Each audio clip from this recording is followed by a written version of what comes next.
Got two.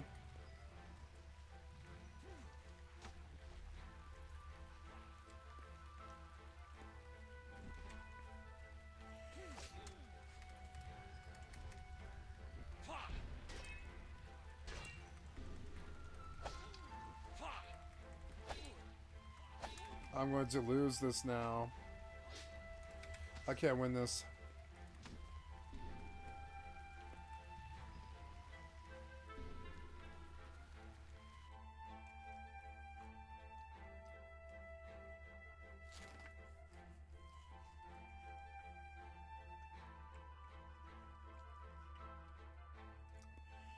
Well, I got some pieces of it.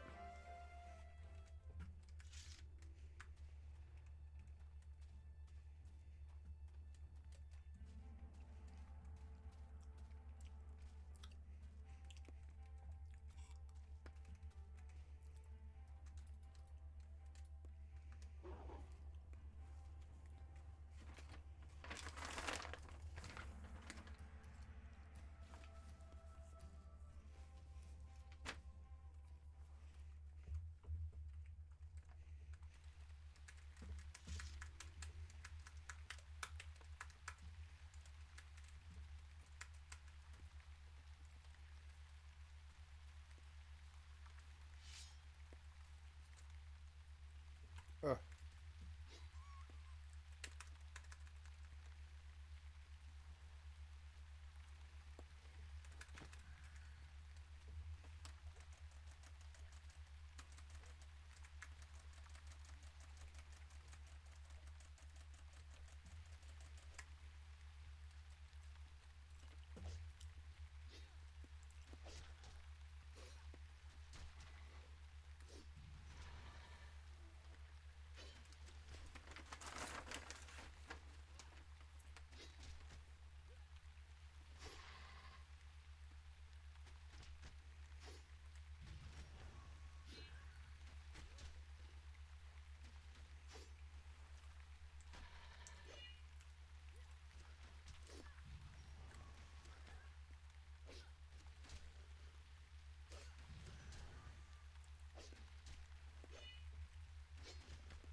The bear is attacking the wolf.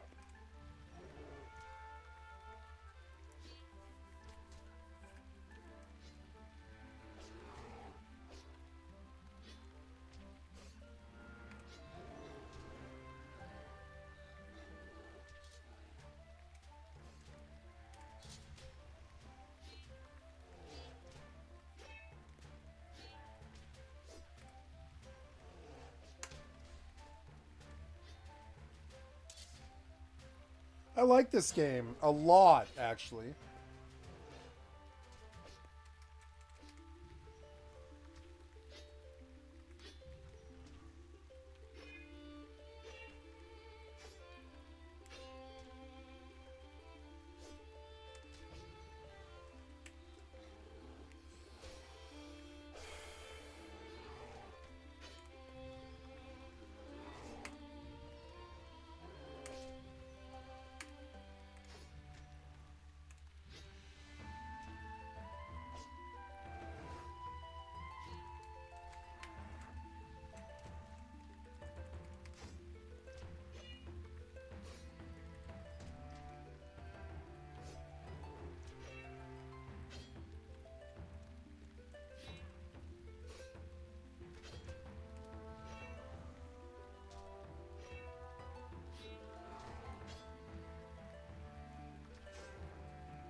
I failed.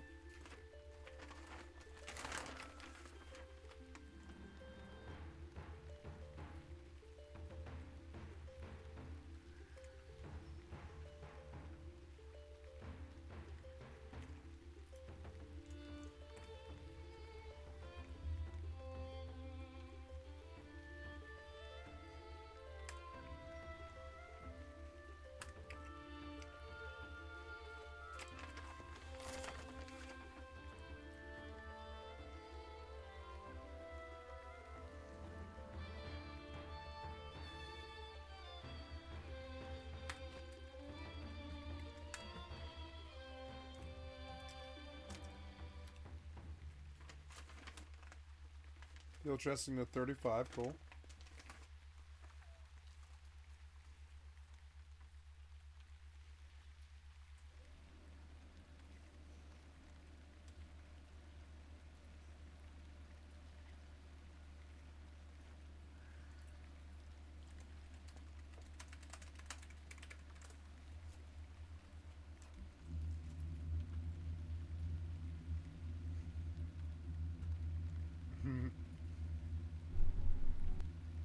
Developer who had built up trust with his fans for over a decade, the grandfather of the industry, the man who in some ways gave birth to some of the most popular game genres and mechanics still used to this day. It's a game that he promised to participate in together with his fans. All he needed was their support, their money, of course. He would deliver an experience unlike anything that existed, a game to shake up the stale MMORPG genre and bring it back to its roots. Instead, players were left disappointed, and tens of millions of dollars that they pledged to create this dream was wasted. This story has a beginning, a middle, and the end is still being written. But let's go back to the start. Please, join us on this adventure. Please consider backing our project.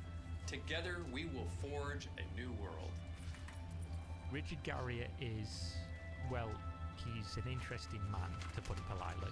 You might have heard the name Lord British before. Well, that's Richard Garriott, or at least what he likes to be called.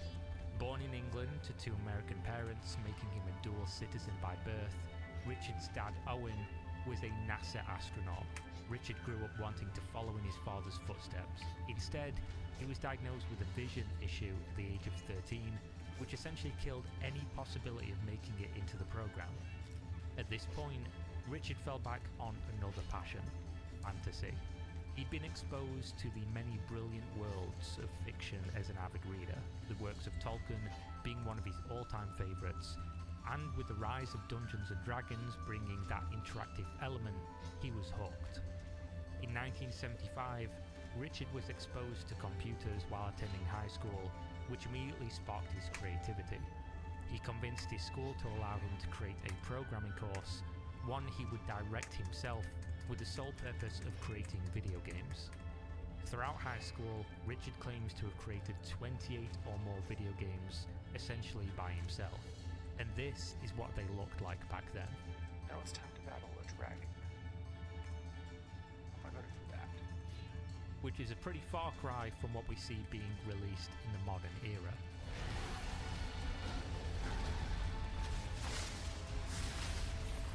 This didn't turn out to be a phase, as 5 years later in 1979, Richard was still working hard and still creating games. This time though, they had graphics. Oh, I fell down a level. I fell down a trapdoor that does reduce your health up by a little bit. A literal game changer. This added an element to his games that were previously missing, and the boss of his summer job at Computerland recognised that fact. He convinced Richard to sell copies of the game, as it was truly unlike anything else that existed. Richard spent $200 to bag up copies of the game, along with artwork made by his mother, and started to sell them. Unfortunately, only 12 copies were ever purchased.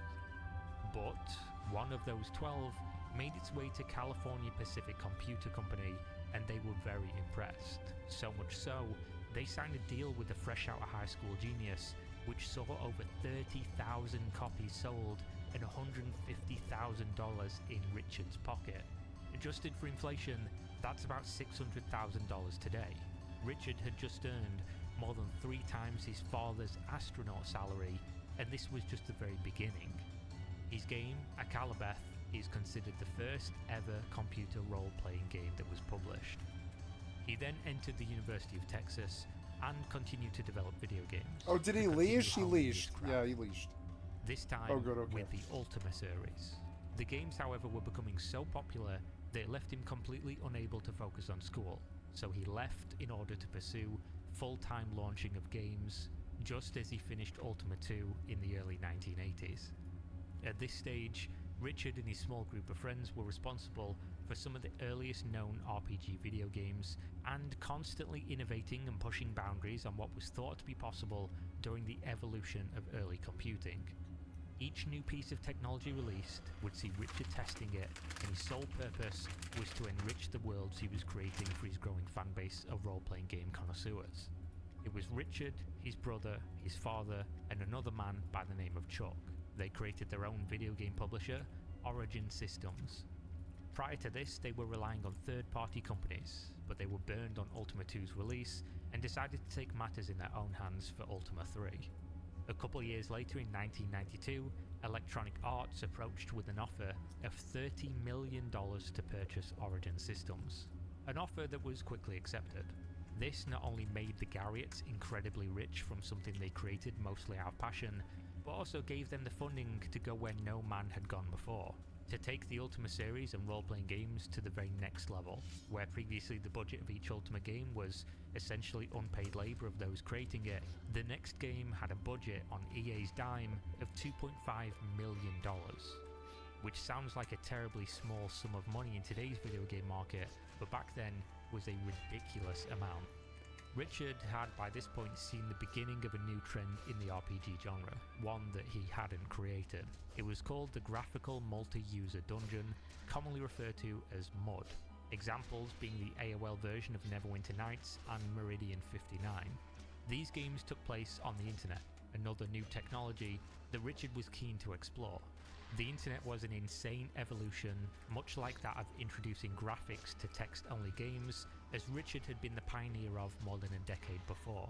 This time, they were adding players in a shared world, and Richard saw the possibility of what he could do with that formula, as well as where he could improve it. The idea was pitched to EA, and Ultima Online was now greenlit. It was very important to us that Ultima Online be a game with a theme, and a story, and quest, and then support larger, grander activities. We don't want it to just be player controlled and dominated, we want it to be an Ultima experience, with all the qualities that people expect from that. Ultima Online will be, I believe, the very first ever completely virtual world for the mass public to go live out alternate lives in. With a development time of just over 1 year from 1995 to 1996, Ultima Online was already seeing massive praise from the early participants of alpha testing. Unsurprisingly, it wasn't like anything seen before. In current day, when someone announces a game with features that sound unrealistic, we can and usually do call them out. We know enough due to historically what has been possible whether something sounds reasonable. We have access to unprecedented amounts of information, so we are surprised less often than ever before. Back then though, in 1997, people had no idea what to expect because it had just never existed before. The concept of a shared world that you could access from anywhere on the planet, playing with The thousands bear of is gonna other kill the humans, other owning Timberwolf. houses, crafting, gathering materials, fighting players Wow. for control of territories, it was completely unfathomable. But within 6 months of launch, over 100,000 people had already subscribed to the game for a monthly dollar fee. The popularity of his creation and what he did was absolutely legendary. The man who is credited for the first ever published RPG had now launched the revolutionary game Ultima Online and given it a name, an MMORPG, massively multiplayer online role-playing game, a name that sticks with the genre to this day, over 25 years later. Shortly after meteoric success and in the year 2000, Richard resigned from Origin Systems, his company that was now owned by EA. Once his non-compete expired a year later, he moved to do business with his Korean competitor, NCSoft. While Richard had been birthing a genre in the West, NCSoft had been doing the exact same in Asia with their MMORPG titled Lineage. NCSoft had headhunted this man, and they wanted him to do for them what he did for EA. They gave him a massive budget and free rein to develop his dream MMORPG with current technology. This was the next chapter in thus far an incredible legacy. For the next 7 years, Richard Garriott developed his dream, a mix between his love of RPGs and his first love, space. An alien power has awakened in some of us. Over time, it's changing us, evolving us. But change is what we need. The game, titled Tabula Rasa, was a complete dud. The video game industry was now flourishing and had moved on to bigger and better things. The MMORPG genre had behemoth titles like World of Warcraft by Blizzard Entertainment, and these were dominating player attention, transcending what was thought to be possible. Tabula Rasa was an aged product even prior to launch, and did nothing much to refine the formula. Within the year of launch, Richard Garriott and NCSoft parted ways. This time, Richard was regressing to his prior life goals.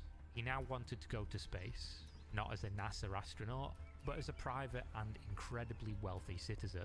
This venture from Earth to the International Space Station cost Richard $30 million. This made him the second ever second-generation man in space, being that his father had also made the trip. Upon return, Garriott continued his civil lawsuit against NCSoft for their handling of his employment, a case that he won, awarded $28 million, essentially paying off his entire space adventure. With cash in hand, goals accomplished, and a newfound independence, he was now faced with infinite options. He was already an accomplished man, he could leave it all behind. Already a pioneer, literally going where almost no man went before, creating things that brought joy to millions of people's lives, and cementing his name in history in multiple industries. But the man who created that legacy did so with an attitude to never give up. Yes, his reputation had taken a hit from Tabula Rasa, but that could partially be blamed on NCSoft's part in the development, which by accounts was very troublesome. Could he really let this be the end of his saga? In 2009, still in between decisions, Richard Garriott and longtime business partners formed a new company called Portalarium. This company originally dabbled in creating games for Zynga to launch on the Facebook gaming marketplace, until the entire marketplace crashed a few years later. At this point, he made another life-changing decision. Richard Garriott would return to the past, back to Ultima. He was going to bring the legendary title into the future, or at least enough of the feeling and features to be considered a direct successor, but without the name. The company Portalarium was now repurposed, and with it came a promise. Lord British had returned, and with him, the future of massively multiplayer online role-playing games would be changed forever. And I, as Lord British, will be with you in the game, and together we will forge this new world. I would like to invite you to join me and our team on the grand adventure of creating the next great role-playing game. As a modern reincarnation of what made your Avatar's adventures so compelling for the last few decades, I invite you to join us in the creating of Shroud of the Avatar. The Kickstarter launched on March 8th, 2013, asking for a modest sum of $1 million US. The project trailer featured the man, the myth, the legend himself, describing what to expect from what he called the next great role-playing game. Fans from around the world immediately started paying attention. After all, this man created what many to this day still consider one of the greatest innovations in the industry. Not just that, but a game that has never truly been replicated in thought and feeling. How could they not give this man another chance? Especially when the alternative was to play the latest AAA MMORPG, created entirely for a casual audience and without much of the flair or flavour of worlds Richard Garriott had spent the last 40 years creating. As for Richard himself, he arrived just in time. People were desperate for new games, and Kickstarter had provided an avenue for those games to be created. Finally, players could finance ideas themselves and break their tether to whatever corporations willed for them to consume. So the pitch was simple: change the status quo. Role-playing games, in Richard's words, had focused too much on the level grinding and not enough on the role-playing. The worlds looked better, they sounded better, but they were too linear, too closed. No longer did players live in the world, participating in an immersive experience. Instead, they performed tasks, checked boxes on a list, and largely shared an identical experience to one another. Shroud of the Avatar would go back to when this was not the case. You would choose a role to play, an adventurer, an explorer, a trader, a crafter, a gatherer, all with branching paths of gameplay, deep enough to satisfy and wide enough to remain interesting for years to come. Not only that, but a world full of consequences, as choice becomes meaningless without. On a technical level, promises were made. A fully interactive world, meaning if you see anything, it will do something. A deep original fiction created alongside prolific writer Tracy Hickman. Not only that, but an option to experience the game anywhere with a solo or offline game mode function. Other features included classless character systems, giving players the freedom required to navigate an open experience and change their mind as they do, player housing in a persistent open world giving land value and prestige, deep crafting, a player-driven economy, meaningful player versus player, and much, much more. The campaign saw immediate buzz, not just from potential backers, but industry professionals and media outlets. While not everyone supported crowdfunding, it was a relatively new frontier, and it was impossible to follow the industry and not be curious about where it would go, especially with such a prestigious, experienced leader at the helm. Some backers, however, believed much more than others, 11 of which purchased a $10,000 package offering a tour of Lord British's house, which he called the Britannia Manor, named after a region in the Ultima games. Less insane, 5 individuals parted with $5,000 each, and 37 individuals threw down $3,000 or $3,500 each to claim a rent-free city plot and wander the game's world with the one-time available title of Lord, emulating the creator, Lord British himself. Within 30 days of the backing window of Kickstarter, the project, which initially asked for $1 million, managed to raise just over 1.9. This came from a total of 22,332 backers, making it one of the most successful Kickstarter projects of the time, and maybe more importantly, proving a point to the entire industry.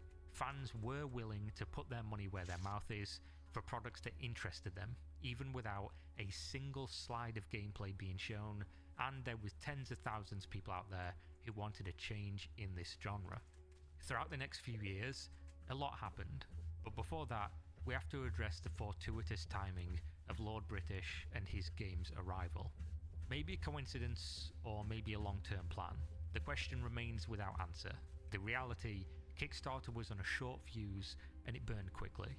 From the first MMORPG funded on the platform in 2012, Pathfinder Online, to March of 2013 when Shroud of the Avatar arrived, there was only a couple MMOs funded on the site. One being Star Citizen, who raised over $2.1 million during their 30-day campaign. Funnily enough, Chris Roberts, the Star Citizen leader, is a personal friend of Richard's and perhaps nudged him in the Kickstarter direction. It seemed like the platform was the new place to fund dreams, and projects were raking in millions of dollars for very little to show. This, however, was not going to last. Within a couple of years, the audience learned very hard lessons about crowdfunding through sites such as Kickstarter. One such lesson: MMORPGs cannot be created on a shoestring budget, even if the legendary developers are involved. From Shroud of the Avatar in 2013, enthusiasts funded multiple titles until mid-2015. Those included Camelot Unchained, another spiritual successor to a beloved game called Dark Age of Camelot, Crowfall, which was a spiritual successor to Shadowbane, Chronicles of Valeria, a new title that promised features never before explored, such as permadeath of player characters as a subscription model, and rebirth to new avatars to carry on a family legacy. These games, along with a handful of others, managed to slip into the public eye during a time when nobody knew any better. They climbed the ladder of public funding and then pulled that ladder up behind them, not due to greed, but due to negligence, malevolence, or incompetence. Over the next few years, each of these games proved to not exist, show little to no progress, or require far more money than they initially stipulated. Star Citizen, for instance, crowdfunded an initial ask of $500,000 in October of 2012, promising a 2014 release date, and they've since raised over $600 million, and despite having a playable alpha version with impressive tech, has not delivered a finished game, let alone the 2 games that were initially promised. Shroud of the Avatar was never as grand as that, though they did continue to sell backer items and raise money from the public for years to come. considerably more money than they claimed to have needed for a full released game. The initial pitch was $1 million, but by the time full release came, it was in the tens of millions instead. Despite that, Shroud of the Avatar suffered from its own unique problems that became increasingly more pronounced as time went on. Unlike many of the games featured in this video series, however, Shroud of the Avatar did release, but that, like many other games, was just the beginning of the end for Richard's return to glory. Following the end of the Kickstarter on April 7th, 2013, the hype was now real. The community was flourishing, bringing in fans of the Ultima series and newcomers alike. Whether people had played what Richard made all those glorious years ago, or heard about it on forums discussing greater days of gaming, the excitement was clearly visible. The community grew across many social media platforms, and discussions revolved around when Shroud of the Avatar releases, as if it was all but guaranteed. And those fans didn't need to wait for long. Unlike his competitors, who were raising millions of dollars, with just the promise of a future of brilliant online role-playing games, Richard was keen to deliver his to market first. Just over a year and a half later, Shroud of the Avatar Forsaken Virtues released onto Steam Early Access, taking advantage of the popular avenue of beta release with a price tag to continue their already swelling crowdfunding. To those of you familiar with this video series, you would expect this to be the point I talk about how the review score was mostly negative, that the game was an obvious asset flip mess, which delivered on zero promises and was essentially abject garbage. But maybe this is an exception, as that was not the case. The reviews were largely positive, but there is a story to be told in the reviews themselves. Negative reviews speak of expectation, how players Shadows look expected good, an actually. old school game more in line with the classic Ultima Online. What they were delivered was old school in design and implementation, but not for the right reasons. The game was released with dated combat, dated graphics, and dated vision, but without the nostalgic feel or hardcore focus that the original fans expected. In fact, the monetization was likely the only modern element of the game to this stage, with the Kickstarter and crowdfunder backing rewards acting like a cash shop to sell the most valuable items in the game, such as city land plots and housing, to those who trusted this vision early. This removed a massive element of the game's ability to appeal to the old school audience, the audience who was the target of Richard to fund the game in the first place. On the other hand, the positive reviews mostly speak of expecting what is to come and how good it was going to be, not of what it currently was.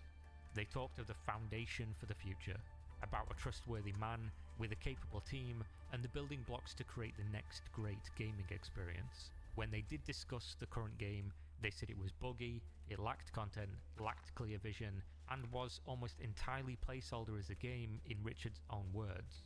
But at least it was playable, it was real, and this set it apart from almost all other Kickstarter projects, let alone MMORPGs. Of course, time would fix these things, these problems that people were talking about. Time would create the game people had paid millions of dollars for. Unfortunately, time also revealed Richard's dream for an altogether different experience from what was initially promised. Moving forward, by 2016, the game was in a much better shape in terms of playable content, though still nowhere near close to being a fully released game. The cash shop, however, was coming along real well. Players who missed out on the ground floor of a Kickstarter pledge and looking to own their own land in this ambitious new game were directed to what they called the Crown Store. As Richard said during an interview, quote, "To be a property owner, you really need to be in the game for $100 to $150. And this price went through the roof if you wanted to own something luxurious. In fact, the price for a castle was around $12,000 US. That isn't to say you couldn't work towards some of the lower tier housing and land for in-game currency, but the top end stuff was entirely restricted to the pay pigs, and pay they did. This was not a new concept in online worlds. Garriott's famed Ultima Online had players selling their prime housing locations on eBay for thousands of dollars all the way back in 1997, but that was against the rules, and this time Garriott was designing the game around being the dealer of these goods instead. The issue with this being, of course, once a developer is incentivized to sell items for the game, they are also incentivized to design the game to be worse for people who do not purchase said things, and this was exactly the direction that was scaring off the initial hardcore fans who flocked to the project solely because of Lord Rich's involvement. He claimed to be the saviour to return the once hallowed player-first experience in the genre, and it was now becoming clear to all that was never going to happen. Instead, it seemed like it was money first. Despite this, development continued, and millions of additional funding was pouring in from players who were admittedly enjoying the game thus far, as well as the promise shown for the continuation of progress. The game was of course never incredibly popular in terms of online users, but full release would be expected to fix that. Before then though, the question of bankruptcy loomed in the minds of fans. A website appeared seeking additional funding, presented from Richard Garriott himself, claiming to be selling stakes in the company via a platform called Seed Invest. The first issue was that for Seed Invest to accurately represent the company to potential investors, they needed financial data. Players discovered this data and immediately pointed out the issue.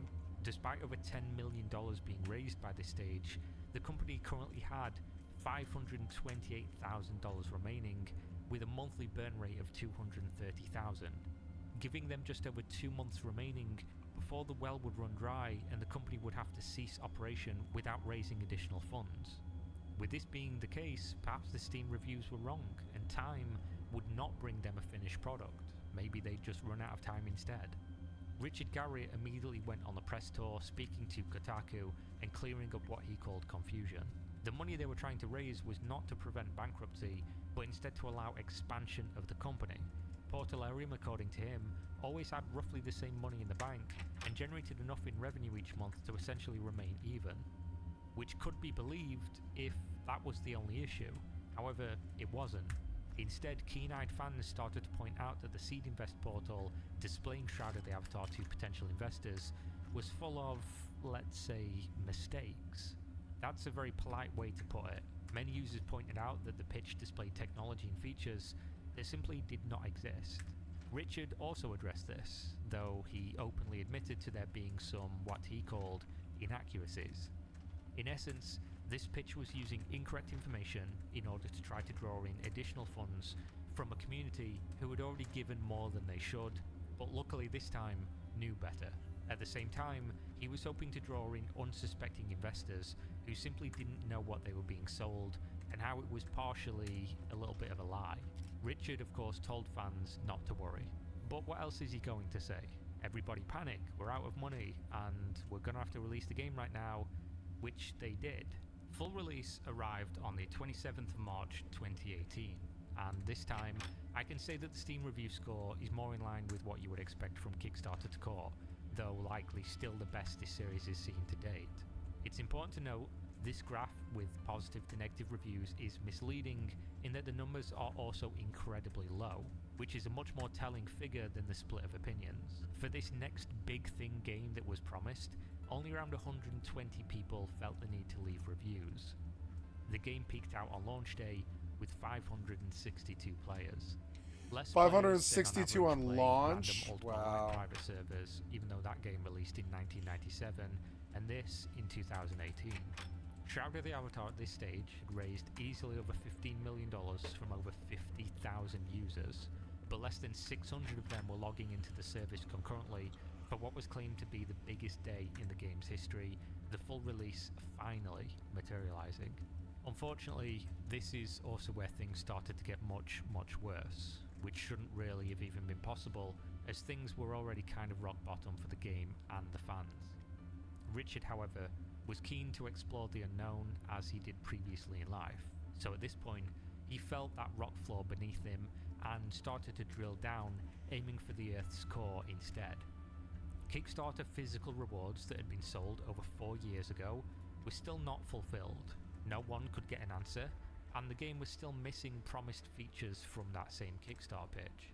Founders of the company were leaving, such as Dallas Snell, who was there from the very beginning. The company had already faced one round of layoffs just 2 months after the game had launched. And now the man who was the face and voice of the entire project, Richard himself, stepped down as CEO. Fans of course felt like this was a literal slap in the face for all those who believed in him, those that were fans of his games for up to 4 decades. It was really a very, very confusing turn of events, especially when Garrett reached out to publication MMORPG.com to inform them that he did not resign and that they as a company had just decided to remove the term executive from all roles, especially considering his was the only one that was ever on the website in the first place, and technically all companies are required to have a CEO on paper. Whatever the reason, he now didn't consider himself CEO.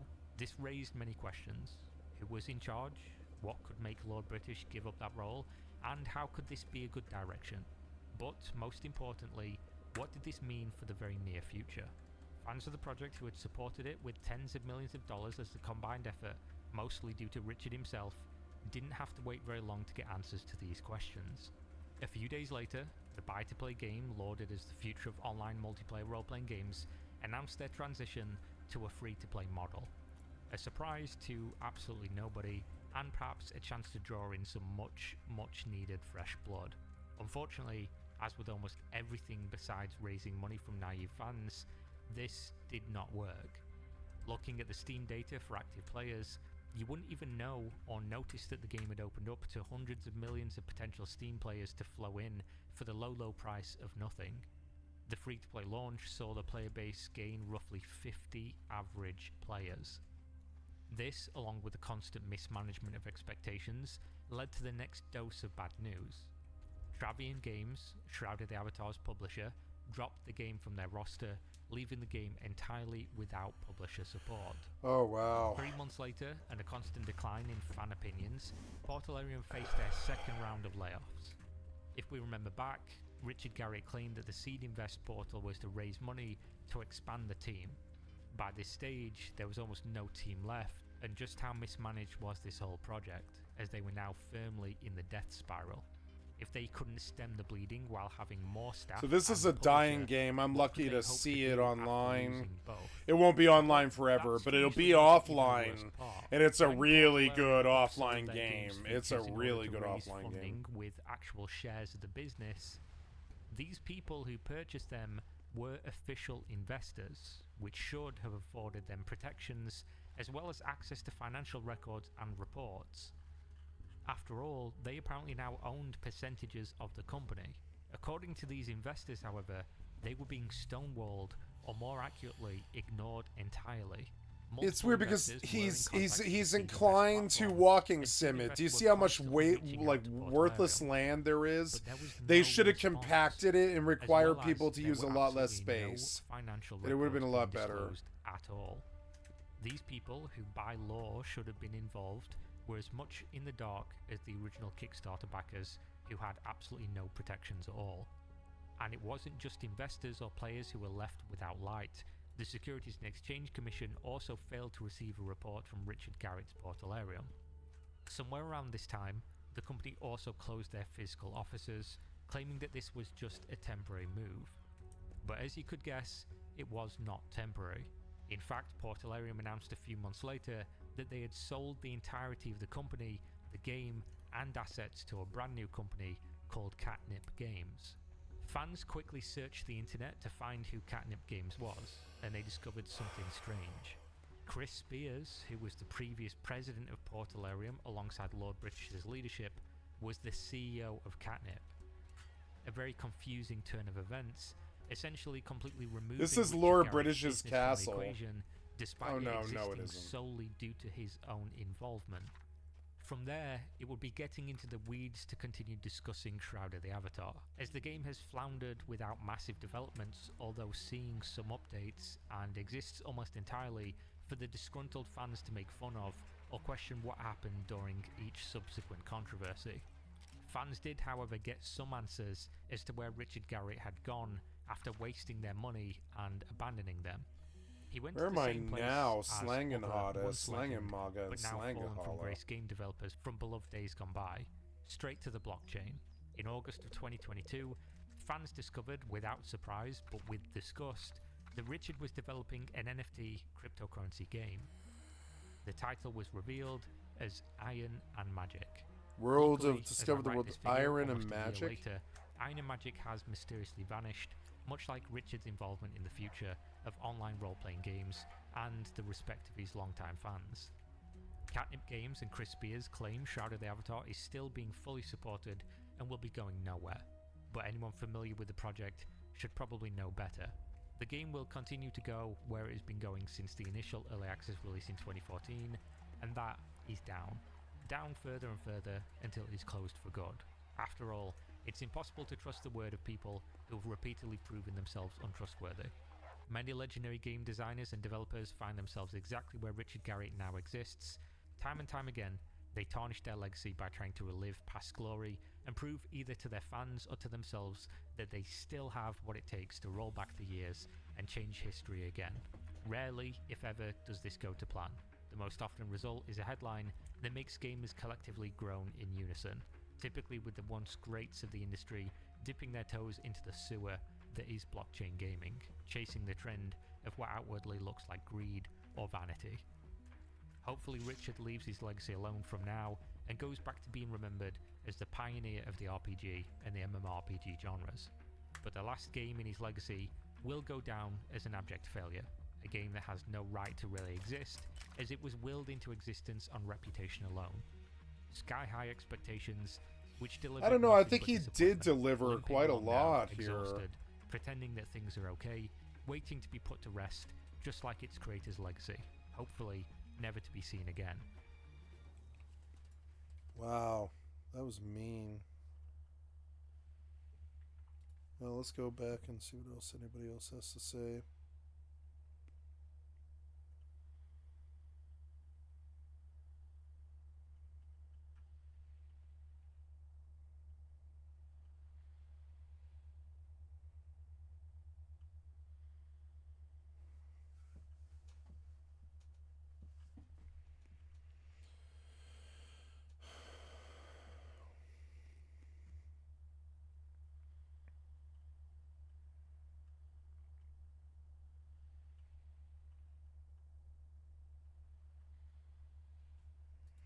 I should watch the new players Hello guide. and welcome to the Shroud of the Avatar R12 how-to guide. Thank In you, this video, I'm going to take you through the Mad various Hermit Gaming for the controls excellent and content from interfaces Mr. of Mav. the Like game this to up get to your you channel. up to speed as quickly as possible. Keep in mind that this is pre-alpha code, so nothing's set in stone and things will most certainly change. There's a lot to cover, so let's get started. We'll begin with basic character movement. The W, A, S, and D keys move your character. Moving the mouse while pressing and holding the right mouse button controls the camera position, allowing you to rotate your view. The mouse scroll wheel controls zoom level, allowing you to go from third person to first. Double-clicking A, S, or D while in combat, which we'll talk about later, allows you to perform an evasive roll in the corresponding direction. Key assignments can be viewed by selecting the gear icon, followed by the Controls tab. To talk to an NPC, double left click on it with your mouse. This will bring up the dialogue window. You can ask an NPC his job, name, and other pertinent information that they may reveal during the course of your conversation to reveal quests and game lore. Hitting the Enter key will also bring up the dialogue window, allowing you to converse with other players local to your character, privately across the game world, or exclusively to party members. The chat window can be closed by hitting the Escape key. Finally, hitting the O key reveals a clickable list of available emotes. Pressing the J key allows you to open up your journal. Important conversations you have with NPCs are automatically recorded for you here, allowing you to review important quest plots at any time. Experience can be obtained by killing various creatures found throughout New Britannia, and by completing certain quests. In the future, you'll be able to accumulate experience by crafting items and harvesting resources as well. Once you have accumulated enough experience points, your character will go up in level. Levels are mile markers that signify your character's growth. To signify this growth, your character is allotted skill points, which can be used to unlock skills and abilities, increasing your prowess on the battlefield and mastery with magic. To view your current experience point total, hit the C key to open up your character's paper doll.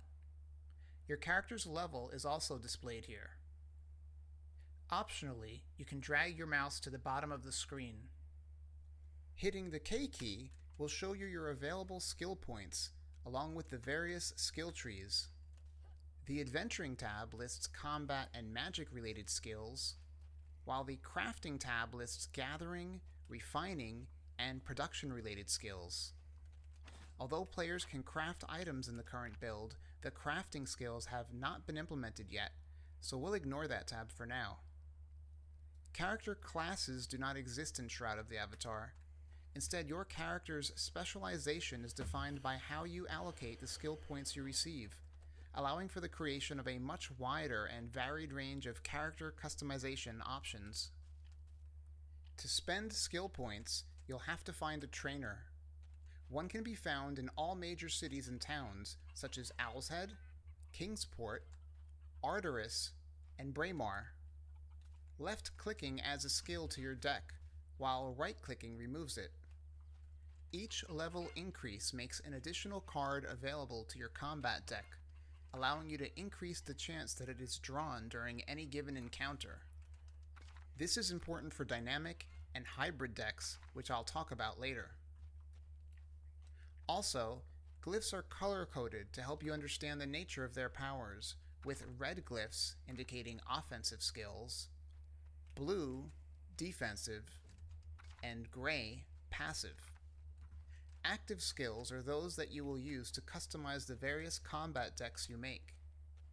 Passive, or innate skills, are always on and increase things like your character's strength, intelligence, damage with certain weapons, or defensive bonuses with certain armor types. These skills are always in effect and don't need to be added to a deck, which you will learn more about later when we talk about deck building.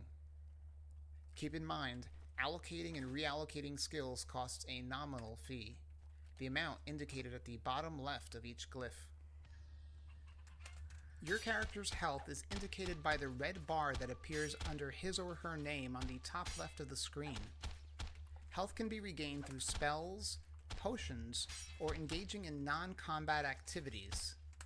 The blue bar indicates his or her focus. Focus is the amount of energy your character has to exert himself. Jumping, fighting, and spell casting deplete your focus. When focus reaches 0, you are temporarily unable to perform the aforementioned acts. Focus regenerates over time, slowly during combat, faster when out of combat, and even faster through spells and potions. Death occurs when your health reaches 0, but don't worry, you'll respawn in about 60 seconds. In the meantime, your body will take on the form of an apparition, where you can slowly scout the surrounding area. When you do respawn, you return in a temporarily weakened state. You will also have a temporary penalty to strength, dexterity, and intelligence. Remember, exiting combat mode will replenish your health and focus faster. Shroud of the Avatar uses a dynamic and highly customizable deck-based combat system that allows players to adjust the way they engage in battle based on their personal preferences and/or the nature of the encounter. By default, players are provided with a preset starter deck that can be used right away. Pressing the Y key brings up the Deck Manager interface where decks can be created and managed.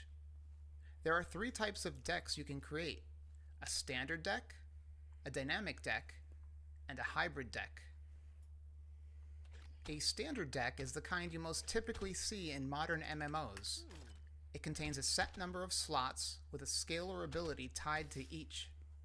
During combat, the player selects the glyph corresponding to the maneuver he would like to execute. Once the move is executed and the cooldown timer expires, a new combat move can be performed. This is the simplest, most familiar type of deck to construct, and is good for those who prefer skills positioned at assigned locations. Keep in mind, skills executed as part of a standard deck configuration use twice as much focus. A dynamic deck consists of multiple glyphs that are dealt at random to the available empty slots in the player's combat bar. The frequency at which glyphs appear, the speed in which they are dealt, and the duration for which they stay is all controlled by innate focus skills that player has chosen. This deck system allows the player access to a much broader array of available skills during combat, at the expense of having any skill immediately available at any one time. Players control the composition and richness of their decks by dragging skills they have learned into the deck. The more glyphs of a particular type, the more frequently it'll be drawn. Additionally, dynamic decks allow for the creation of powerful combos that can be made when glyphs of a specific type appear in a player's combat bar and are dragged together. Despite their power, dynamic decks are susceptible to slugs, which are useless cards that are randomly dealt to your hand and clog up your deck, making it perform sluggishly. Deck size, armor, and certain types of magic contribute to the number of slugs in your deck, with heavier armor and spells from more powerful schools of magic contributing the most. You can see how many slugs a particular deck has in the deck manager. Hybrid decks are a combination of the standard deck and dynamic deck, in which some slots are locked and others are left unlocked, and thus dealt to at random. This system gives players the most control and allows you to lock one or more skills you always want to have at the ready, like a heal spell, while at the same time giving you access to combos and the wide range of combat options available to dynamic decks. Pressing the Z key toggles combat mode. Once engaged, combat glyphs are displayed in the combat bar below.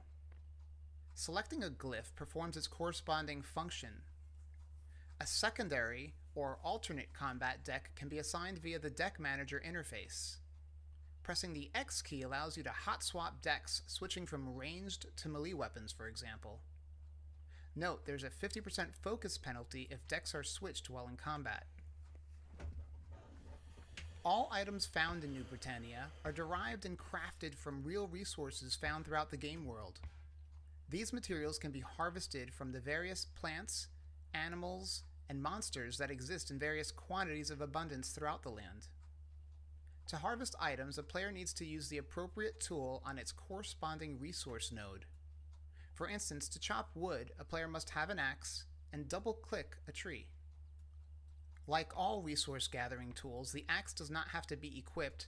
Simply having one in your inventory is sufficient and will allow you to interact with the corresponding node. Alternatively, resources can be purchased from merchants or other players. Once you have obtained all the raw materials required to build something, you will need the corresponding crafting tool, crafting table, and recipe. These items can be purchased from merchants. Public crafting pavilions can be found in the town of Owl's Head and city of Arteris. There are 10 different types of crafting stations that can be used to create a wide variety of items. To craft an item, double-click the appropriate crafting station.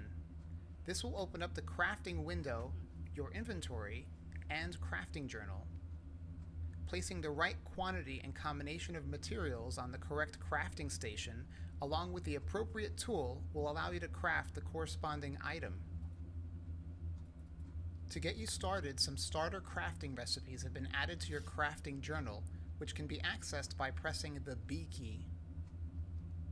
Double-clicking an entry will place the requisite material and tools on the table, assuming they exist in your inventory. As you experiment and discover new recipes, they will automatically be added to your crafting journal. Items like armor and weapons become worn with use. The more worn, the less effective they become. You can see the current condition of each item by hovering over it. As an item's durability approaches 0, so does its effectiveness, offering you less protection and doing less damage. The general wear and tear of your gear is also indicated by a sword or shield icon, which will appear to alert you when an equipped item is no longer useful. Replacing or repairing the damaged item will increase its durability, making it serviceable again. You can repair an item by obtaining a repair kit and dragging it on a damaged item. All aspiring adventurers require equipment, and although most things found in-game can be crafted, there are times when purchasing a missing item or reagent is desirable. The various merchants found throughout New Britannia will have a variety of items for sale.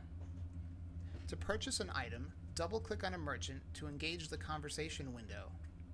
Dragging items from the left window to the right adds it to your shopping cart. Holding down the control key while dragging items allows you to pull a single item off a stack.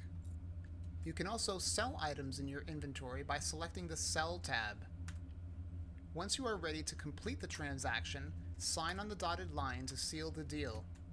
The required gold will be deducted from your character and the purchased items placed in your inventory.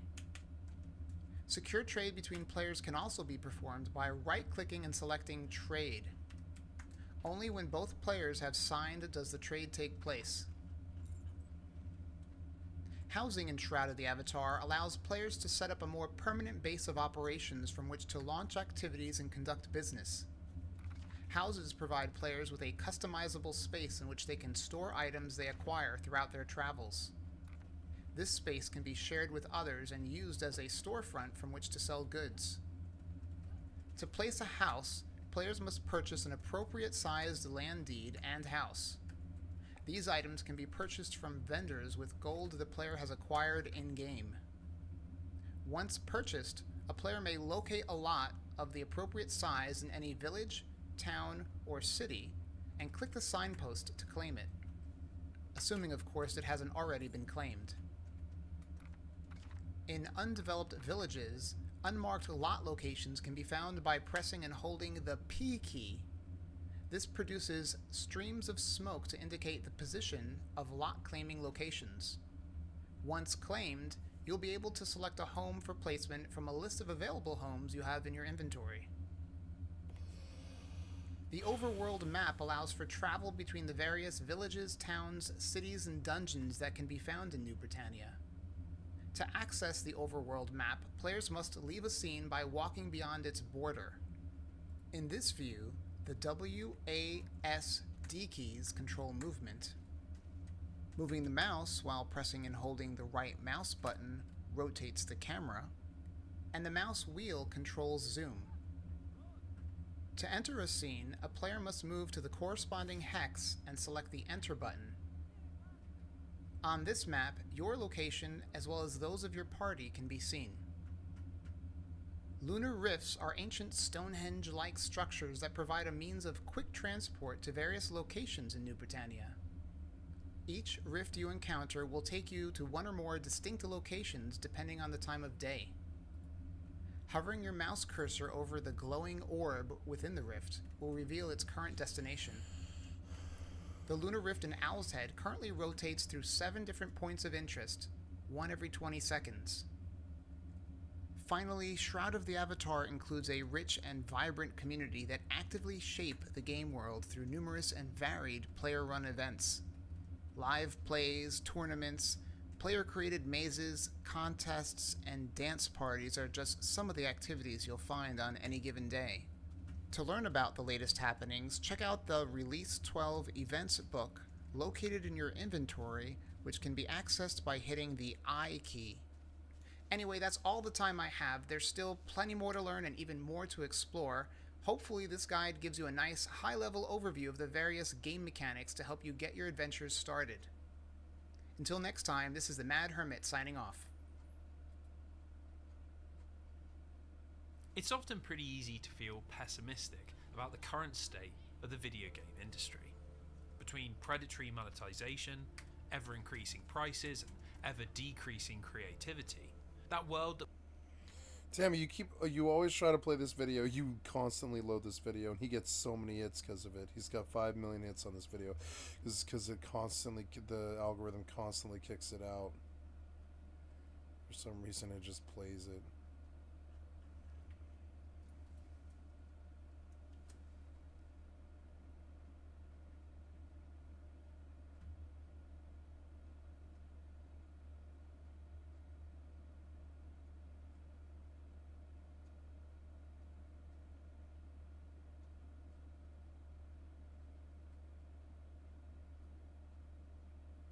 Let's see what the Shrouded Avatar endgame is like. Hey all friends, welcome to the channel. Bob here, and thank you, yeah, this is another Shroud of the Super Bits and Avatar Bob. video. I know that when I do videos about this, people say, I don't know what you play it for. Or people say, I don't know what you play it for because you just hate it. I think the issue is I don't hate it, and I log in every now and again when something new happens. But ultimately come away frustrated. And this video, I logged in again the other day anyway, but this video today is kind of part sponsored by, if you like a thread on the forums that I've kind of been reading. I think the as happens on the forums, someone who's been playing the game for quite a long time and has probably invested quite a lot of money in it will eventually say, look, this is just ridiculous. Where's the game that we were told we were going to get? And no matter who it is, generally, even if they have been in good standing, have been a supporter of the game up to that point, we'll wander around the environment here. This is the new land, Mr. Endor, so you can have a look.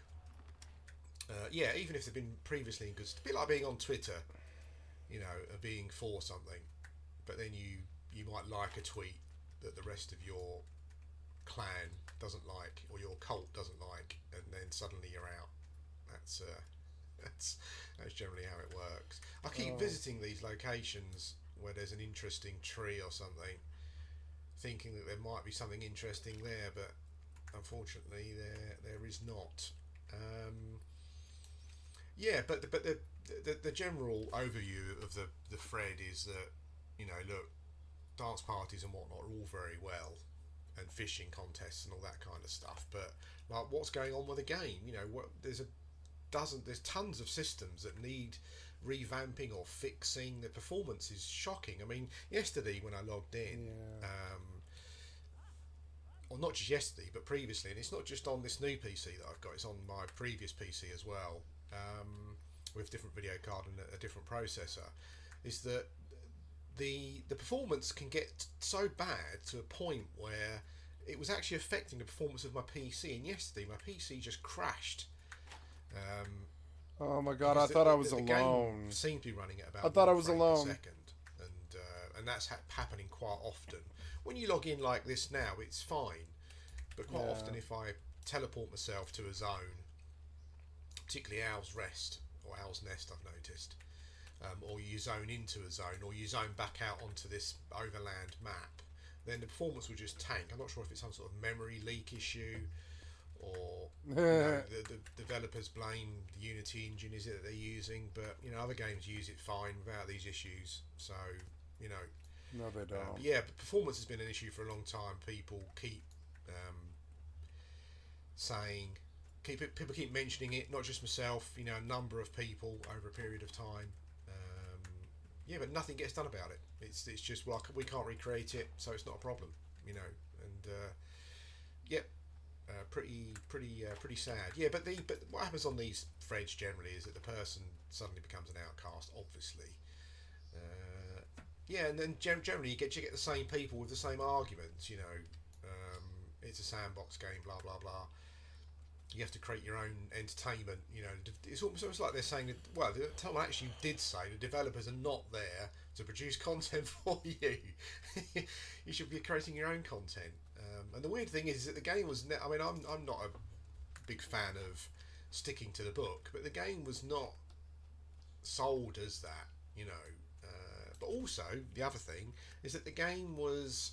If you go to the front page for Strata the Avatar, the game is still described and sold as a single or multiplayer, online role-playing game, and it talks about the rich story and all that kind of stuff. It doesn't actually mention sandbox, so while I suppose you could call this a sandbox to a certain extent, it's nowhere near the sandbox of Worm Online. So I don't hold with that argument. That's just people chucking red herrings in the way for you to slip over, as a way of defending the game. And this is a perfect example of the problem with the development of Shadow of the Avatar. This is episode 2. Okay, this is episode 2. Now you've just seen me run around a fair portion, and this is the first scene that I'm able to enter. So you've got all this land, with basically, nothing. created. It seems to be just for new player housing, so people buy more player housing. buy more pots, buy more stuff to put in it. I mean, this would not be acceptable in a game generally. That you release an expansion for your game, and there is barely any content for you to do. I've been exploring, and I've found 3 PvE scenes where you can go in and fight mobs. One of them is basically just a cut and paste from other scenes. All of the mobs, all of the content. There is another scene that does have some different mobs in, but they're just reskinned. They're just old mobs that have been reskinned, old monsters that have been reskinned, essentially.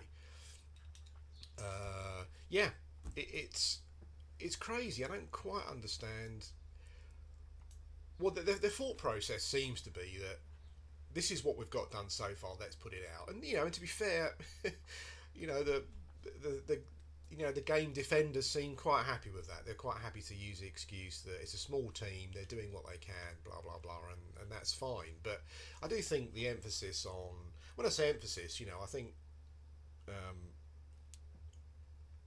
someone on the thread said Catnip are not arranging these these dance parties or fishing tournaments or whatever, but they're still taking up time. They're still bunging stuff in the store for you to buy, that is related to this kind of thing, when there are just so many other systems that need fixing, and so much. The thing is with episode 2 is that this is just more unfinished content that will just be left, for how long we don't know. I find it astonishing, and someone in the thread crazily compared it to Star Citizen, which is a completely different beast. A more realistic comparison will be Project Gorgon, that is literally been developed by 2 people for the most part, with hardly any budget. And when you look at what they've done, when they introduce a new zone or something, they make sure that the zone is at least complete. And there's an intention behind it with regards to lore and mechanics and story, quests, puzzles, whatever it may be. Yeah, it might need fixing, but what the Catnip are doing here is they've just put this landmass in, and they've said, there you go, this is what we've done so far. Then they'll add us. I mean, about a month or so ago, when I first came here, there was one scene that was literally a cut and paste from another scene. I mean, I don't understand the logic behind it. You would be better off not releasing this, from just talking about from a perspective, from a viewpoint, from a perspective for new players. Don't release episode 2. Get yourself some scenes under your belt that work. And then go from there. I mean, there is as I said, there's a zone in here that is basically a cut and paste from a scene point of view. The way it looks, it just looks like all the other zones. It's a forested area that goes around in a circle. And it does have some new mobs in, like generally animals, but they're just reskinned old animals that they've kind of made much harder. So you've got some new scenes here that are unapproachable, even from someone. I mean, I'm not the highest adventure level, but I'm reasonably high. Yeah, and what I'm finding is that they've introduced this scaling system, and I don't quite understand it. I'm not sure. When people were talking about scalable zones previously, what I was talking about, and I think other people were talking about, is that you come up to a zone, and you get an option for different difficulty levels, and you can try them out and find one that suits you. What this seems to be doing, and if I'm wrong, please correct me, but what this seems to be doing is scaling it to your level, roughly. But when I went into the zone with the new creatures in, it felt like it was more aimed at a party, a group of people of my level, rather than just me on my own. So it's not scaling from a player amount perspective. It seemed to be, and there were some mobs there that I could kill, but there were some that were fairly outrageous, And the other thing as well that is just mind-boggling is that they were animals. And again, maybe I've made a mistake. I did try to work out what mistake I might be making. But like as a high level tamer, I couldn't tame any of them.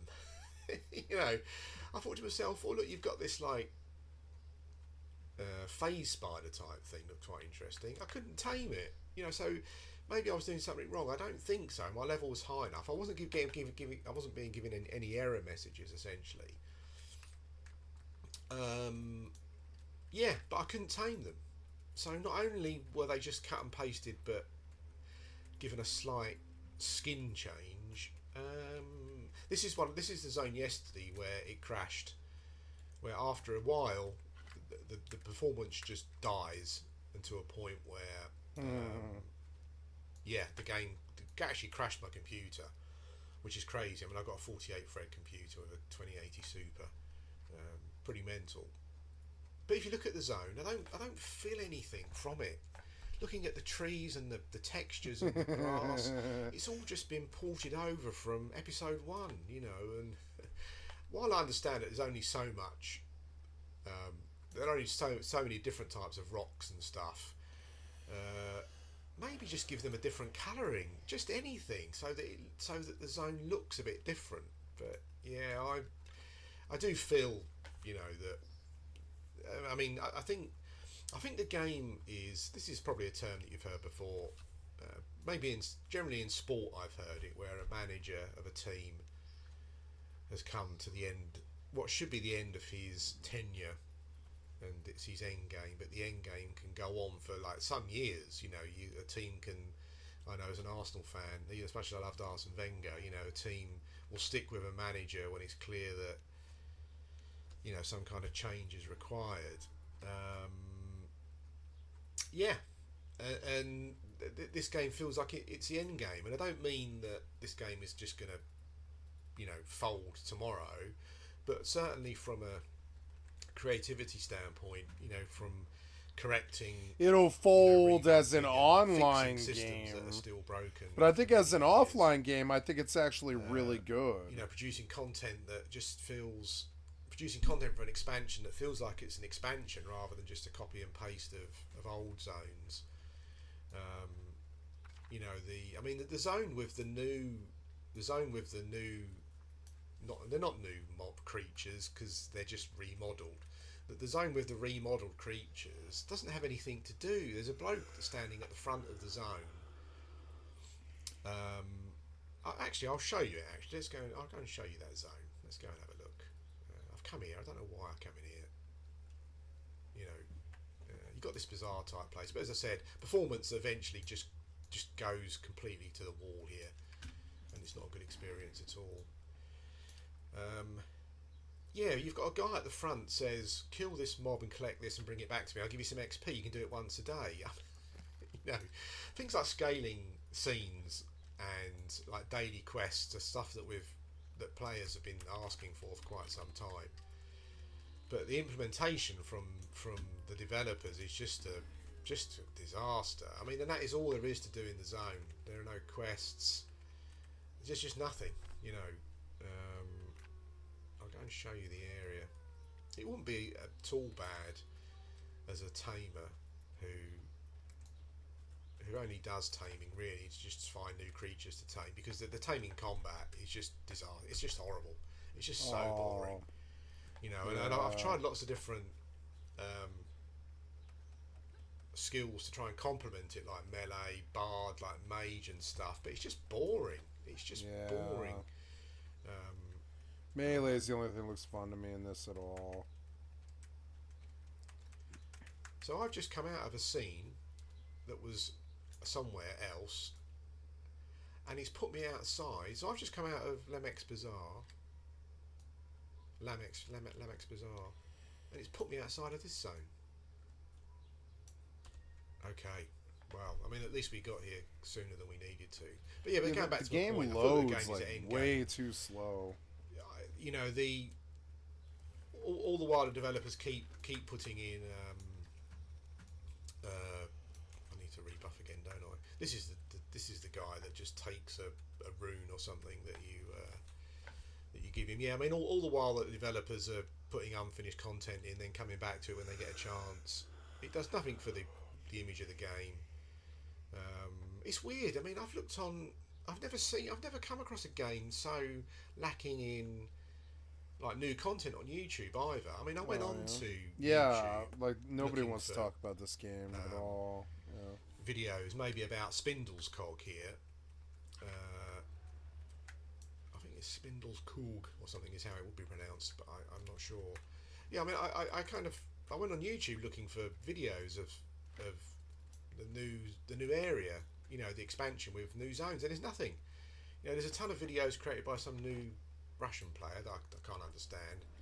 You've got the usual podcast thing that seems to keep going on, even though no one seems to really watch it.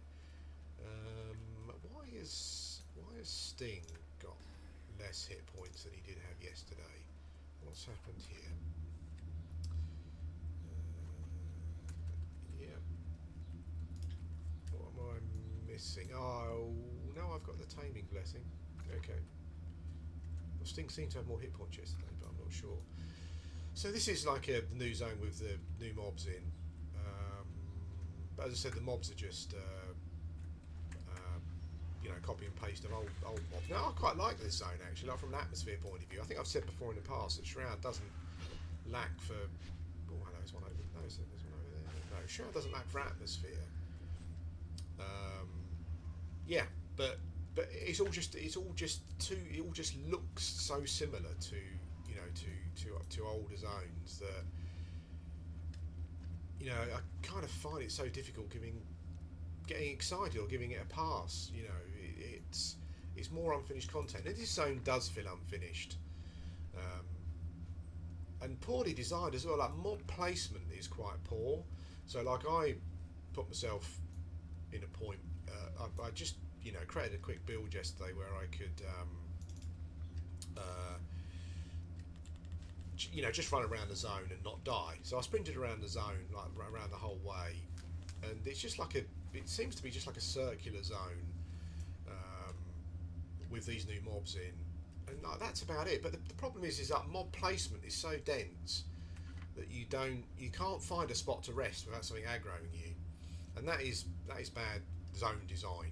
You know, as a if this is an adventure zone where they expect you to work your way around, because mob spawning is quite quick as well. So if this is a zone where they expect you to move around,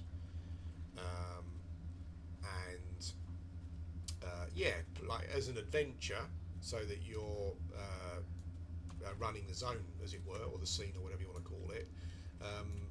Yeah, mob placement is such where that you never find a point where you can sit down, have a rest, chat with your friends, as you might do on a real adventure. You know, build a campfire. There's just the density of mobs is too high for a start. And also, there's no reason for, again, like with Shroud, there's no reason for them to be here. Why are these spiders here? Why are there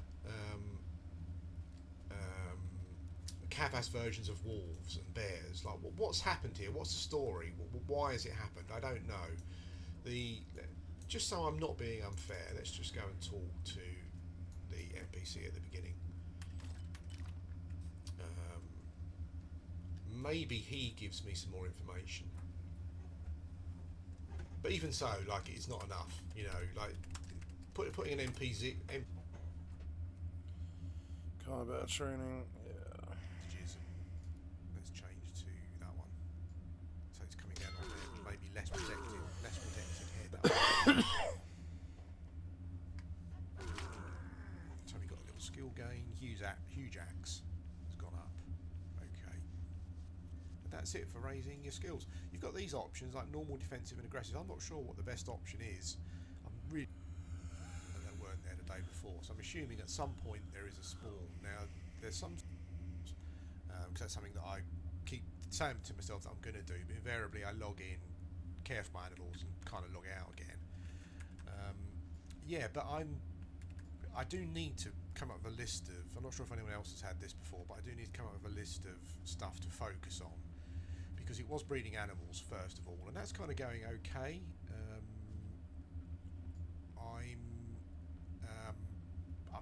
Even with the animal breeding, I'm not quite sure what my goal is. I mean, when I was kind of talking about wanting to breed horses and stuff, what I was hoping to do was just breed animals, just breed enough animals basically for myself to have horses to ride, have a horse to ride and some spare ones, and some animals to pull carts and that kind of thing. But it kind of spirals away from you, and you end up doing, I think, more than what you maybe were intending, and you end up with kind of more animals to care for, which is not a problem, because I actually really enjoy logging in and taking care of the animals and things.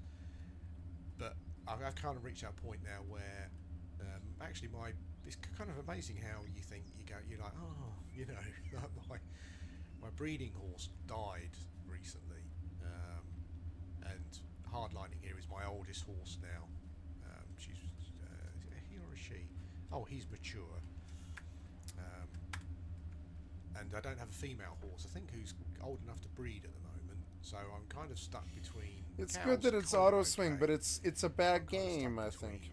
That's unfortunate. Yeah, I'm kind of stuck between periods, like breeding periods of horses, because I don't really have anyone now to breed hardlining with.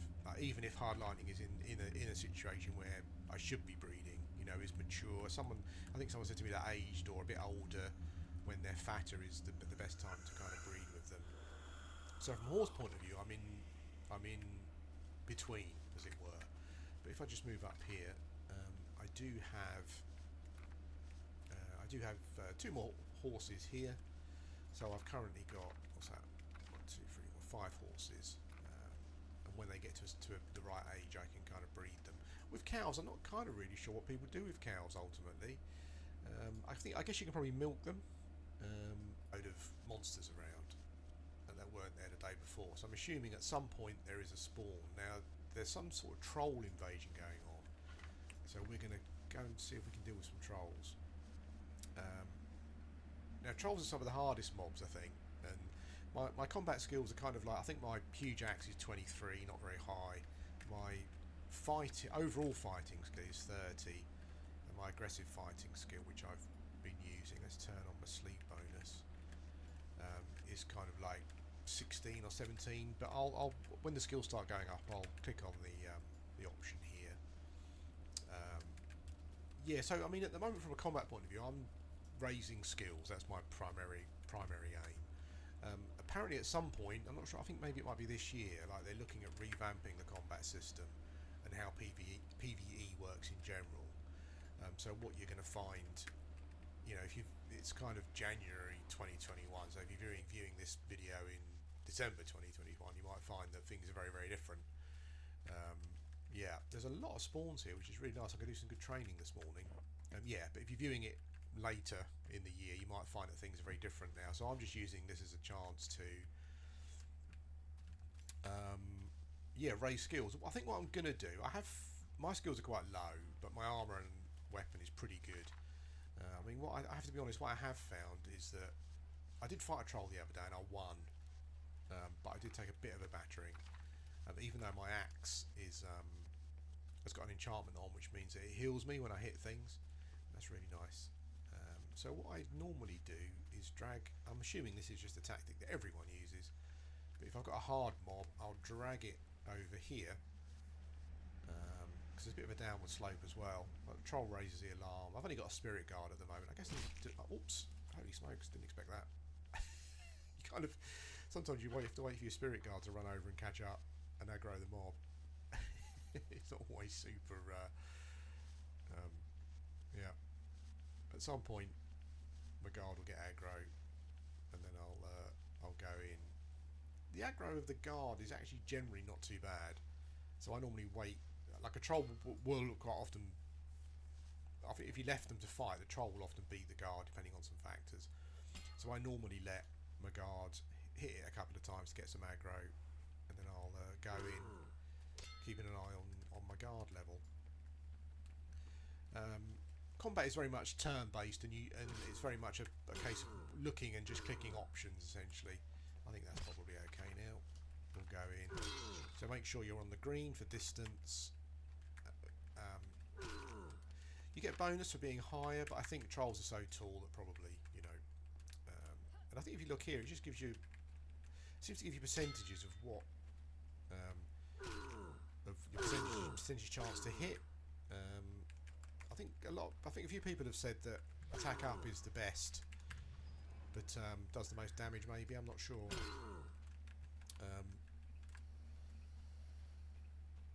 But yeah, I normally just look at the percentages, and let's change to that one. So it's coming down on there, maybe less protected head. That was a big hit. So we got a little skill gain. Huge axe has gone up. Okay. And that's it for raising your skills. You've got these options like normal, defensive, and aggressive. I'm not sure what the best option is. I've really never looked into it. I should have done. I'm assuming aggressive means that maybe you're more open, but you do more damage. Bears are really not quite one shot, but certainly much easier. As you can see, like the damage I took from the troll there was kind of healed.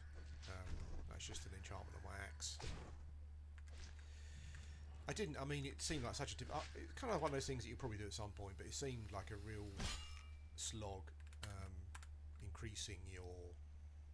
raising up your blacksmithing skills enough to make your own stuff. So I did use some of the silver that I bought when I first started playing the game. Yeah, just to let's have a look.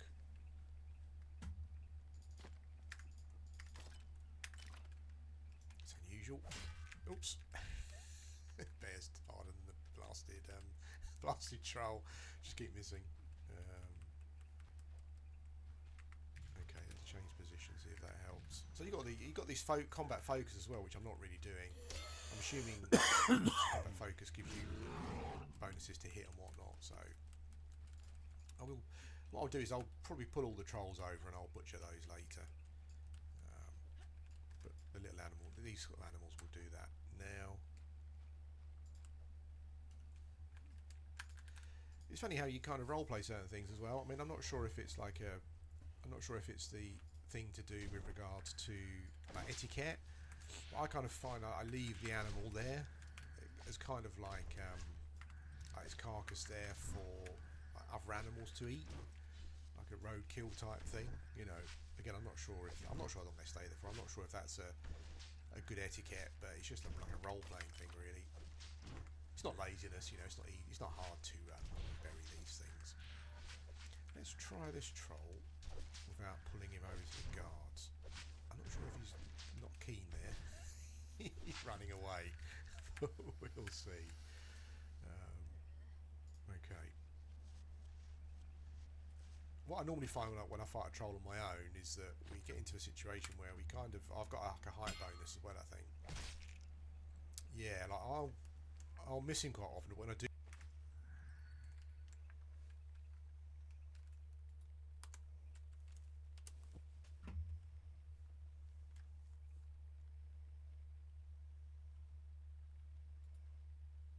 in combat, because the higher your... Howdy, my name is Good Guy Mike. Welcome to my YouTube channel. Welcome to another Worm Unlimited quick and dirty tutorial. Thank you for the extra content from the stream by liking and sub to your channel, Good Guy Mike. Combat system in Worm Unlimited, because it's a little bit interesting. Now, before we start, I should mention combat is more of an automatic thing versus an engaged interaction, which is interesting because most games that have such an in-depth crafting system tend to have a more open range and engaged combat system, but this one is an exception to that. Now, when you first start the game, you're going to have in your inventory a short sword, just a metal short sword, which is going to be what you automatically use for combat. Now, that is a terrible weapon. It is very ineffective. It doesn't work all that well. It doesn't do all that much damage. So you're going to want to upgrade past that as quick as possible. You're also not going to want to pick a fight with anything too large before you are high enough level. And that is a very important statement because a lot of things can kick your butt when you're first starting, such as cows. Cows can kick your butts. Boars can kick your butts. Rats can kick your butts. You're going to want to practice on things like this chicken here. See this aged rooster? All right, now, once you get past a certain level, or once you get a certain quality of sword, like this, I have this this iron sword. Your weapons are going to take damage as you're fighting. So this one is a little bit damaged, so I'm just going to go ahead, right-click on it, and repair. It's going to go through that, and that's going to repair it. Now you can improve these weapons so that they do more damage. So this is a quality of 6.4, which means it does more damage. They don't have exactly a direct correlation. I'm sure there's a mathematical formula that you can find out there, but basically, the higher the level with the weapon, so the higher your skill level with that certain weapon, and the higher the quality, the more damage you will do. All right. The higher the weapon material, the higher more damage you will do as well. So Glimmer Steel does more damage than Iron. Steel does more damage than Iron. Okay, and you can check your skills in here if you go character, or you go skills, pardon me, and then you have your swords, axes, stuff like that. So I go swords. I'm currently using a longsword. My longsword skill is 13.16. All right, now that we got all that out of the way, we're going to go ahead, right-click, and you're going to have attack. Now, you're going to want to make sure that before you attack, you have your sword equipped to your person. Make sure that if it's in your inventory still, you're just going to right-click on it and equip. So if I wanted to attack somebody with the carving knife, I'd go to equip and click that. However, I already have my longsword equipped, so I'm going to go to it. Now, click attack. All right, so there are a handful of things that factor into combat. So this section right here, this one in the middle, on the middle left, shows where you're going to be aiming on the body of the character. So currently I'm aiming for the center of the creature. If I want to aim low, I can aim low by clicking on that. See, so this is basically, it lets you choose your direction. If you want to hit somebody, if you want to avoid somebody's shield because they have a shield in their right arm, you can attack left, different things like that. Now the second part is footing. It says your footing is normal at the moment. That means that I am gaining no advantage from where I am standing. If you are standing above a person, so up on a hill, so you have the higher ground, it will give you an advantage. Let's see if I can draw the chicken over a little bit to a hill. He's not going to follow me over to a hill. But if say I stand downhill from him, it'll turn, if it's enough of a thing, it'll turn and say that you have a disadvantage because of your footing. See, your footing is unbalanced because I am on the slope of a hill. If we stand above him, we're going to get the best advantage. Now, second is this little range down here. This is going to tell you if your distance is correct, okay? Because certain weapons have different distances. For instance, a spear, you're going to want to stand a little bit further back from your opponent. While a sword, you're going to want to stand medium, and certain things you're going to want to stand extra close. If I get too close to him, I'm not going to be doing efficient damage. See, your target is too close. So it's going to be harder for me to damage him. If I stand too far back, it'll go to the too far back. Pretty self-explanatory. Basically, you just move back and forth until this dial gets in the distance is good. Now, Shield Bash. Shield Bashing is used when you have a shield equipped, and it will knock your target off balance, allowing you to do more damage, and taking the character a second before it can attack you again. It will use up more stamina than your average attack, but of course it defends you a little bit. The final one is Focus, and Focus is arguably one of the most important. As you can see, I'm currently not focused on combat. You want to click this a handful of times in combat, because the higher your focus, see, it says now it's traded over your balance, your feet, and your soul. The higher your focus, the more damage you will do, and the more likely to hit you are. Okay? So I'm going to keep clicking this, and sometimes you'll miss. I'm currently unsure of the highest level of focus. I think there's 3 of them. I think there's one above this. Focus is one of those things that just levels up over time. So yeah, see, you feel lightning inside, quickening your reflexes. And I think there's one more after this. I'm unsure. But this is going to make it so that I do lots and lots of damage to this rooster, and I'm going to kill it fairly quickly. As you can see here in this little combat chat, I'm actually doing lots of damage to it. And as you can see here, it's also increasing my my skills better. So focus is one of the most important things, because it's going to keep you alive, it's going to keep you leveled up, and it's going to help you with killing the enemy. Alright, so that is a basic breakdown of combat. Remember, a lot of things. Oh wait, there's one more section. Okay, here are your 3 different fighting options. You can fight aggressive, defensively, and normal. All right, normal is more of a balanced. Defensive, you're going to take less damage. You're less likely to take damage, and aggressive, you're more likely to do higher damage, but take higher damage as well. So it's all a balance. Range, of course, is so that if you're using a bow or anything like that, you can use long distance. Most ranged weapons automatically default to that, so you shouldn't have to worry about that. Anyways, we have slain ourselves the rooster. And it is time for us to put an end to this lovely episode. So, thank you for watching, guys. I hope this was enlightening. I tried to cover everything in it. If you have any questions, go ahead and leave in the comment. If you enjoyed this tutorial, share it with your friends. The channel only grows if you guys support it. Anyways, thanks for watching, guys. You guys, keep being good guys, and I will see you in the next one. Take it easy. Bye! Oh, blast me. Don't blast me. Oh, God.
Venturing level has increased to 31. Sweet.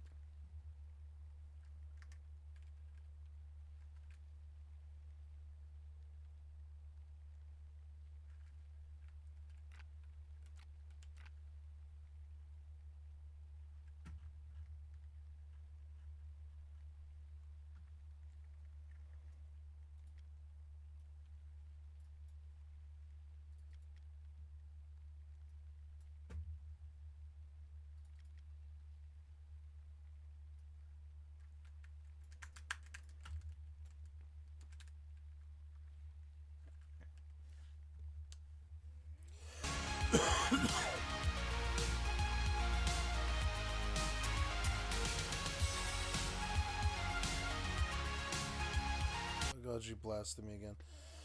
Yeah.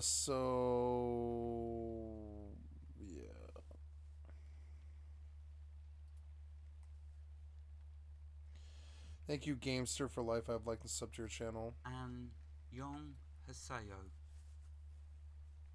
Now that is a lovely greeting, but an ironic one to start a combat episode on. But still, it is a beautiful greeting. Welcome to episode 48 of my Worm Unlimited tutorial series. This episode is a continuation on combat, but in this episode we are going to be training your defences. Now, before you start with saying, well, I know what you're saying. Gamester, you had us playing with dolls in the last episode. Are you going to man up in this episode? It is supposed to be about combat. Well, my answer to that is, well, sort of. So, let's get started, shall we? Now, before I dive into honing our defences, I'm going to show you something else, which is important to us, but if you're playing Worm Online, this is a master stroke, trust me. This is how me, Rainstorm, and me have got still about 8 months left on our deal, okay, time-wise. It is, and I've got Rainstorm completely to thank for that, because she's so fantastic with selling to the token. Now, if you're playing Worm Online and you want to keep your deed topped up with your money. Okay, so you want to keep it topped up. The best way to do it, whenever you kill a monster of any kind, any critter, any creature, always sell the corpse to the token. Why? Because you'll notice under the quality level, the amount of money you get selling to the token is dependent on the quality level. So for 10 quality level, I believe you'll get something like 1 to 5 iron. You won't get much. For a 20 quality item, you'll get more. For 30 and 40 and 50, it increments. Every 10 quality levels, you will get more money. So 100 quality level is the highest you can get. And guess what? By selling this corpse, let's show you. So you activate the corpse, right click on the token and left click sell. Notice down here, it goes through. I got the top amount, which is 11 iron. Now bear in mind there's 100 irons to 1 copper and 100 coppers to 1 silver. Now that may not seem like much, but as you go through a day on an average hunting trip, you could come back with, I don't know, 20, 30 corpses. You sell all of them to the token, and you do that again tomorrow or next week, and before you know it, your token's filling up with money. Now, there is a restriction on how much you can sell to a token, but I believe it's once an hour. So with the new hour comes you being able to sell to the token again. So there we are. I just wanted to show you that because that is something fantastic for keeping your tokens topped up, because you'll have the money to put into them. Right, now, did you answer that question yet about is there any special modifications to our combat pens? So if you've answered that, which I hope you have, you'll realise yes, there is. Now over here I've built a few combat pens. Okay, you're gonna, why would you bother with a combat pen? Well, in Worm Online, where things are very slow, the skills, you most definitely would bother, because while you're new, your character is low and your skills are low. Remember, it's your fighting skill, which is the all-important skill, so that one there. While that's low, you want to have every advantage you can get. Now, with the combat pens, you would have answered correctly if you'd have said two things. One, you build your pen on a slope going down. That way, when you put the different creatures in the pen that you want to train with, they will automatically be at a disadvantage. Yes, you've guessed it, because they will be on lower ground to you. Unless, of course, like this little dog here decided to basically try and squeeze through the gate, in which case I can just lead him back to that end. But we're not going to do him yet anyway. We're going to have some fun with the rooster, which is what I promised you a while back. You remember? You also remember hearing Rainstorm playing with a rooster. Well, I'm going to play with Mr. Rooster now. But what I'm going to do is, I did say to you, didn't I, last episode, Gamesters going down? Well, I ran out of time, so I couldn't show you that. So, you will now see death in this episode, because I thought I was going to show you it when I did the crew tools. I felt sure I was going to drown, but I didn't. Okay, so death is long overdue for me in front of you.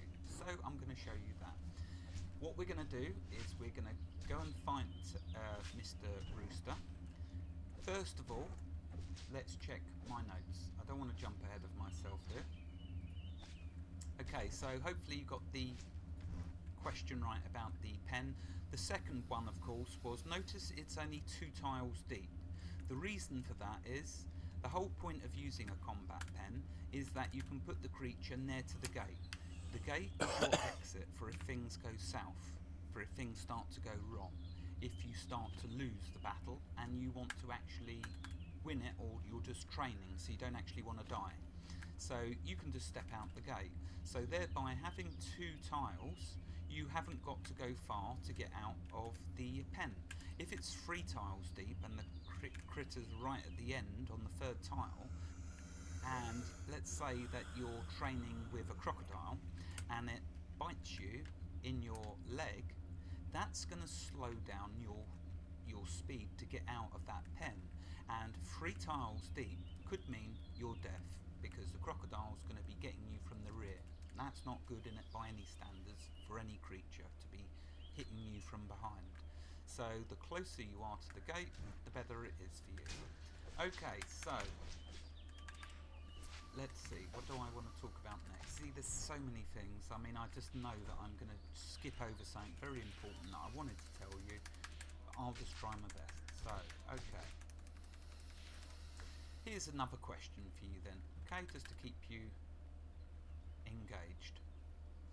We have a mature bull in that pen, a venerable dog in that pen, and an aged rooster in that pen.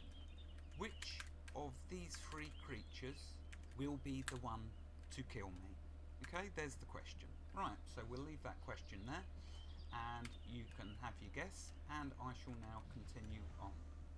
Okay, the next thing for us to do before we even think about going and training is we make sure we do not have a weapon in our hand. We do not. This exercise, I want to make very clear, is to not kill any of these creatures. These creatures we want to keep alive because we want to train our defences. Okay, so we can train our fighting, because if we have no weapon, we will be doing weaponless fighting, which I'm going to get to.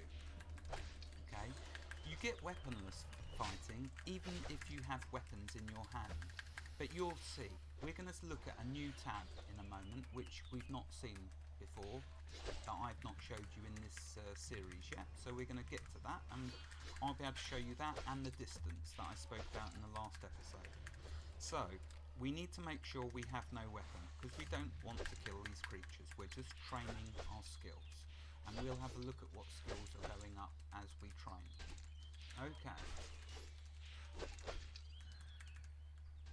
Right, so now there is another trick that I want to show you, because this with Worm, okay, the fighting to someone who doesn't realise the depth of this game when it comes to fighting, you can quite easily fight a creature and think that it is quite there's nothing to it, you're not really doing anything.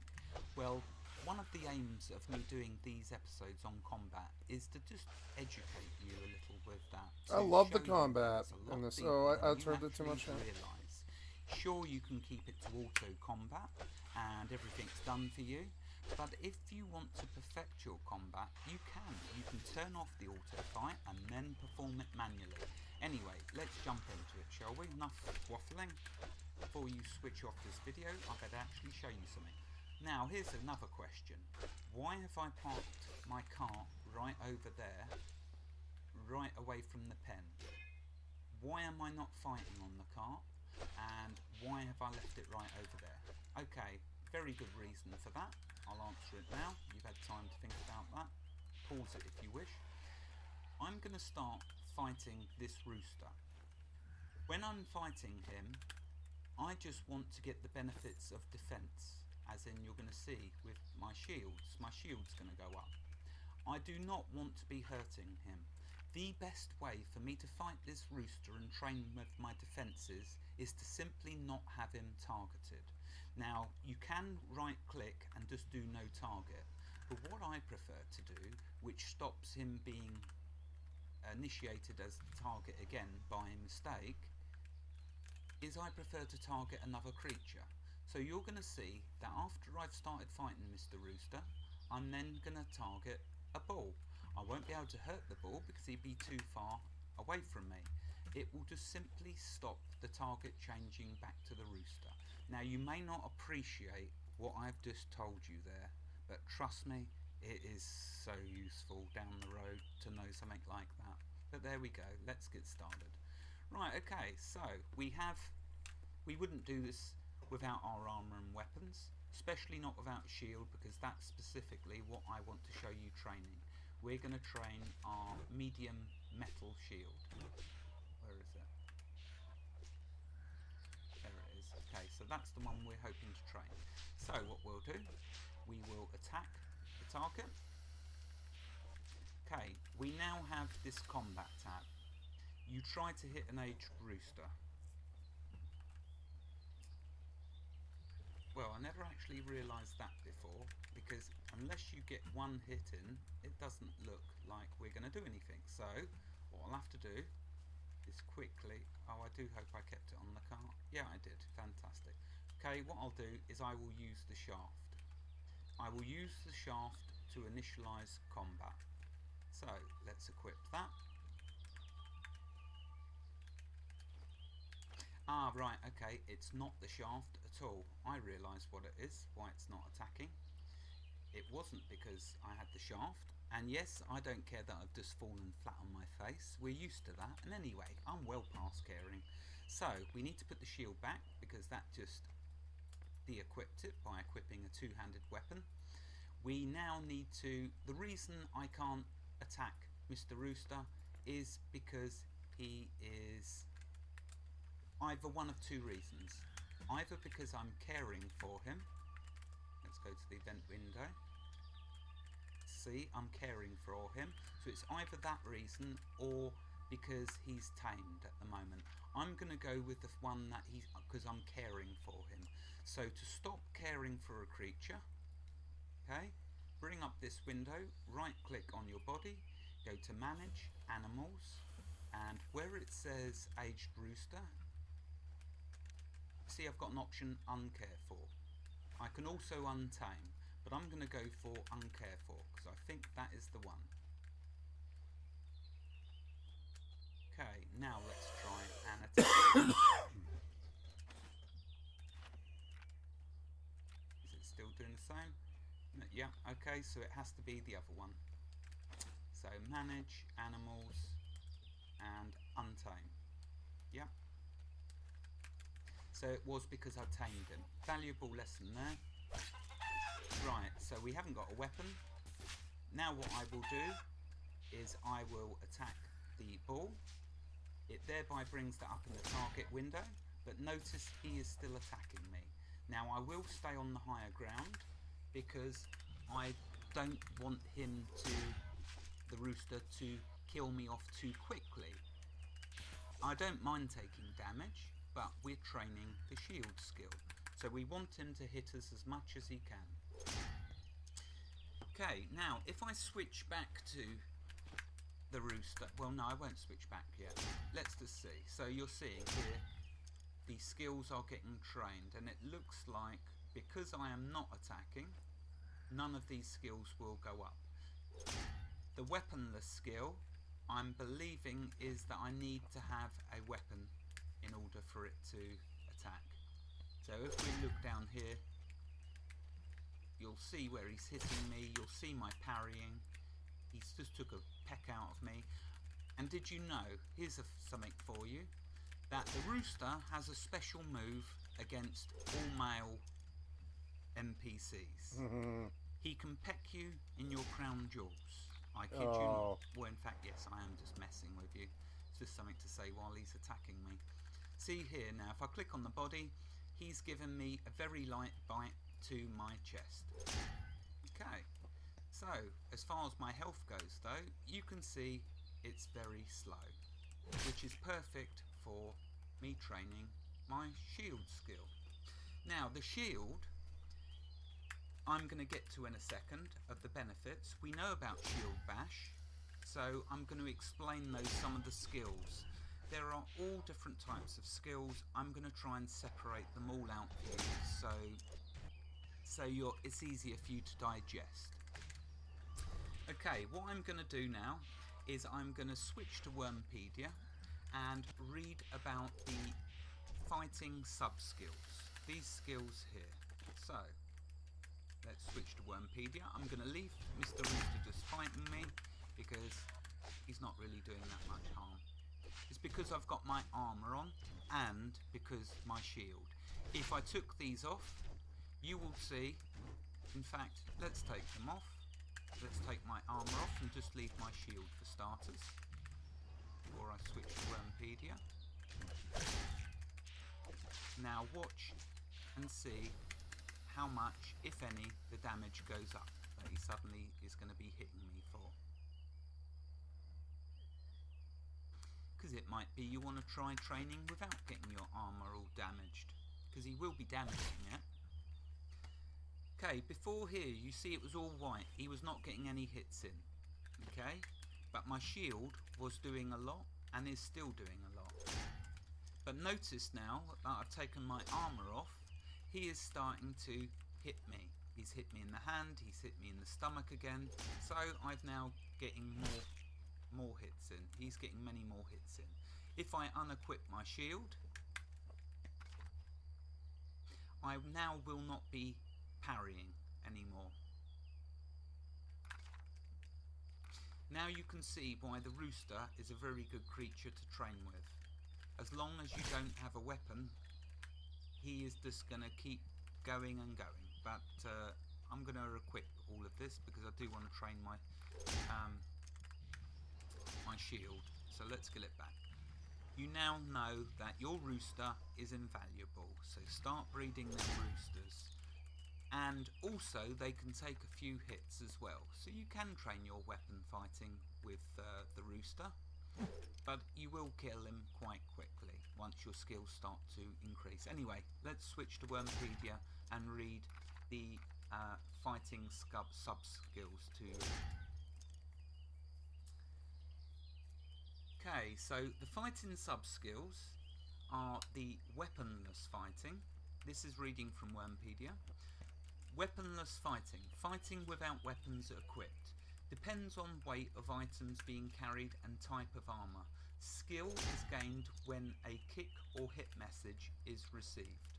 So fighting without weapons equipped. So this is exactly what we are doing. Notice though that the only skill increase we are getting is the shields. So weaponless fighting is basically just what it says. Okay, moving on. Aggressive fighting. Reduced defense but increased offense. Damage is enhanced. Two-handed weapons swing faster. Well, we've already been over that with the two-handed weapons. Now, aggressive fighting. What I'm going to do for these three sub-skills of aggressive fighting, defensive and normal, which are the three that you can see up here, let me explain as I read through Wormpedia the uses, why you would use them. First of all then, aggressive fighting. What is the scenario that you would use aggressive fighting in? Right, let's say you're out with friends hunting. So there is more than just you that is fighting creatures. One of you is going to be the tank.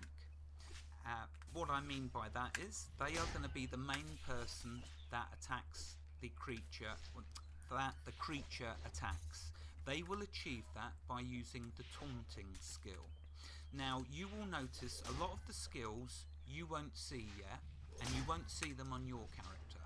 The skills unlock, the skills and special moves that you get unlock the higher your weapon sub-skills get.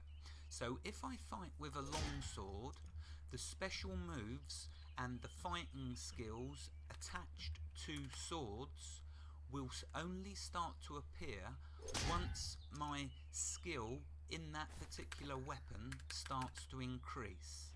Now, if I just say that I got my large axe to 30, you will then notice either a special move or a special skill that you can then use. So as you increase your mauls, axes, longswords, clubs, or any of the weapons, you will gain then access. They will unlock, the higher the skill gets, will start to unlock special moves and skills that you can use. So you've gone in a group of people, and the main person who's been established, who's going to be the tank, will start taunting the creature. That creature will then get aggroed by them, aggravated by that person who's taunting. They will then switch to attacking them. At that point, the rest of you will switch to aggressive fighting. Your defenses will be lowered, but that will not matter because that creature, that hostile creature you're fighting, has the full attention, is fully focused on fighting the tank, the person who is taunting. So thereby you can get sucker punches in aggressive mode, swinging your weapons faster because you're in aggressive mode, to exploit the fact that that creature is not targeting you. Now if that creature suddenly started attacking you, you would then switch to defensive stance. Now let's switch back to Wormpedia and read defensive fighting. Defensive fighting, reduced offense but increased defense. Moving combat rating penalties are reduced. Parry and dodge rate is increased. So, when would you use defensive fighting? Well, let's say you made the mistake of making your combat pen 3 tiles deep, and the crocodile took a bite out of one of your legs. You're then walking slowly and don't know if you're going to make it out the pen in time because he's killing you. Well, switch to defensive fighting.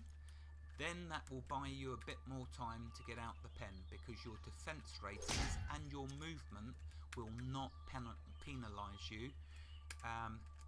Penalise your combat rating. It will boost your defences. So there we are.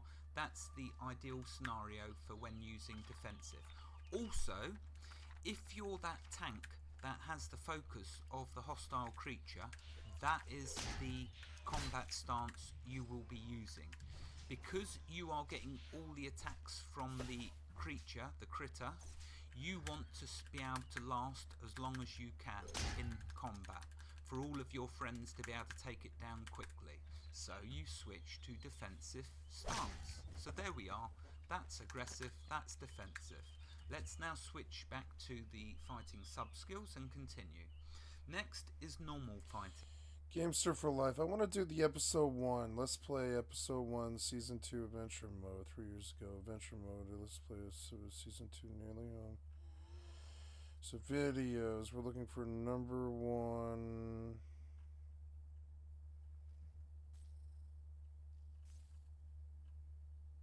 So, but no, I'm looking for this one I've been watching. Oh god, am I being attacked? Yes, I am. Oh.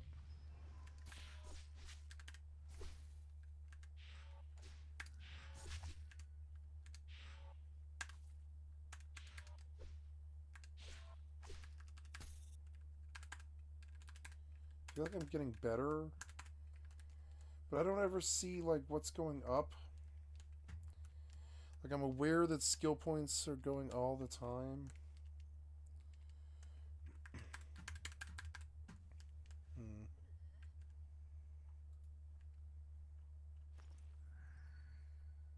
Wow, this guy does everything. He did outward well.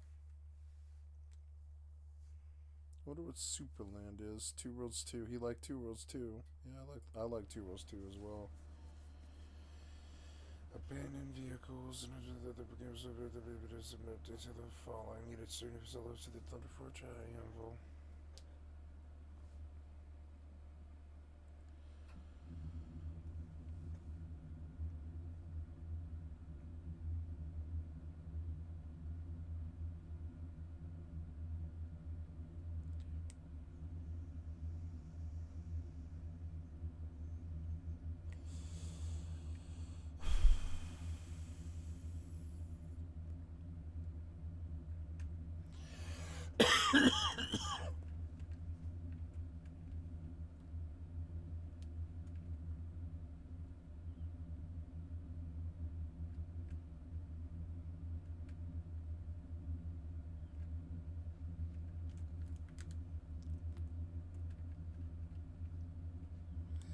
There, the Worm Unlimited, the Worm Unlimited full one. There, this is great, yes.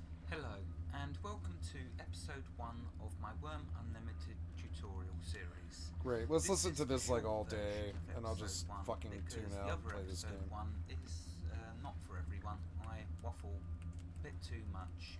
I don't want to know anything about this game, but that game... Anyway, this episode is going to be on a short really introduction to one of the best open world sandbox crafting survival yeah, I'll probably go to that Worm has next ever too. Been made. Yeah. Bold statement for sure, but probably in a little over right 7 weeks' time, in Worm reality. Unlimited will be 1 year old, and Worm Online is going to soon be a decade old. And this series will also be 1 year old. That should tell you something about how deep Worm is. Anyway, I love this game. I don't think this game is for everybody, but it is for me. I love this stupid game. The combat's so addictive Worm to me. Unlimited is your full standalone version of the fantasy sandbox world Worm Online, the MMO RPG where the players are in charge, a pioneer in the ideas of player influence, crafting and adventure. It is now one of the most deep and feature-packed sandbox experiences available. And I kid you not, that is a very true statement. Anyway, Worm Unlimited is developed by Code Club AB, and you can find it on Steam priced at £22.49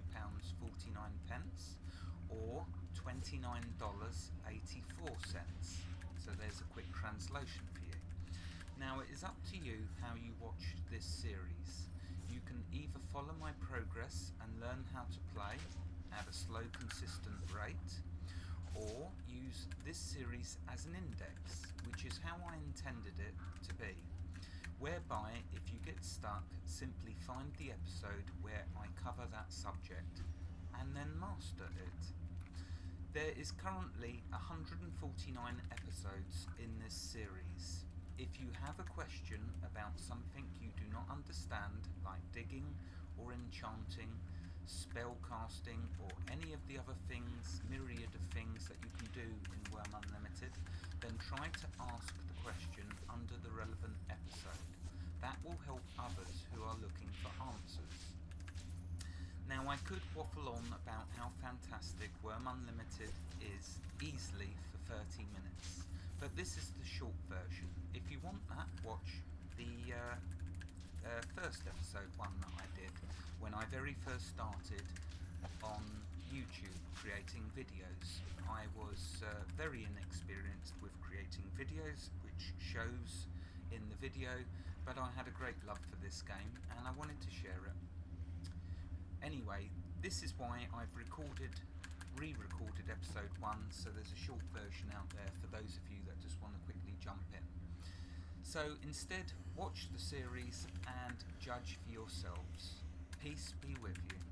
Wherever you are in the world, God bless you and keep every last one of you safe. Thank you for watching and have a fantastic day. Lord Goodbye. bless you and keep you, Mother McCree. Hello and welcome to episode 2 of my Worm Unlimited tutorial series. This is the short version of episode 2, made for those of you that want quick information. So let's start with the tent information. The problem with the tent being placed near water I love has this been song. fixed. To place your tent, right click on it and choose drop. So my tent here, right click, drop on ground. Notice it doesn't matter if it's near water. To get it back, right click, take. Okay. A tent is useful for setting your spawn point if you die. If you die, you'll then spawn back at your tent. A tent is useful for hitching an animal to it so it does not wander off. When you first start in Worm Unlimited or online, having a tent means that you can hitch up one animal that you find to your tent. A tent will slowly rot if left on the ground. Remember to pick it up when not exploring or when you have built a shelter. As you can see here with my tent, it's taken 66.30 damage. Well, it is nearly a year old, but by keeping it in your pocket, it won't take any damage. But before you go off exploring, make sure you set your tent. Excuse me. A tent can be used for storage. So let's drop it on the ground. Right click, left click open. You can then store your items within the tent. Okay. Digging. Drag and drop your shovel onto your tool belt like this. Gotta leave soon, I'm almost full. Activate your shovel by left clicking. I love this fucking game. Or if you've got hotkeys I'm gonna play I'm gonna play this game so In my much. case, it's control free. I just didn't think the client was good. It doesn't play well with others, but it's good. It's a good game. Each tile has 4 corners and 4 sides. So if I scan over the ground, you'll see lots of tiles. Each of them tiles has 4 sides and 4 corners.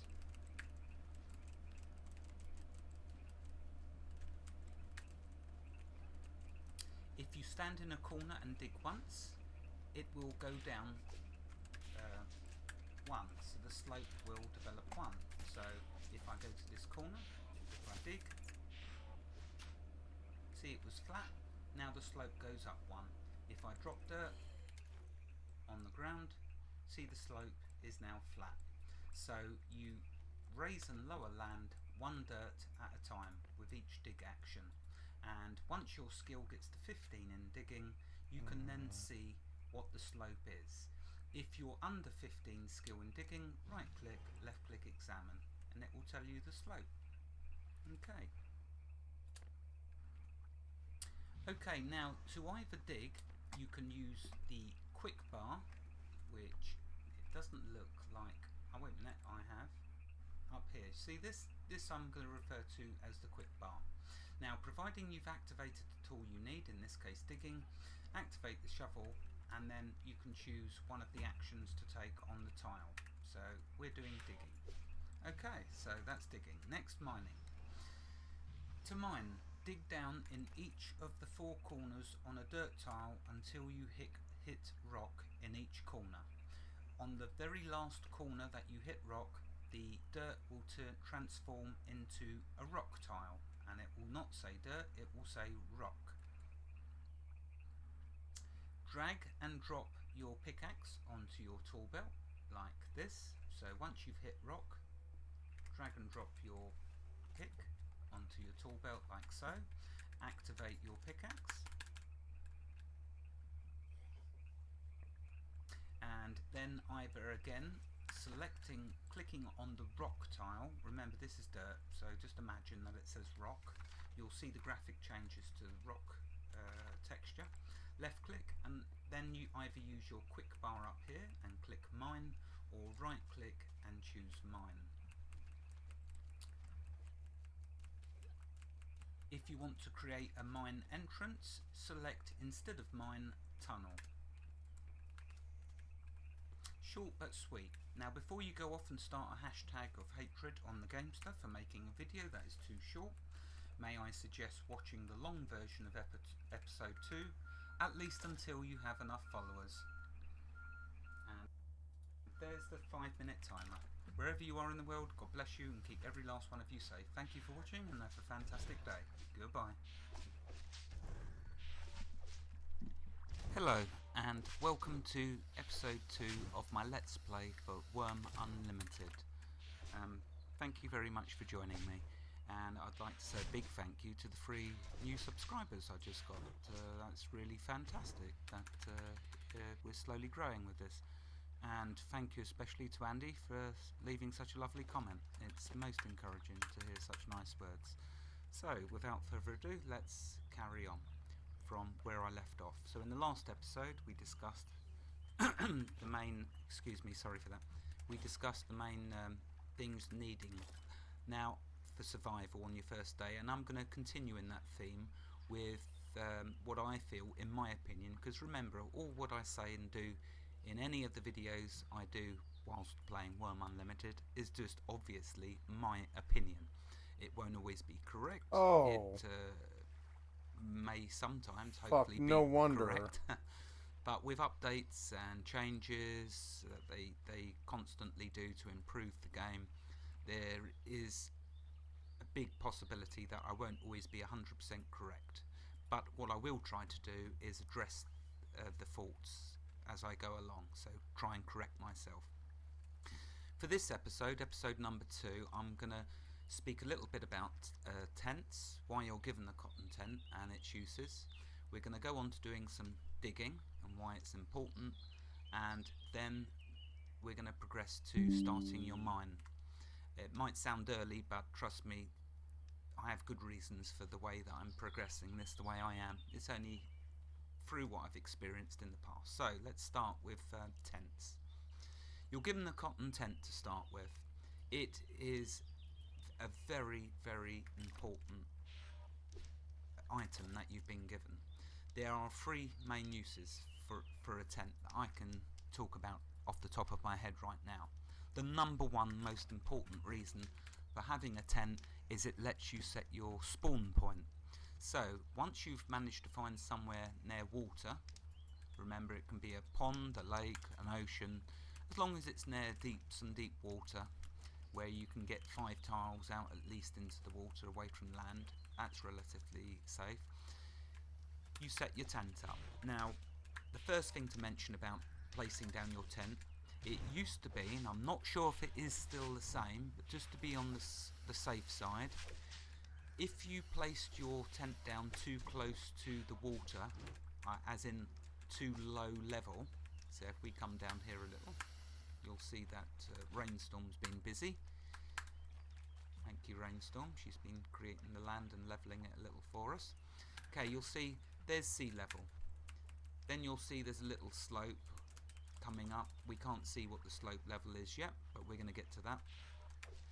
Here is much too... If you place your tent here, the way it used to be, I don't know if it still is. I will perhaps test that, but for now, I'll go on the side of caution. If you place it here, you won't be able to pick your tent back up because it used to be that it didn't like it, and you'd lose your tent. Yep. Here, coming up a bit higher, still too low. To be on the safe side, to cut a long story short, if I can step back a bit to show you. I like Worm, and I'm going to play it. Worm, I think, is the game. Slightly up, elevated, a good distance from water level. I'm going to buy Worm Unlimited that way, then today. there's no problem with getting your tent back should you want to pick it back up, because obviously you're going to possibly change locations numerous times till you find your perfect spot. So the first important reason for having a tent is it sets your spawn point, which is crucial. That way, if you die, when you die in Worm, your body gets dropped as like a body bag on the ground, and it has all of your items that you've been collecting. You will keep a few crucial starter items in your inventory, but the majority of your items will be dropped in that body bag. Now, if you don't set a spawn point, let's say you're swimming out in the ocean or in the water, and it drops your body bag, you're going to lose your body bag, you're going to lose your starter items, so that's going to be really bad. So set your tent as soon as you can. How to set the tent? You simply right click on it in your inventory and go over drop and then on ground. So drop and on ground, and it will then place the tent for you.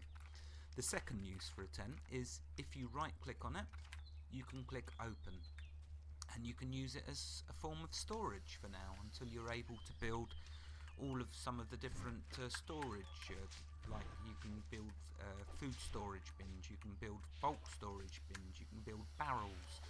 I could probably go on for ages about all the different storage containers in this game. There is loads. We'll get to them as they become relevant. For now, you can use your tent as storage, so that's 2 uses. Number 1 use for me, of course, is setting your spawn point. That's what's most important. The number 2 most useful thing for reason for having a tent to me is the fact that if you find wild animals, you can use your rope so you activate your rope, right click on the animal, and then you'll have an option to lead. Now at the moment, of course, this cow that I found, I've hitched it to my tent, which will stop it wandering off. See that there was a dog in the screen. That's just wandering off because I've not captured it. So in order to do what I've just said, first of all I need to unhitch it. Okay, so here's a wild animal. Activate your rope, right click. I love this fucking animal game. If it's not aggressive, and left click lead. See down here now, you start leading the animal. Come over to your tent, right click on the tent, and left click hitch. And there we are. You see down here, you hitch the animal to the tent. That now stops that animal wandering off. until you have time to build pens in which to keep your animals and that all important enclosure that I mentioned in episode 1, you have to hitch them to your tent. So that's why it's important to progress at the beginning, just to get that enclosure up. Many uses for an enclosure, and they're all important. So anyway, that's the tent covered. Moving on. Now we're going to take a little look at digging. Digging is another crucial element to this game. Digging, mining. You don't have to do everything. You can, like if you're playing with friends, someone can specialise in one particular skill and you can specialise in another, but for me, I like doing all of the skills in this game. They're all fun. Okay, let's bring the skills window up. By pressing F2, you'll get the skills window. And if I put it over here, oh, just to quickly mention, 3 icons up here in the top right corner. When you first start playing sorry, excuse me. When you first start playing Worm, there's 3 icons up here. For the first 24 hours of gameplay, you'll get newbie food, which decreases the need for food and drink slower, and you'll get newbie aggro range, which means monsters can be closer to you without aggroing, and thirdly, newbie health, increased healing for new players. So if you hurt yourself, you'll heal quicker.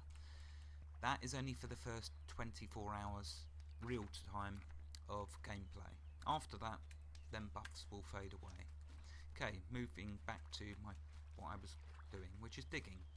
So down here you can see we've started to flatten some land. The main reasons for flattening land is if you want to build a house eventually, it needs to be on flat land. Any building that you want to build, and there's lots of different types. There's so many different things in this game that you can build. I'm not going to stray, it's so easy to stray, I keep straying, but I'm not going to this time. I'm just going to focus on the subject you know, that I'm talking about. So, flattening land. One reason for building. Second reason is for farming. On the last episode I showed you how to forage and botanize. You do that once you've got a good collection of different foods. You can then plant them in the ground. I will get to farming, not in this episode. I'm only talking about this, the fact that to plant a field, the tile needs to be relatively flat. It used to be that it could be no more than 3 slopes up. I can't actually show you the slopes just yet, because well, something attacked me. But for now, damn it. suffice to say, land needs to be the tiles need to be relatively flat land in order for you to start planting the food that you foraged and botanized. So let's go down here. That's why we get our digging up. With digging, okay, I mentioned in the last episode that as you do your skills and improve them, the game rewards you, and I said something wonderful happens, as in the reward that it gives you is usually going to be something that's so useful. So let's show you what I'm talking about. My digging up here, I don't know if you can actually see it. I know it's a little fine, but I'm hovering over digging, and on the right my level is 12.31. That's what my digging is currently on. Now, to practice digging, the easiest way to quickly skill up your digging, because you want to get your digging to a minimum of 15, and I'm going to show you why. To train digging, the easiest way is to find some relatively flat land. Find as flat as you can, because if you're on too steep a land it won't let you dig because your skill won't be high enough. So find somewhere relatively flat and go to one of the corners of the tiles. So don't go to the edge. Find 4 tiles and go to the center tile corner of them 4 tiles. Then what you do is you start digging. Now I've made a hotkey for digging, which is my V key, which I'll be using in a moment, but just to show you, so what we first need to do, get our tool belt up. This is the tool belt. You can make much better tool belts, up to, you can have 10 slots, but trust me, you aren't going to get to 10 slots because it gets very, very difficult the higher you get. Well, hopefully you'll prove me wrong, and you will, but we'll see. For now, we're going to click the shovel, activate the shovel, and right click, and if I left click dig, you'll see I start digging. And there we are, I've digged up 1 dirt. Over here you'll see the skill digging has turned green because it just gave me a skill increase. It's now on 12.48. It was 12.31, so it's gone up slightly. Hello. Ah, Brainstorm's just waved and said hello, so hello Rainstorm. Okay, getting back. So I will now drop that dirt. I know I just dug it up, but I'm dropping it back on the ground because I want to keep digging and then dropping the dirt back down just to get my skill to 15. Okay, so let's dig 3 times. So I'm going to press my key 3 times. 1, 2, 3. See, I've queued up more digging and I'm digging away. Got 2 dirt. Notice my skill now is on 1295. So I will drop the dirts back down on the ground, not as a pile. If you drop as a pile, it will land on top. How can I do this so it doesn't sound confusing? If you drop as piles, it's like a pile of items. As you can see there's a crate icon and it's got different types of items in it and it turns into a crate. If you just drop dirt as a pile, it looks like a pile of dirt. But what I want to do, of course, is drop this back down on ground so it goes back into the ground so the ground doesn't become too uneven as I dig. Hopefully this will make sense. Oh, I do hope so. Anyway, so carrying on, I want to get my skill to 15, so I'm going to dig some more. We're on 13 now. It doesn't take long, as you're going to see. Drop the dirt back down and keep digging.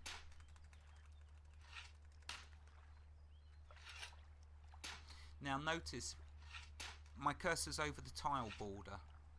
So there's the tile, one of the borders we spoke about earlier. It just says tile border.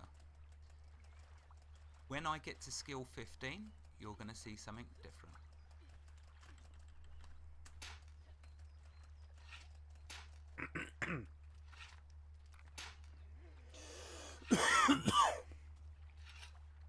Okay, I'm at 1426, so I'm nearly there. Let's drop this before I drop the dirt. Okay, at the moment, until my skill reaches 15, with all of these skills, farming being another one, so if we go to nature, and you'll see farming there. Some skills won't appear in the list, by the way, and if you haven't used them, I don't know which skills, but some skills you have to discover them as you go along. So, farming. With farming, as that skill improves, you get benefits. With digging, it's the same. So, if I hover over a tile border, it just says tile border. If I right click on the tile border and left click examine, you'll notice down here, it tells me the slope is 3 dirts steep towards you. So that's telling me which angle it's going at and by how many. The slopes are done by the amount of dirts. So it's telling me 3 dirts because I just dug up 3 dirts. So that makes complete sense. If I now drop that back on the ground, and if I right click and examine, you'll see the slope is level. So it tells you, and that's how you can start to get it takes a while to get used to. For those of you that are new to Worm, it does take a while to get used to this, but that's why I'm doing this, to try and help you to speed that process up. So at the moment, you have to right click and examine to figure out what the different slopes are, you know, how steep they are. Fortunately, Rainstorm has been very good and she's got this little bit of land flat. Okay, so let's carry on digging.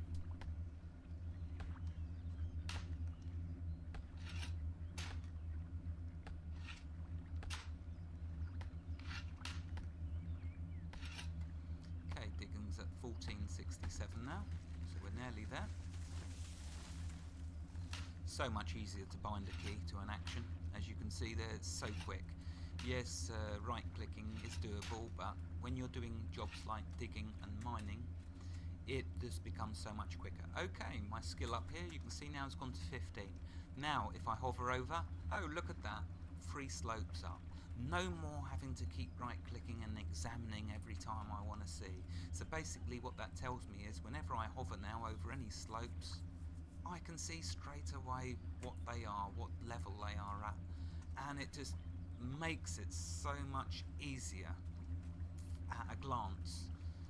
It just takes a bit of the initial pain. I wonder what New World's inspiration was. It was actually Shroud. It has rewarded you for spending a little bit of time and effort increasing. There's a bunch of Shroud in New World. The most wonderful thing is, I wonder if New World swallowed up a bunch of the developers. Skills, as you progress them, you will see something equally as wonderful, which will make your life that much easier. Another example will be cutting down trees. At the moment, if I activate my hatchet, if I right click the tree, I have to go to examine, and then down here it will tell me I see an old birch tree. If you improve your wood cutting or your nature, which skill is it? I have to be careful here. Is it forestry? If you improve your forestry skill, Emerald Ash Borer, I bet that'll sell. Try not to ruin things. I'm going to try to just stick to stick to what each subject, and then move on. If I get to forestry, I'll get to it. But for now, it's digging.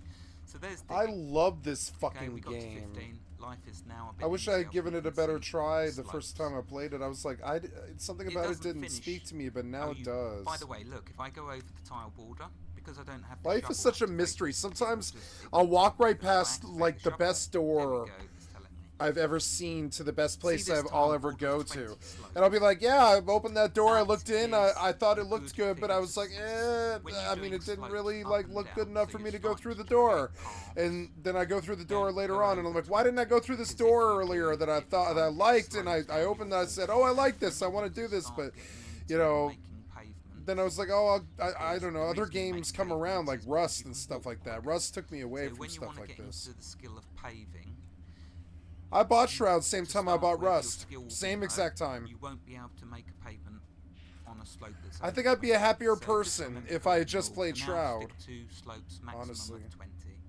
That way you don't fall down them, and you can pave them.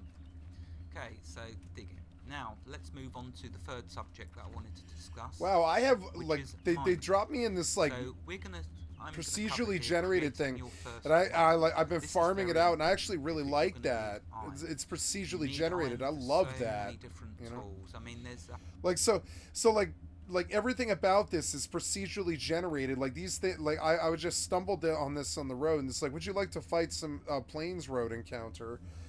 And like, well, not would you like to? It like forced it on me, like Final Fantasy 11, or I'm sorry, Final Fantasy 6.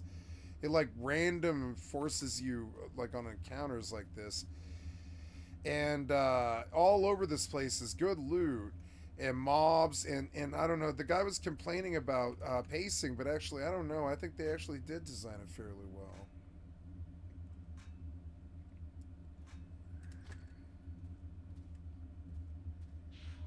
Also, there's mobs respawning, so like you can stay in here and farm this as long as you can basically continue to store loot. And I think with a teleport scroll, I can pretty much continue to keep moving. The minute she starts hobbling and I can't move as good anymore, like this. See it? The minute she starts hobbling, but look, she can still move really well though. When she's too like heavy to like move very fast, I will teleport out and I'll slow walk her to the bank. And I'll just dump all this and I'll go back out again. This game is good. This game's gonna eat my soul, I think. I like the graphics. I love the way it looks, actually. I love the way this game looks now. Now that I've seen it like on its own, when I was playing it with others, like the performance was not good, but now it looks really good to me.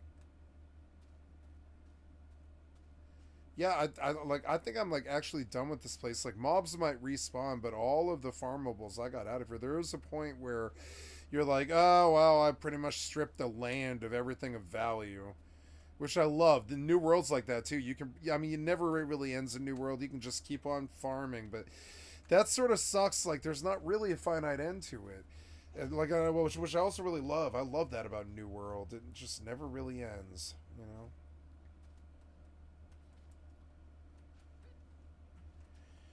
No, British did well with this. He did well with it. They're just stupid and they don't know. They don't know how to like give it a chance. They look at it and they're like, "Oh, look at the poo-poo graphics that look like they're from 2011. Look at the clunkiness and all this other stuff." But it's actually a very fluid MMO if you play it right. It plays like New World. I really did not know, but it's got combat like New World. It really seriously does. It doesn't have hitboxes like New World, but it has the combat of New World. And I wonder where they got their inspiration from. I always thought it was kind of only Dark Souls, but no, I think Shroud actually was a huge influence on Amazon Game Studios. I think this game's going to be a huge influence on me too, actually. Novia is the name of the world, I guess. Yeah, shields are a great way to augment your defensive information. They always complained that Ultima Online never got its 3D rendition. And this is not the 3D rendition of Ultima Online, but it's a good game. It's a solid Ultima game. It's a solid Ultima game in its own little weird way. He was experimenting. And I think there's like worlds to be had here. I got to get back to Soul Town. Yeah, Soul Town. I like the world map. I like how you can walk along it like a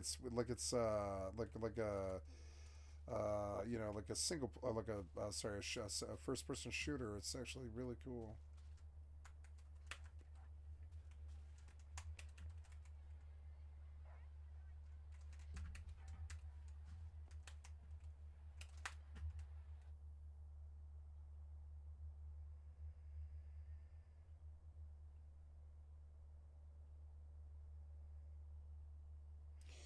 Oh man, what is a party like in this game? It's probably so fun.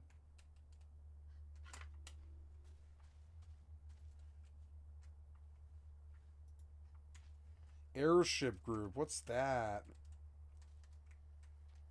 What's an airship group?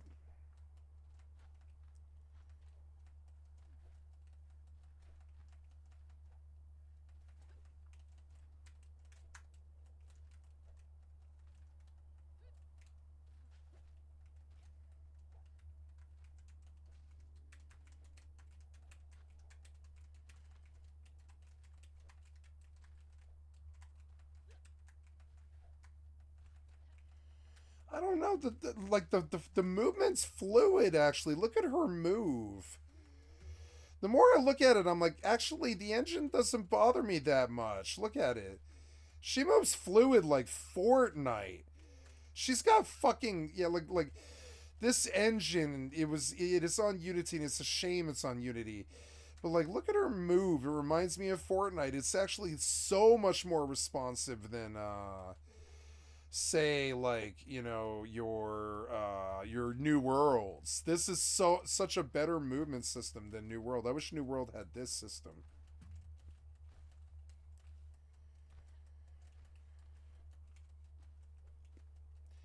I want to make a suggestion to Amazon Game Studios that they make their movement like this. I want to make a video and be like, "Dear Amazon Game Studios, please make New World like this." And I want to show them this is the movement of Shroud of the Avatar. I know it's not a good example. Then I'd be like, here's the movement of Fortnite, right? This is the movement that you need. You're close, but you're not quite there. You need to up it a bit. The world's big enough, trust me. The world's big enough to have movement like this. Your stuff's all clunky. It needs to be fluid. She moves fluid. I'm surprised. I bet there's some jump puzzles in this. I could see why he liked the engine and why he used it, because it is actually in its own way like very good, and it's very proficient for how cheap it is. Is it Unreal? It might be a fork of Unreal. It feels like Unreal. It feels like Fortnite. It doesn't feel like Rust, It plays like Fortnite. Anyways, let's turn the I'll keep listening to this kid. He's a good presenter. I just wanted to talk. Anyways, so yeah, I'm in Soul Town. I have to go to the bank, and I'm just gonna dump all this. I'm not even. Oh my god, look at all this crap. I'll just dump all of it. Fuck it. Look, the durability on my skinning knife is down. Oh my god, I'm gonna play this game to death, I think. Wow, I didn't expect this to be the one, but I think it might be, actually. Okay, well, new game on the agenda. It makes me happy in a very strong way. I wonder if I can bind a key to music. Is there a way to toggle music on and off? Bind a key to toggle music, toggle the in-game music on and off.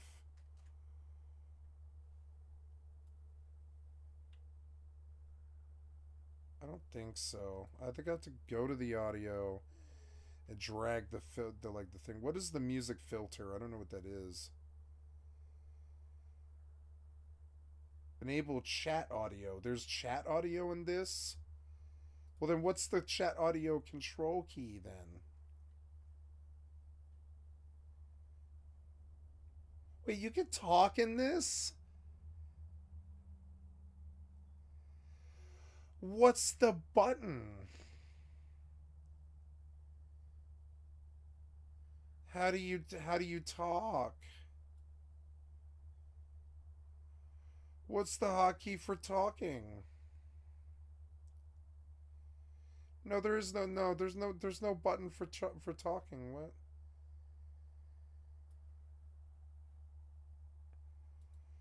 Enable chat audio. What does that mean? What does enable chat audio mean?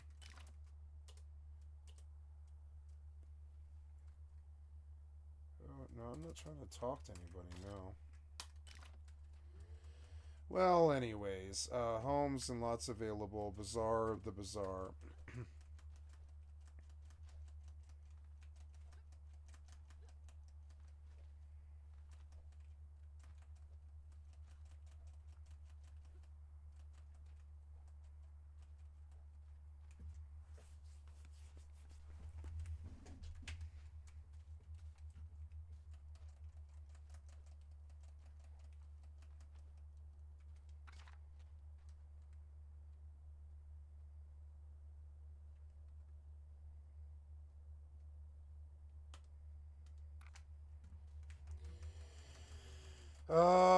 Well, I'm really happy with everything, but I gotta go to the bank. Yeah, and I'll put him back on. A whole plethora of different. Actually, I want to put him back on when I'm grinding again, but I want to I want to listen to the music while I'm doing the work.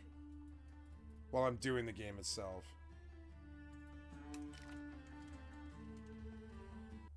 Carousel o Bravo. Wow.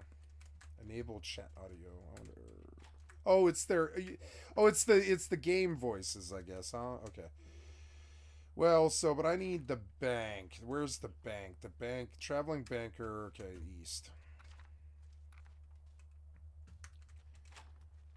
Okay, traveling banker automaton. Welcome to the bank. Cool. 52 out of 90. I'm gonna drag this back over. And we're gonna drop. I wish I could batch drop. Can I control? Ooh, can I? Oh, good, I can. Thank God. Okay, so yeah, we're gonna batch drop, right? We're gonna batch drop all of this shit. Yep. Can I shift drop? Oh, good. Oh my god, it's a competent fucking item system. I don't think I've ever seen one in a video game before. Look, you can actually do the work of moving everything. It almost brings tears to my eyes. You can actually move items. I've never seen it before. Yeah, look. Well, I mean, EvE. It reminds me of EvE. He's got the same system that EvE does. No, this game's really good. They're stupid. The more they say a game is bad, the more they're just like dumb and they don't play it. Oh my god. No, this game is really good. Now, destroy this crappy piece of shit. Yeah. How's my spear, by the way? Equipment. Oh no, I put my spear away, huh? Well, sort by item name. There, perfect. Oh, look, I'm almost full, so I'll have to do something about space when I get back, but yeah, look, I'm 28.9, all items, yeah, that, like, got about 30 pounds in tools, and some torches, which is fine. Yeah, no, this torch is shot, though.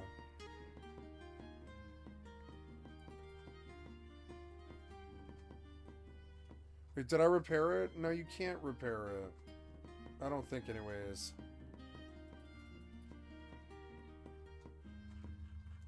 No, I love this game. I want more storage now already.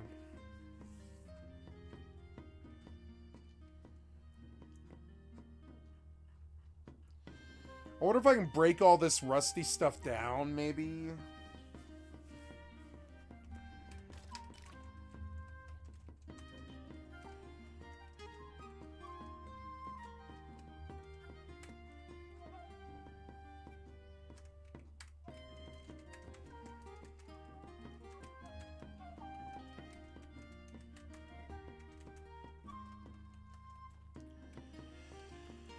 Alright, I'm down to 28 pounds, and oh my god, I want to go right the fuck back out again.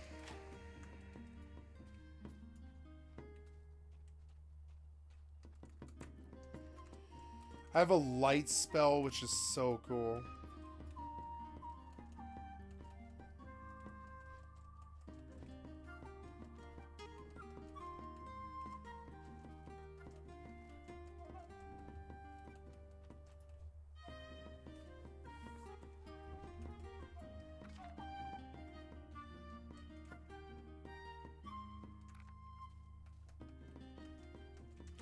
Wow, look at that shadow. That's better than New World. The engine itself is actually really good in its own weird way. Look at that shadow. That's better than most games, honestly. I was like, some of the shadows blow me away in this game, actually. I was like, yeah, look at that shit. That's some of the best shadow work I've ever seen, period. Like, why, out of this crappy engine, like, this crappy game... It's weird.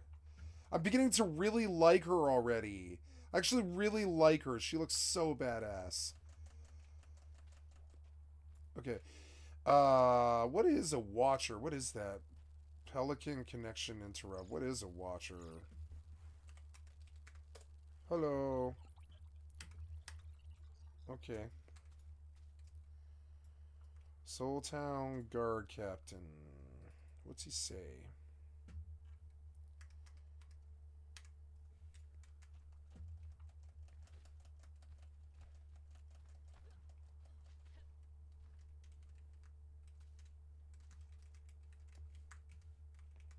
That cat is purring. Tiger, Sissy, and Whiskey. Are they real?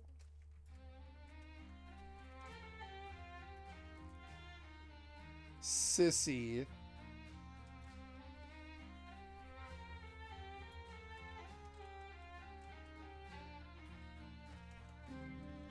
Aww.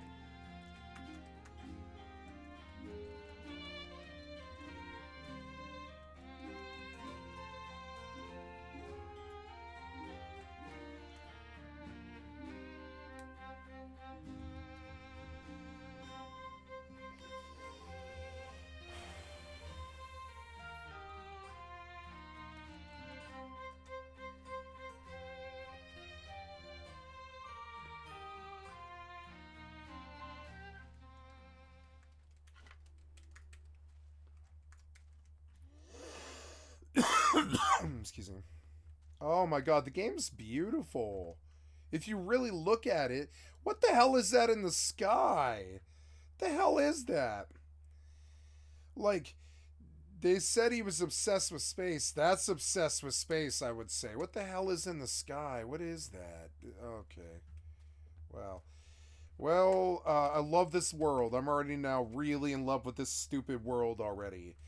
I am going out.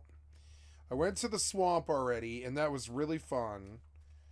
East Perennial Trail is a level tier 2, so it's like the same level as the swamp was, I think. Yeah, like The swamp was tier 2. What else is tier 2? Here's another swamp. East Veiled Swamp.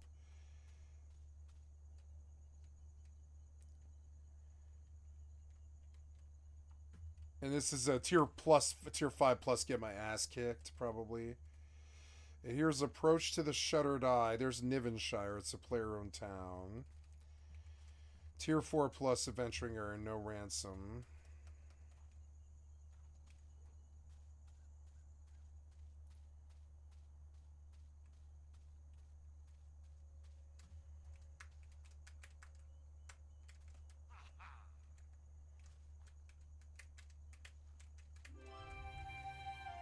Yeah, I'll fight bandits, sure.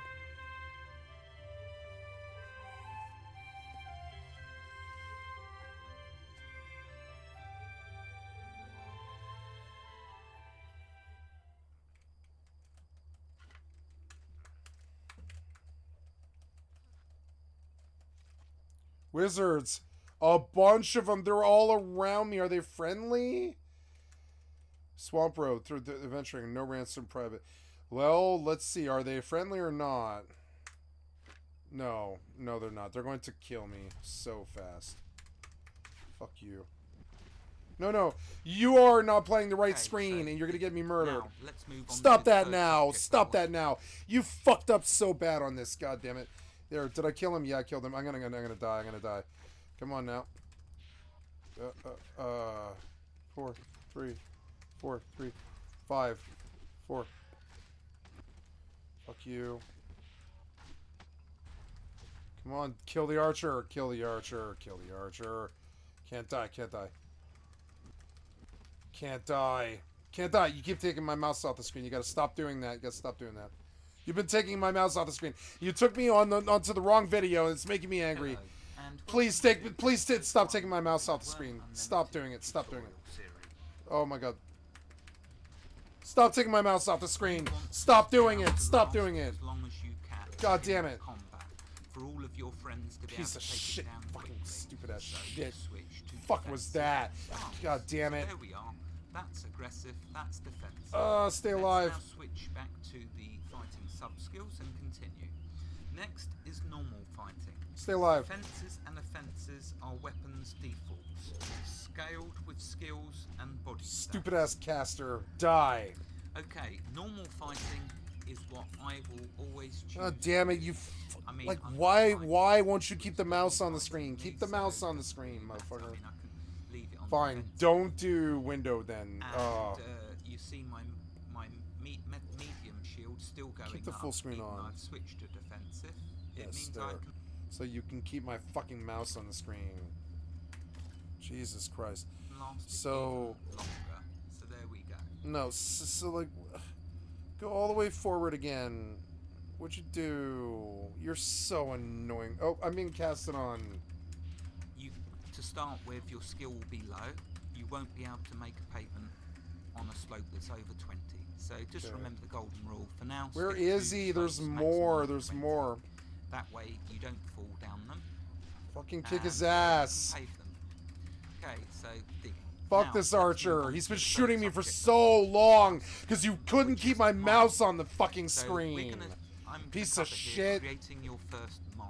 And This is Windows. very I'm talking about important because Windows. You're gonna need iron. Not the game. You need iron Windows. for so many different tools. I mean, there's a whole plethora of different ores that you can find and use for different items. You can create. I boats sense a in great this threat game. approaching. To use boats, What do you mean? you'd I wanna have sense an a great anchor. threat Otherwise, approaching. if you don't anchor Oh your no. boat, your boat will just drift off. No, So no. For the anchor, you need Is legs. there line of sight in You can this? There create is. He jewellery. can't shoot me, can Jewellery, he? you'll use I don't normal know. I silver, don't know. You'll use silver and you'll use gold. Just get on him. Get on him. You can get copper. You can get. Fuck you, can die. make brass. You make brass by using. The skill's not there yet because I've not actually done that. But basically, you combine copper and tin, and you can make brass, which will give you a new skill tree in here once you do that. But of course, you need to find all these ores. To find the This ores, guy you have to have a sucks. mine. He's going to To kill create me. a mine, let's get started. Okay, Oh, so damn this is it. where your digging skill again comes in handy. The way I create a I'm mine dead. is first of all, you That have to son of a find bitch. somewhere I was not ready which for him. is a relatively steep hill. The first 10 people all at once was okay, but then Let's him... close the skills window for a moment. Oh, let's just I like the quickly mention this Onk. I personal like that goals Onk. window It's actually dope. so I can close it and give us more of a Yeah, he killed me. He sucked. Okay, when you first start the game, you get this personal goals window. You can close it and you can bring the window back. So if I close personal goals, if you go to menu, if you go to HUD settings, you'll see you've got personal goals window. If you left click that, it brings it back. So I'm going to close it for now. We can talk about that a bit later. Okay, for now. Ah, get the mouse on the finding's the best screen. place to start your mind. Get the mouse on the fucking Make sure screen. Don't you fuck don't with start me. at Why is there near the 2? level. 3? You'll hit Why reset is there and then 3 you on can't me? anymore. So, Just leave as you now. can Just see leave here, now. I've gone up from the That water is to fucking a fair ridiculous. way. That is ridiculous. A fair way. I don't like to One start was my bad mines enough. too What are far you up a doing? hill or a Yeah, mountain, like... because I like to create big mines. Fuck this wolf. Because I want to try No, and find nope, all the he's got different 2,000. ores There's that no are way out I'm there, leaving, I'm because leaving. they're all useful. I'm leaving, I'm leaving, I'm leaving. So here you can see Just leave, I've just leave. started a good way up. I killed 10 of them and I looted them, whatever. And the way Fuck you 'em. start a mine is Dicks. so find an area, a tile to start on. With digging, like we mentioned in the last episode, you start on a tile and a tile has 4 corners. So to dig, you go to one of them corners and you will press your dig button, or you'll activate your shovel and go to dig, and you will dig down to no more than a slope of 20. If you go more than 20, I think it's 23 before you have to start using the climb function to climb up. So you don't want that hassle, trust me. Just stick to the golden rule of don't make your slopes more than 20, like I discussed earlier. And so Don't make your slopes more I than start 20, okay. on this corner tile. I'll then, once this slope reaches 20, I'll go to the other corner and I will drop that Which down. one of these are we on? Which one are we watching? We're on 3? Okay, good. No, we're on the right one. We're on the right one. Good. So it becomes even. Ooh, the rain looks good. This does say 3 slopes up, but I'll show you why it says 3 slopes up in a second. Okay, so I do this end and I keep going digging down until I hit rock. It will say you hit rock and can't dig anymore. Once that happens, move to the other side, the other corner where you haven't hit rock, and keep digging that corner until you hit rock. So that's this side, I've hit rock. Then what you do, you'll see as you've been digging, you will create a big slope up, going up. Okay, so you'll need to go up to the top of the slope where you can get to the top.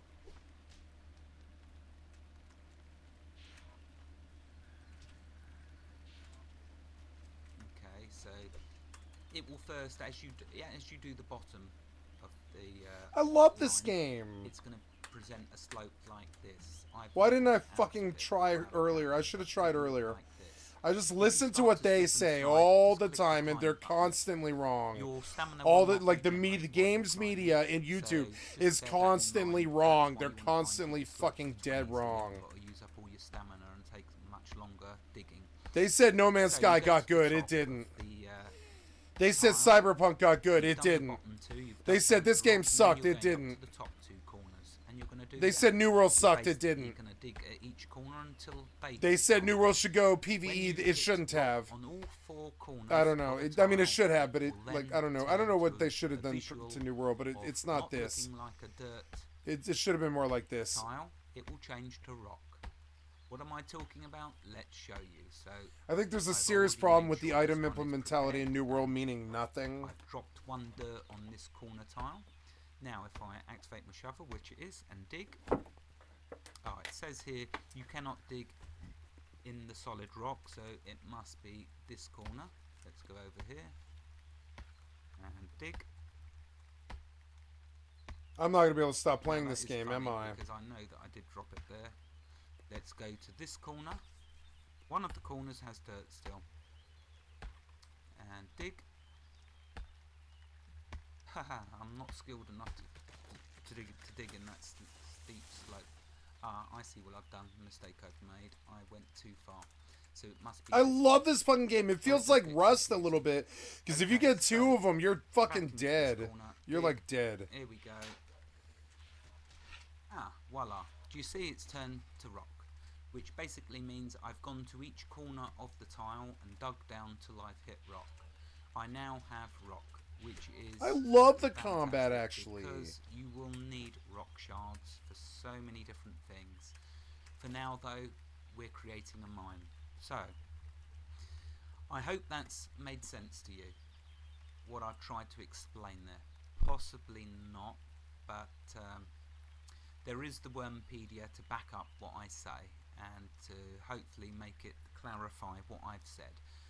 But the bottom line is, pick somewhere halfway up a hill, not, you know, I keep it near to the water so I've got the water source, but you need to keep it a certain elevation up off water level. Otherwise, when you start your mine and you try to dig down, you're going to hit water and it'll stop you doing your mine. So once you've found a good location, start digging on the bottom for 2 corners until you hit rock. That will create 2 very steep vertical slopes either side, which is okay because you'll walk around, up and around to get to the top 2 corners, and then you'll dig down on them 2 corners until you hit rock. And once you do, you'll see the rock. Once you've done that, go to the middle, face the tile. We're going to put my pickaxe now into my tool belt, left click to activate. You then right click on the rock. Wow. You go to mining, and we're going to have to start this mine by creating a tunnel. If though I quickly just show you prospect, if I do prospect, it'll tell us if there's any ores in the local area. Which, if we need iron, we wouldn't want to start our mine unless there's some iron in the local vicinity. But because I know I love mining and I do it quite a lot, I'll prospect. I don't care if there's any iron in the immediate vicinity because I will get to it eventually. Look, we've only ever seen this one other place, like in New World. The way it looks like this. There is only rock. Looks better than New World, honestly. Well, for this demonstration, let's see what she's doing a bit better. So to create the mine, right click. It doesn't get all shitty and pixelated like New World. Now we're going to need to do this so many times. You chip away at the rock, it says. So we need to just keep repeating this process. I love this game, and I'm going to probably find a guild immediately. And eventually, it's going to give way. Excuse me.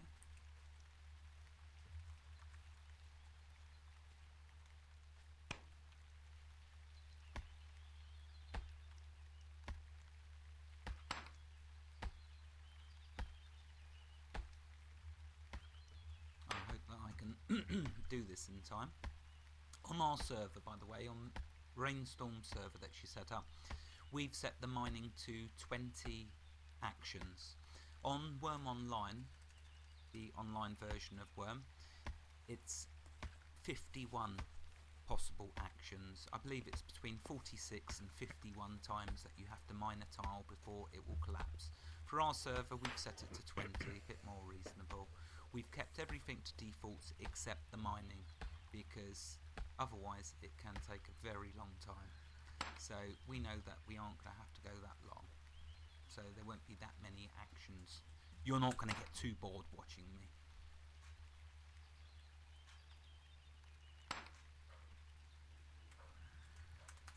And we keep going. And you'll see sometimes it will say that you've mined some rock shards, which is good. Rock shards we definitely need. So I'll just keep mining away and keep mining away. I apologise if you can hear the dogs. We've obviously had a visitor. And we'll keep mining.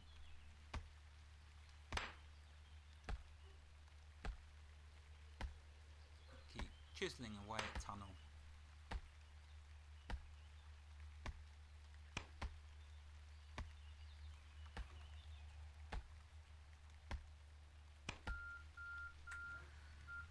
there's the timer, but I do want to quickly to finish this tunnel entrance. Just to show you what happens. Here you go, it says you will soon create an entrance. Excellent. So we're nearly there. I do want to try. Forestry. There we go. My So mining is 31. That's cool. you see what's happened? We now have created a mine entrance. Yes, it took a few goes. It wasn't like an instant. You hit it once and then it appears. It's down to the server that you're playing on and how many mining actions. So, but the main thing is you now know how to create your mine entrance. Now, the mine is not finished yet. You'll see it classes it now when I go inside as a cave. What we will need to do is reinforce both sides of this entrance, because otherwise it will collapse and then we'll have to start again. I'm going to call it there. For now, what you'd normally do is you would right click on the first wall in your mine, go to mining and mine. You can mine upwards and you can mine downwards. Usually for my second tile into my mine, I will mine downwards. Simply then because I know I've gone enough under the surface ground to be able to mine straight for a while. For now though, I'm going to call it a day there. I don't like combat Thank you rolling. very much for joining me. I hope it was informative. So we covered tents, we covered digging, and we covered creating your first mine. So hopefully that should help you survive. Thank you and take care and goodbye. Oh, you can, yeah, so when you turn off auto And attack. welcome to episode 3, the short version of my Worm Unlimited tutorial. No way! Look at This this! episode will be on the 2 types of fishing Wow. and fishing, and some fishing facts. Fishing Their is the engine is skill really of catching good. fish. Let's see if The I can find a skill affects mob. the types of fish you get and their weight. Some fishing tips. Ooh, fishing. Willow is the best wood to use for making a fishing rod because Willow. willow rods take less damage from catching heavy fish. You can get better fish in deeper waters. Fishing skill goes up as you fish. Not Oh, when look, you it's a catch bear. fish. That'll be There are fun. 2 types of fishing rod.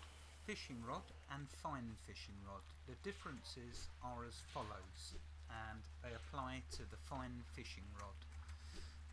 The fine fishing rod takes slightly less damage when fishing, increases the average weight of fish caught, it increases the catching frequency, and increases the chance at catching unique fish at special fishing spots.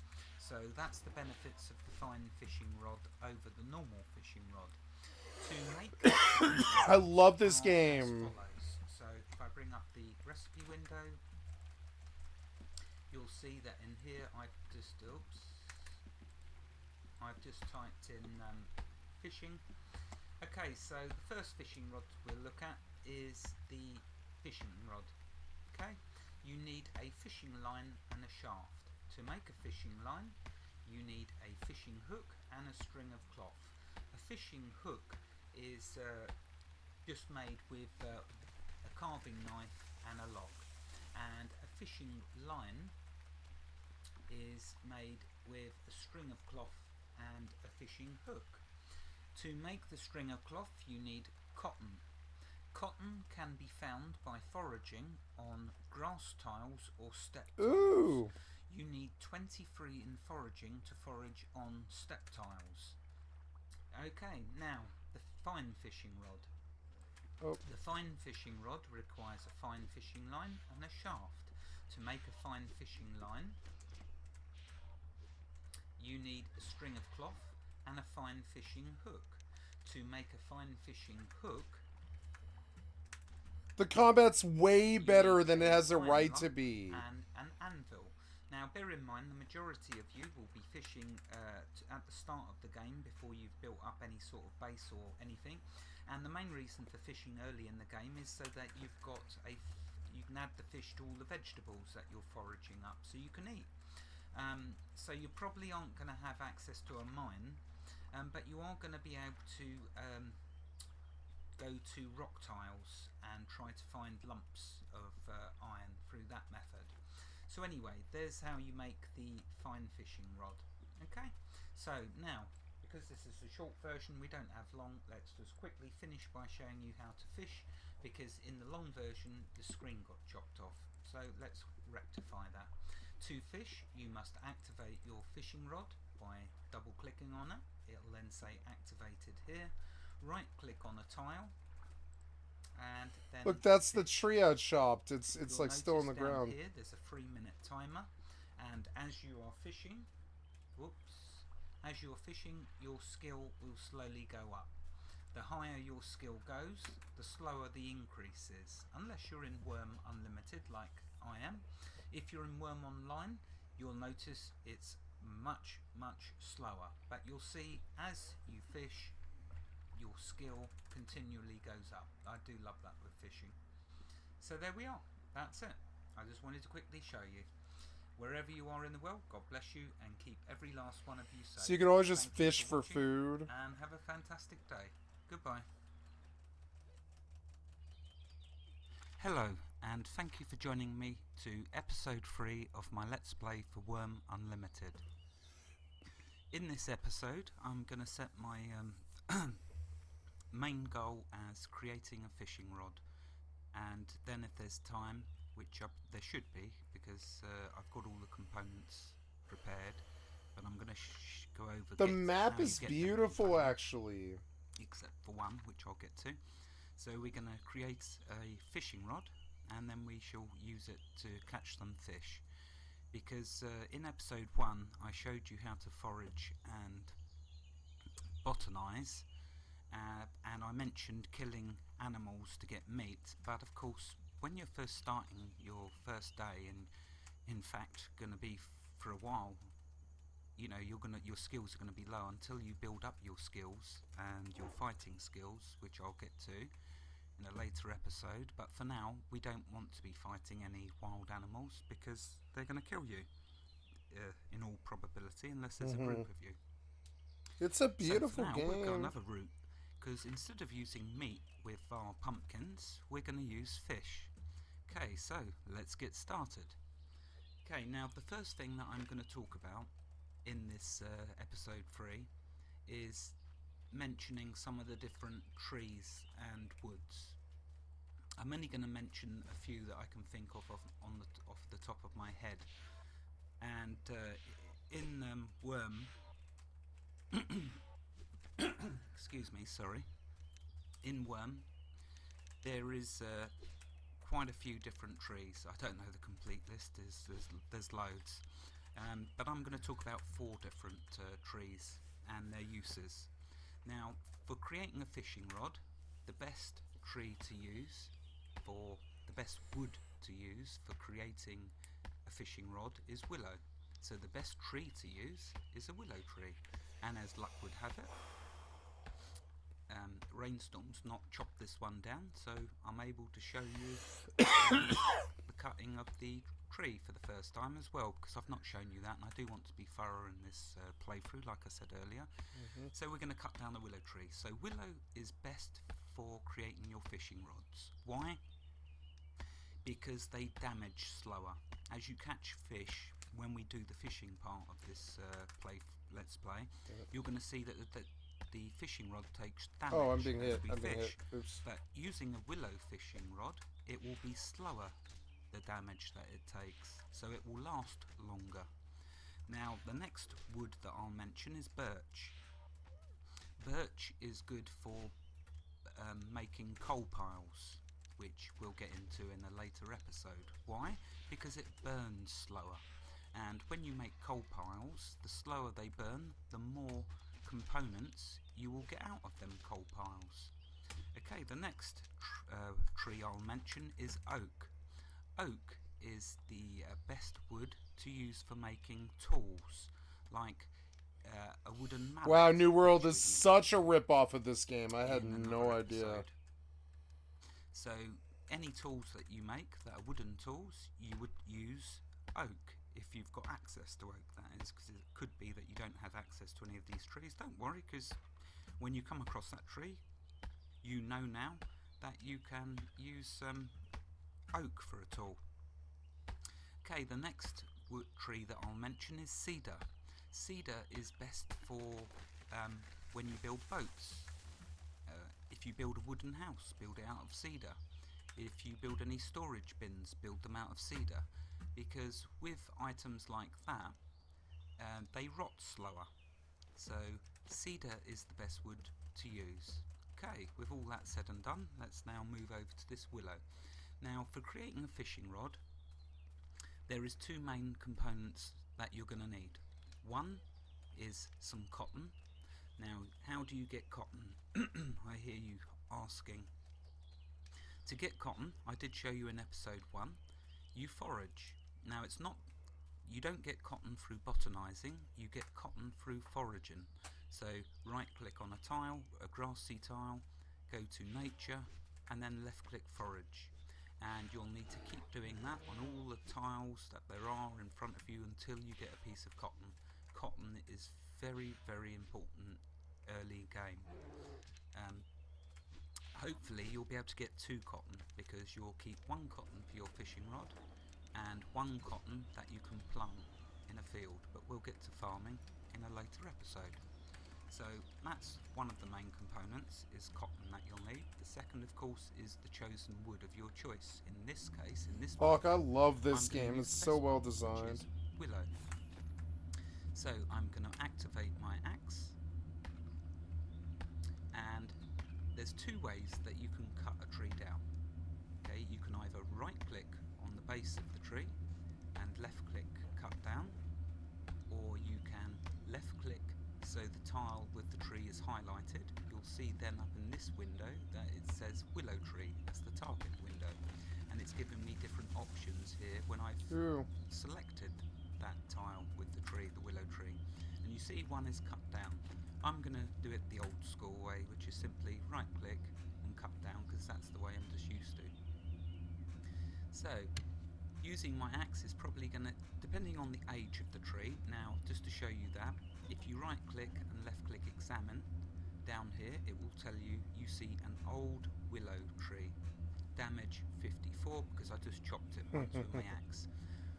Okay, what's with the old? Well, you can get young trees. Well, starts with saplings when you plant the tree. We will get to nature and that skill in a later episode. For now, just quickly to say, in fact, I'll make it even quicker. This tree is old. I would have chosen a tree that's older, but because we're limited for trees on this island, I'll just go for this willow because it's handy and it's here. So the older the tree is, the more wood you will get out of it. That is the thing about the age of the tree. If it's a young tree, you'll get a piece of wood. You won't get a log. You won't get a tree. You'll just get a wood chipping, I think it's called. If you go for an old tree, I should get about 6 logs. If you went for the wow, like New World ripped this game off so bad. Even the UI sounds. That one will give you 7 logs, I believe. So I'm going to chop this one down. There you go. Okay, so that's chopping down the tree. Nice and straightforward and simple. Now, you can create a key binding to do this for you. And I will mention the key bindings at the end of this episode if there's time. So we'll see how we get on. I'm recording for 30 minutes. Okay, so we've chopped the willow down. Now what we do, we need to chop it up into usable logs. If I was creating a boat, oh no, I won't complicate this. So I need to now chop this tree up into logs. To do that, you can either select the tree with a single left click, and then up here in the window felled tree, you can use the chop up option. I'm going to go old school again, so I will right click the tree, left click chop up. And then I will just keep doing that. In fact, I've set up a key bind, so I'll just simply use that. There we go, done. So don't worry about the right clicking and the left clicking. It's a bit early for me to perhaps go into that. There's more important things for your survival, but I will get to that and we'll show you how to do it. If you need to be, well, I won't presume anything for anyone. I will just show all I can and be as thorough as I can. Okay, so here we are. We now have a pile of willow logs. If we right click and left click open, we can see, oh, we got 5 willow logs. Okay, well that's good enough. You'll notice that some of them are 24 weight, and one of them would have been the last. I would have cut 3 24s. The last one would have been 34, and when you chop that, you'll get obviously a 24, and then you get a 10. So there we are. There's the logs. I will grab one of the 24s. I mean, they're all ridiculously low quality because one, my skill level is very low, so it's not going to chop very high. Secondly, there's 2 factors to the quality level of what you chop down when you chop a tree. One is your skill level, and one is the quality level of your tool. And of course, these are starter tools, like I mentioned in episode 1, so they're really low quality level. If I boosted that quality level, improved it, as it's called in Worm, or imping, as you'll hear it referred to in Worm, excuse me, Imping. we can boost that up. So if I boosted that, improved that, imped it to quality level 50, and my skill level was quality level 50,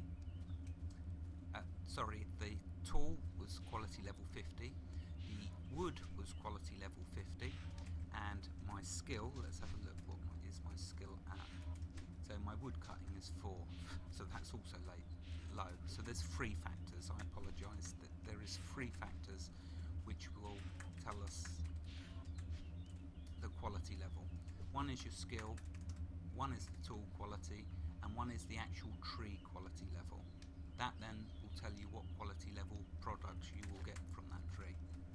So I'm sorry, I know I went around the houses there and got a bit messed up, but let's get back to track. Okay, so we got our willow log, and if we go over here, I'm not going to go through hundreds, well, about 50 tiles trying to find a piece of cotton because it would waste too much time for this recording. What I want to achieve in each recording is just trying to do each task, making sure you know how to get that resource or that component, and then putting them together. So in this pile of items, I've already got a piece of cotton that I used. Okay, and I'm going to grab a wooden log. Okay, so I'm going to use the pinewood log for making a few of the components necessary for the fishing rod. So let's get started on this fishing rod. Okay, to start with the fishing rod, we're going to need to create a spindle. To create a spindle, now in Worm Unlimited and Worm Online, it's got this fantastic crafting tool. So when you left click on it, it's on this little toolbar here, which I'd prefer to just give information on each button as and when we've required to use it. And I haven't mentioned yet that when you start the game, you also get a backpack. Oh, there's like mentioned yet. You do get this backpack. There's like so along with them starting tools seasons in this game. Episode 1, there was also this backpack, and if I click on this bar up here, you'll see the body appears, and there's the backpack slotted up there. But we'll go over that a bit later. For now, I'm going to focus on the fishing rod. Okay, so over here you'll see on this toolbar is crafting. So left click that, brings up this fantastic crafting window. Now you're going to see why this game is one of the top games for crafting. They have a fantastic system for crafting. Okay, down here in the bottom left is all the crafting recipes. So we left click that, and it brings up this window. Let me try and move these windows so they don't get too cluttered. Okay, so we've got crafting recipes. Down here in the bottom left, we've got a search option. Okay, so we want to create a fishing rod. So what we do is we type in fishing rod, and then up above it lists up everything with fishing in it. I didn't want to put rod because it now shows us the fishing line as well as the fishing rod. So if we expand the fishing rod, it shows us the starter items are fishing line and a wooden shaft. Let's start by making the wooden shaft. So if we double left click on the shaft, it now shows us the construction materials for a shaft. Okay, for a shaft we need a carving knife, which we have. We were given that very kindly by the game Ooh, makers. it is a good system. Code Club AB. The best I've ever They seen. very generously gave us these items. Okay, and we need a log. So we have the pine wood log. So what I'm going to do is I'm going to right click on shaft and left click add starting items to craft. Okay, you'll now see over here Plug in my headphones. put in for me the carving knife, and it's by mistake though chosen the willow log. So what you do, left click on the pine wood log in your inventory, drag it and drop it over that. And you see now it says pine wood log. I don't want to waste the precious willow because all of that wood I want for the fishing rod.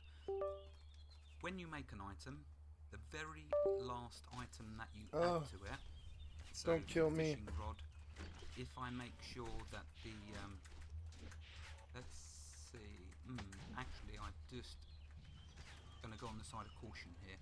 You have to be careful when making an item. If you want it made out of a certain wood, the best thing to do is make all the components out of wood, because the last wooden component you add to it that finishes it, it will then become that type of wood. So if it's a willow tree, it will be willow. If it's elm, it will be elm. If it's pine, etc, etc, etc. So okay, let's get you into good habits. What you want to do is stick with the willow log for all the components.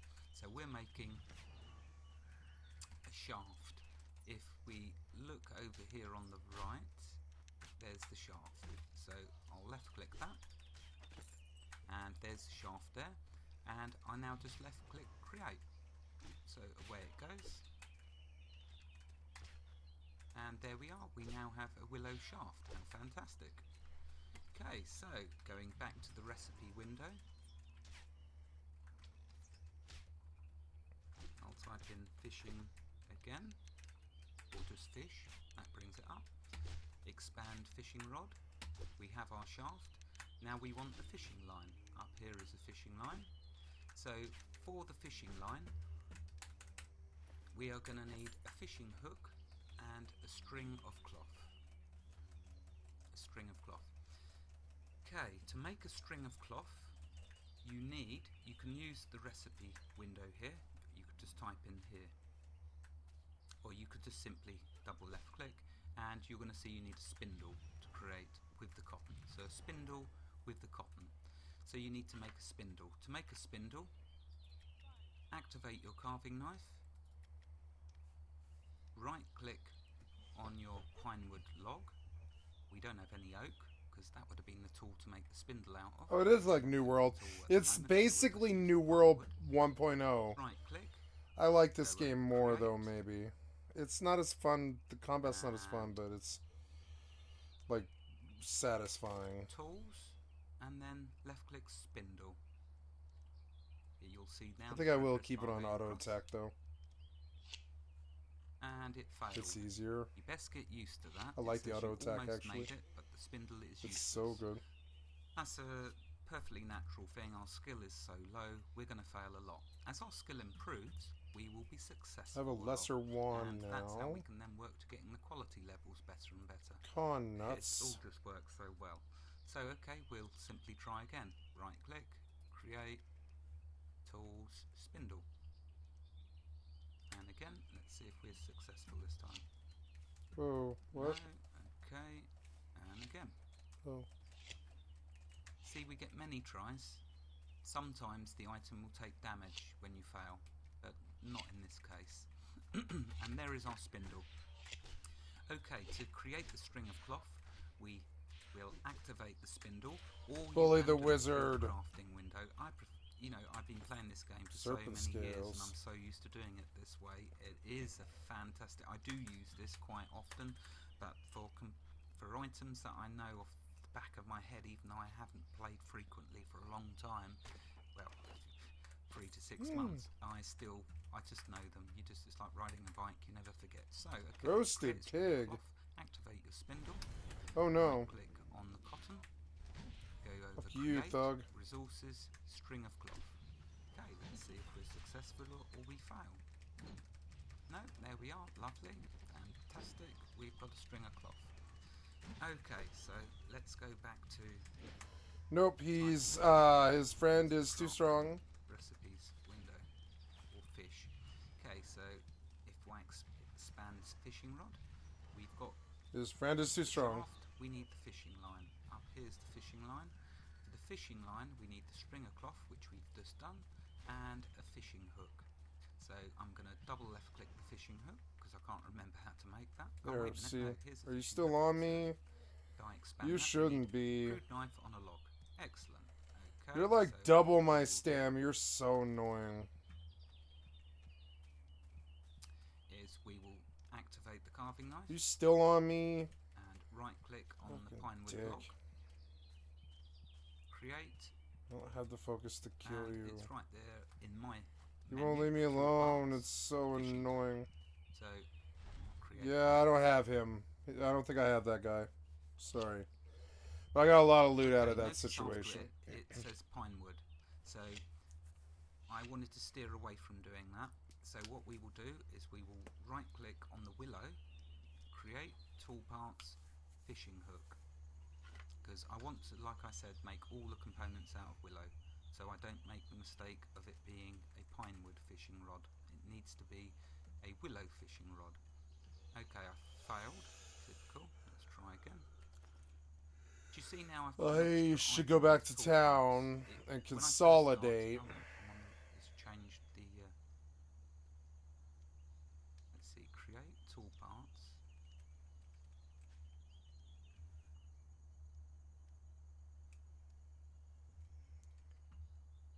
Oh, okay. Let's just try that on this.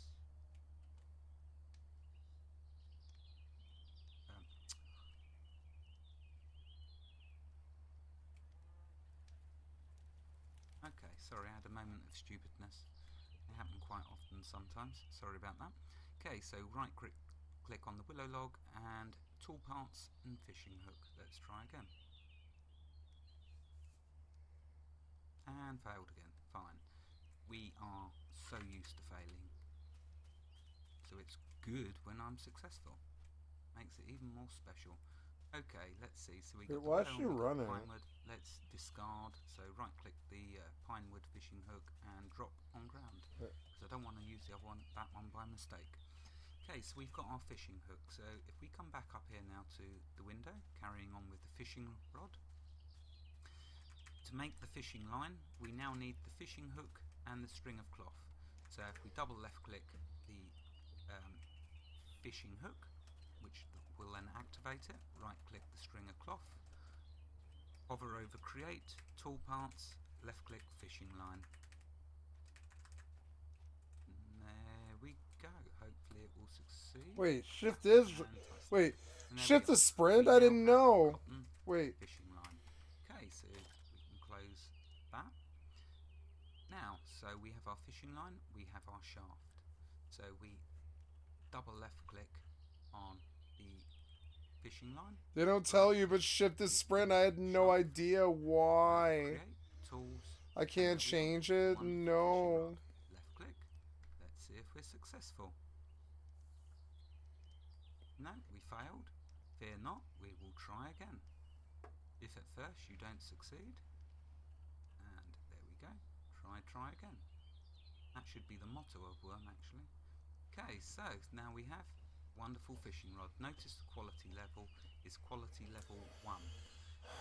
Okay, when using any item in Worm, if it's only quality level 1, you've got to be very careful that you don't break it. Usually, as a general rule of thumb, whenever you create a new tool, whether I was it's like, how's she running? iron, always improve it to at least 4 No. or 5.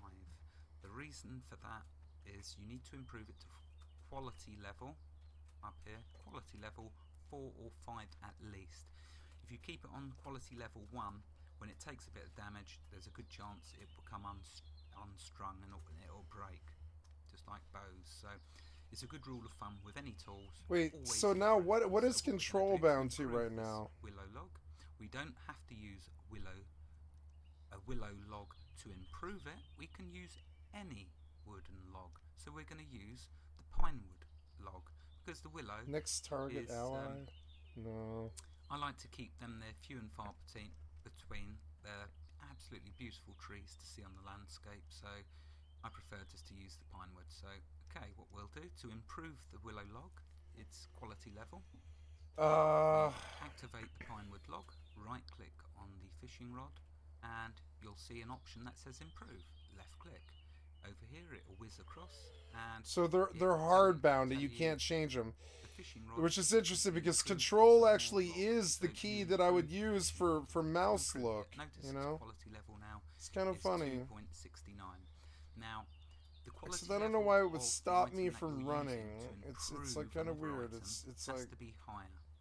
With tools, it generally lets you go higher than the tool quality level, but with resources like wood especially, I will not be able to improve this past 8.23 because it will, I'll show you what it'll say, so we'll improve it some more. Okay, I damaged it that time, see the damage? So what you do, I don't know, I like the run speed, it's fast. Click on repair. That will You then can actually repair like the travel item. pretty fast. Fantastic. And notice when we did the repair, it only took a slight bit of the quality level down. Hardly any. So we'll right click and improve again. Okay, look, excellent. Look at that, how fantastic. Okay, it's now on 4.33. But that's not enough for us. Let's see if we can get a bit higher. It a bit higher. We want the quality level as high as we can get it.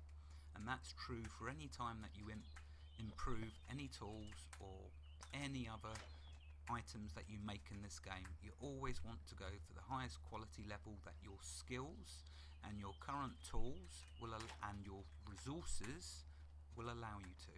So we will improve again. Excellent, it's now gone to 5.93. We will, but notice now at the end is the icon showing you what type of resource is required to improve it.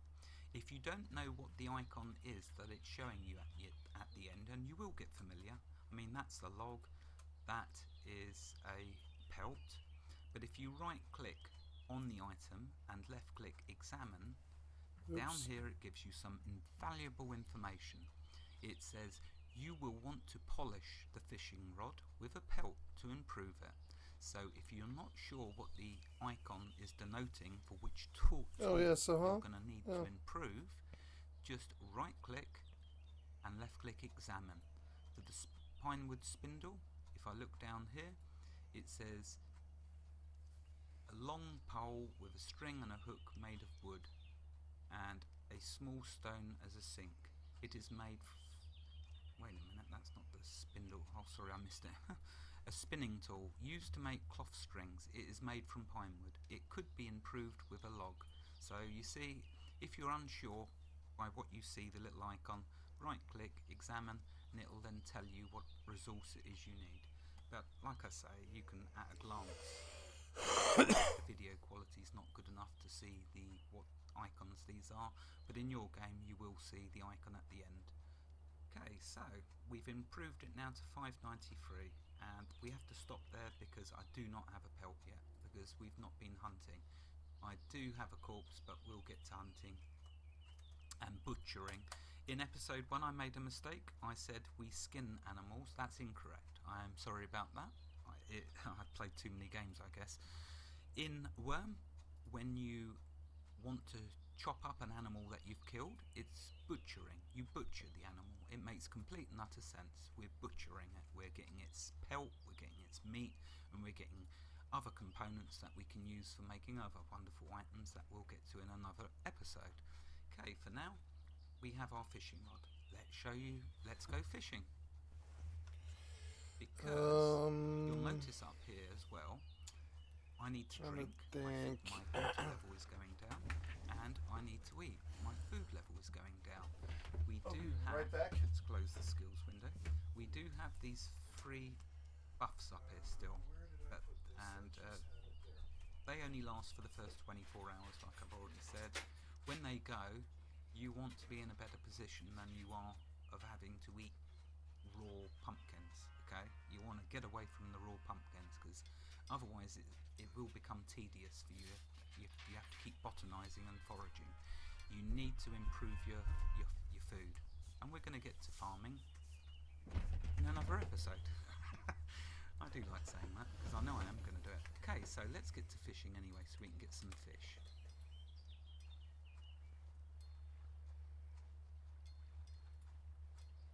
You can hear Rainstorm hammering away at the anvil, which we'll get to in a later episode. Okay, so first of all, to drink, as we know already, we just right click and drink. There we go. Let's get the water level up. Oh, there's the alarm. So let's quickly then show you fishing. To fish, very simple and straightforward and fantastic. And the range of fish that you can catch, don't get me started, but it's fantastic because there's all sorts. There's all sorts of quality levels. There's all types of fish, pike, catfish, perch. Oh, it's just, when I said cool. in my description underneath my first video, thank you for giving us a game world rich with content, you are going to see exactly what I meant by that. So, fishing. Activate the fishing rod. The deeper you fish, the better the fish you're going to catch. In a later episode, when I create a rowing boat, we're going to row out there to a really deep section and we're going to see what fish we can catch out there. For now, we're going to fish in the shallows and catch some really simple fish. So I'm I like this game. I'm going back out. Fish. Simple as immediately. That. Fishing pole. Now, if we watch this, the timer is on 2.55. It started at. So this will go along, and we're waiting to see the text here to see if we have some fish start to bite. Always, always, always keep a watch on your damage. If you let the damage get past 50%, it's going to break. So do not let it get that high. You'll see the damage as it goes up is very slow and very minor. Always just get into the habit of right clicking and repairing after you've fished a few times, and your fishing rod will last a lot longer. When your fishing rod, each time you repair it, the quality level goes down slightly, and it will go down. So let's say we let the quality level get down to 5, then we could improve it again. Hopefully we'll have the pelt to do so. Okay, getting over here, you'll see we're still waiting to see, excuse me, if we catch something. And sorry, I will wrap this up really quickly, but I just want to show you this because I did say we would fish. Okay, remember, the deeper the water that you fish in, the better the fish that you're going to get. There is also special fish in this game and special fishing spots that are hidden about the world. That's the thing I love about the game as well. It does love to hide all sorts of secrets out there for you and me to find.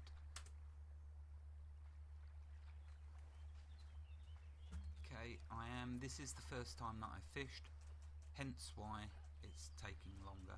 And as the quality level improves on my fishing rod, so will my fishing. Overall, you'll see I catch, oh, here we go, look, see, something bites. Let's see if we catch it. It may get away the fish, or we may be able to capture it. We'll see. You catch a pike. Fantastic. Look, there's our pike. Okay, I'm going to end it here. What I will do at the very beginning of the next episode is we will cook this pike up. So we'll be creating a campfire. We'll be getting a pumpkin, because that is the best food to cook with. I'll explain why in the next episode. Thank you for watching, and the pike says thank you for watching, and we'll both see you in the next episode. Thank you ever so much. Have a lovely day. Bye bye, and take care.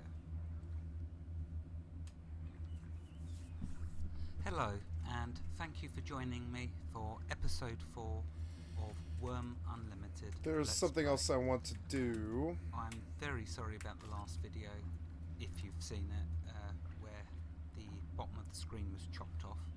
But I just wanted to get it so that you was able to see what I'm doing. Excuse me, all what I'm doing when I'm hovering over different items in my inventory, when I'm showing you the skills. And I went to hell and back, going through all sorts of options. Worst thing you can do. So the first thing I'm going to do is I'm going to transfer Shroud of the Avatar. Hopefully now succeeded, and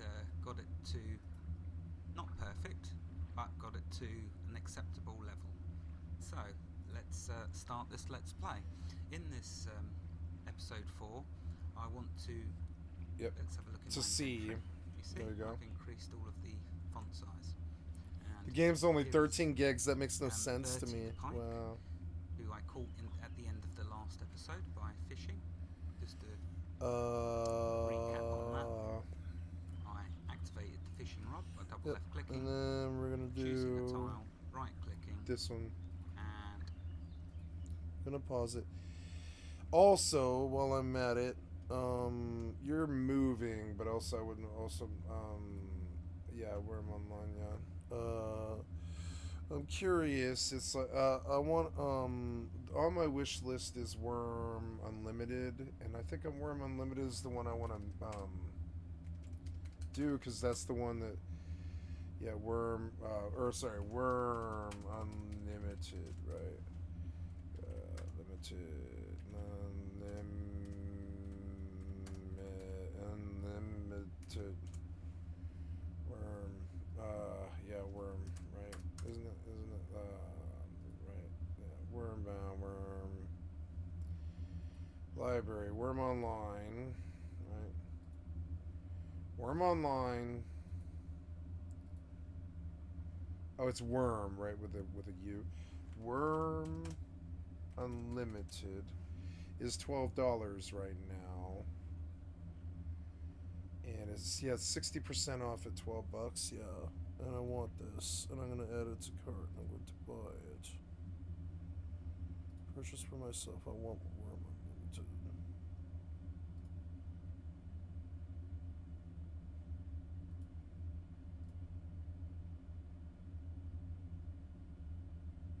And I bought Worm Unlimited. And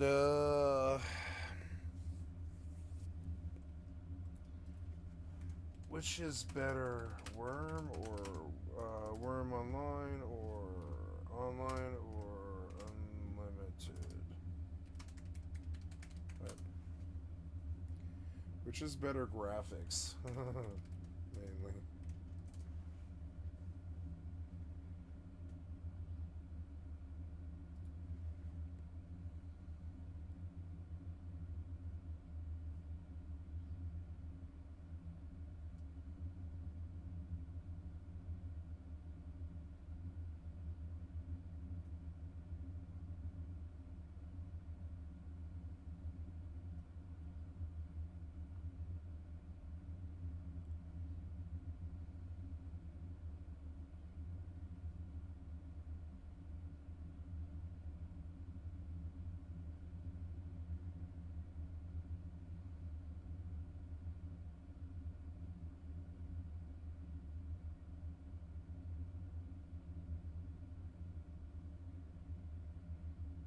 Yep, it's easier to be social, yep. Limit has numerous public servers with a very spread out player base, so it's not unusual for maybe one to play to be online at the same time. But also distance between settlements is huge, sometimes a few hours travel, so most socializing is sporadic and done through in-game chat. Kind of like chatting on forums, and that you can choose to close your chat windows to play pretty much alone. It strikes your mood in the moment. People who do like to socialize.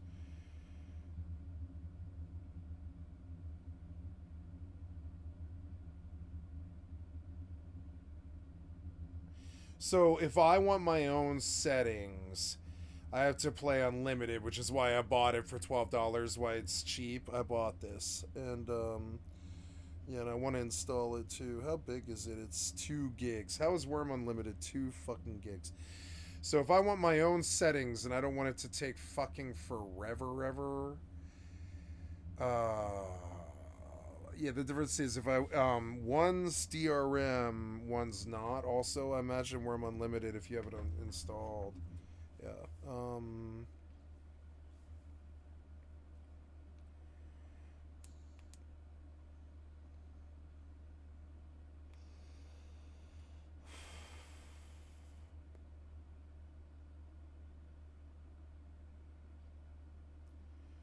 So online is where I want to go if I want sociality. I go to the busiest server. And Unlimited is the non-DRM one that I can always play on my own if the grid goes down. And I wanted both of them, and I own both of them now. So, yeah, we can install both of them.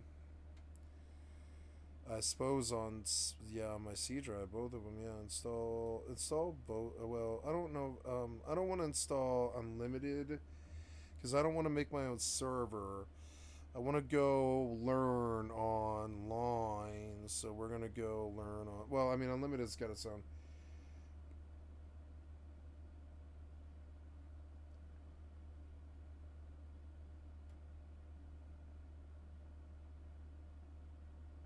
There are things missing from Unlimited compared to online. You can adjust the grindiness, fulliness with Unlimited as possible to mod. Okay, so yeah, it is like I wanted both copies because they're both good. Because online it'll eventually probably their servers will probably go down. But so we'll install online right now on C. Unlimited's bigger.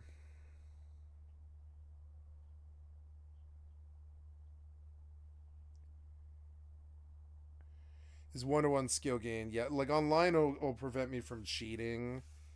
Yeah. Wow, yeah, and there's another game I want to play in the background. All content moves successfully, good. So then we're going to go back, and that way my load times will be a lot better now.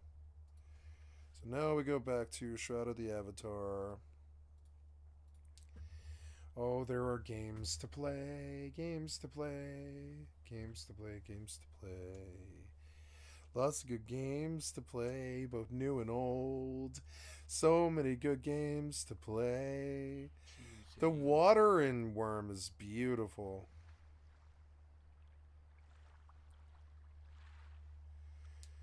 Okay, I get Worm now. Why not? I get it now. Oops, I hadn't activated it. That's why. Silly me. Okay, and then fish. And then of course it took 2 minutes 50 seconds. It is a long excuse me, sorry. It is a long process to start with when you fish. So if I just quickly do that, you see it starts at 3 seconds in fact. I will just right click and stop though, because I don't want you to go through another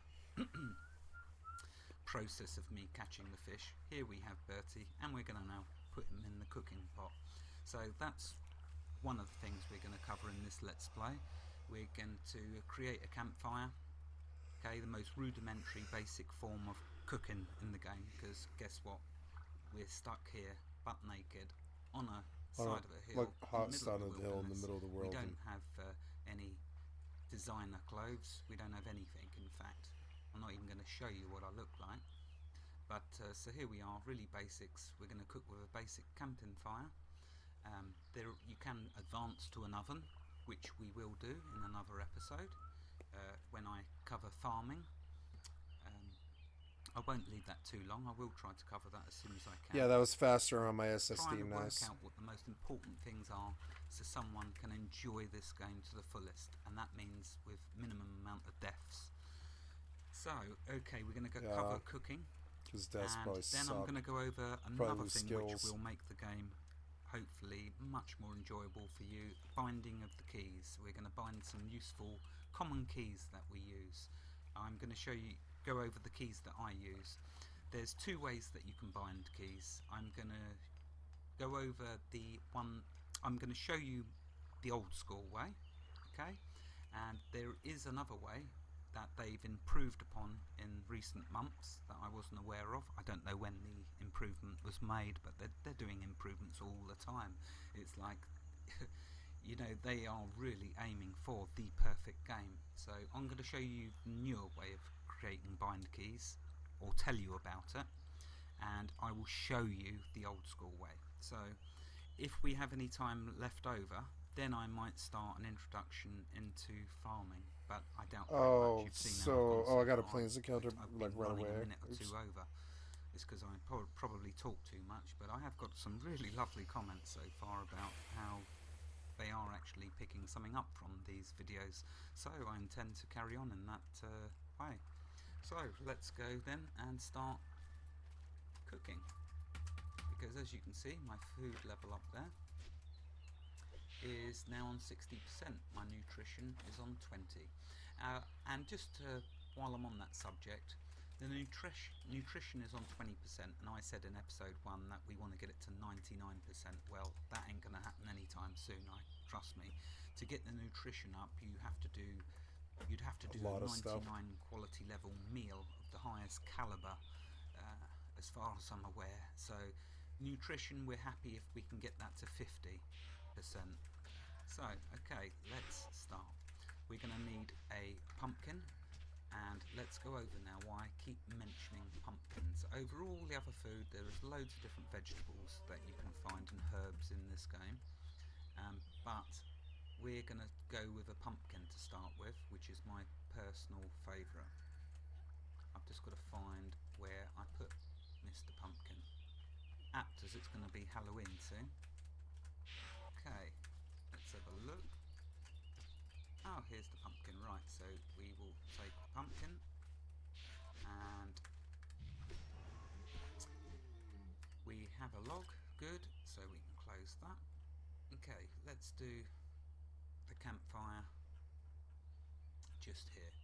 So what we're doing, we're going to cook up some food so we can stop being so hungry, and also hopefully it won't be a great big huge amount of food.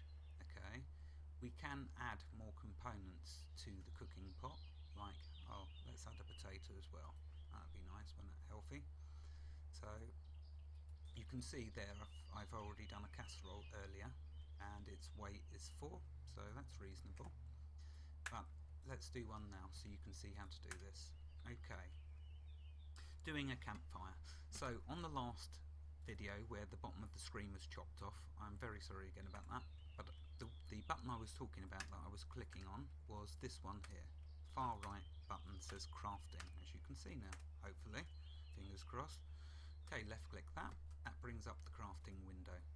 So we want to do a campfire. Here you can see in the bottom left corner, toggle crafting recipes, so we left click on that. That will now bring up a recipes window. If we type into that camp, we can now see campfire. If I expand that, we can see we need a steel and a flint, which, going back to episode 1, was one of the tools that we were given. We will, in a very later episode, I mean, it's going to be a while before we get to steel, but we will be working with steel. We'll be making some lovely armour. Okay, but what I want to do, I want to make this slow but sure progress. We're going to go through leather armour, we're going to go through chain armour, and we'll work our way up, but I'm sidetracking myself, sorry about that. Okay, so back to the campfire. We need a steel and flint, and we need kindling. Okay, so to create kindling, we need a wood scrap.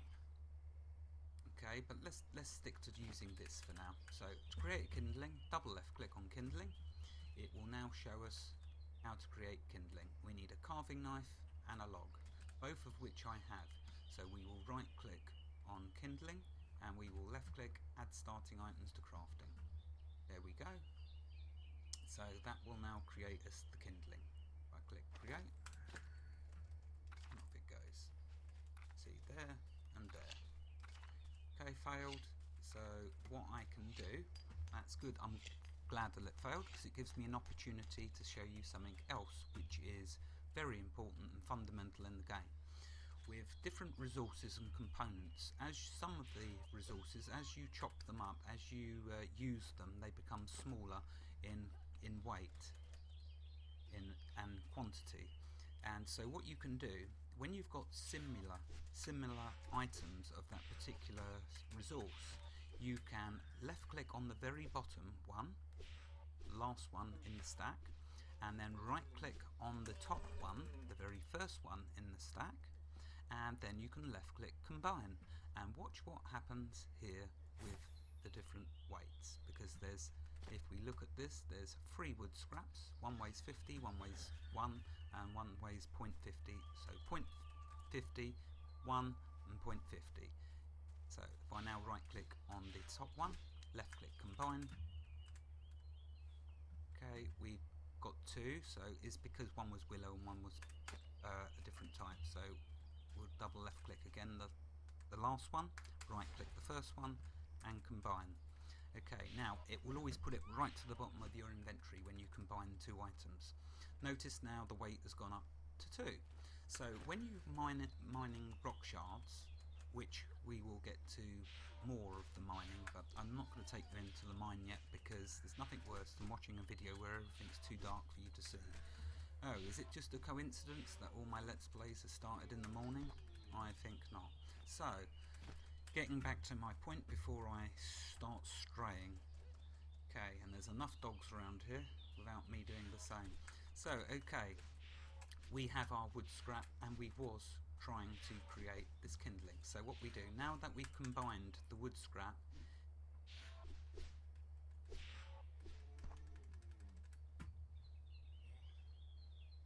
actually after all of that explaining, we're just trying to create a kindling from the log. Okay, so that's alright, wasn't harmful, we'll try again.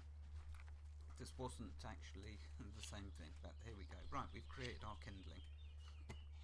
Now that we have the kindling, we can go back up to here and we will type in camp again. Okay, so campfire. Now we see that we have the steel and flint and we have the kindling. So what we do, I'm going to close that recipes to show you this. So what we can do, we'll double left click and activate our steel and flint, and then right click on the kindling, create furnaces and campfire, and as we do that we'll see the progress bar, and there we are, a lovely campfire.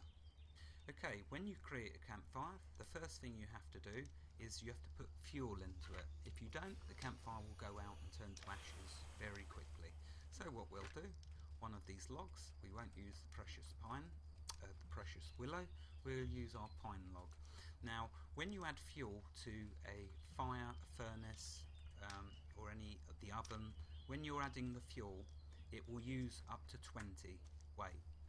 If the weight is over 20, like for example our pine log is at 22, the 2.67 would be wasted because it's only going to use up to 20.00.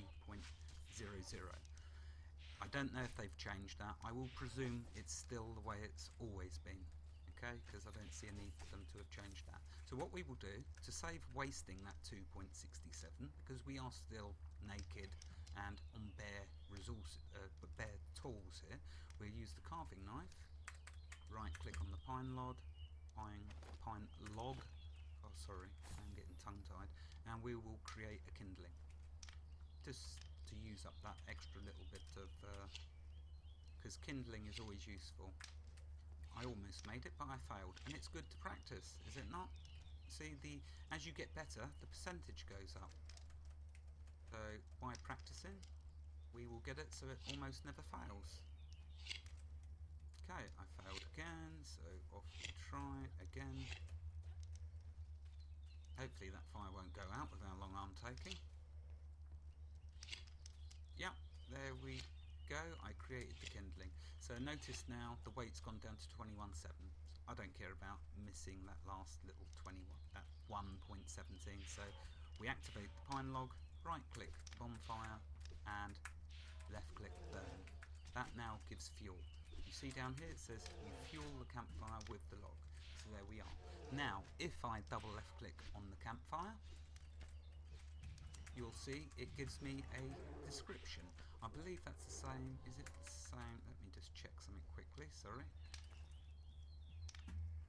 Okay, it looks like it's the same. Let's move that up just a little bit to stop this being so painful.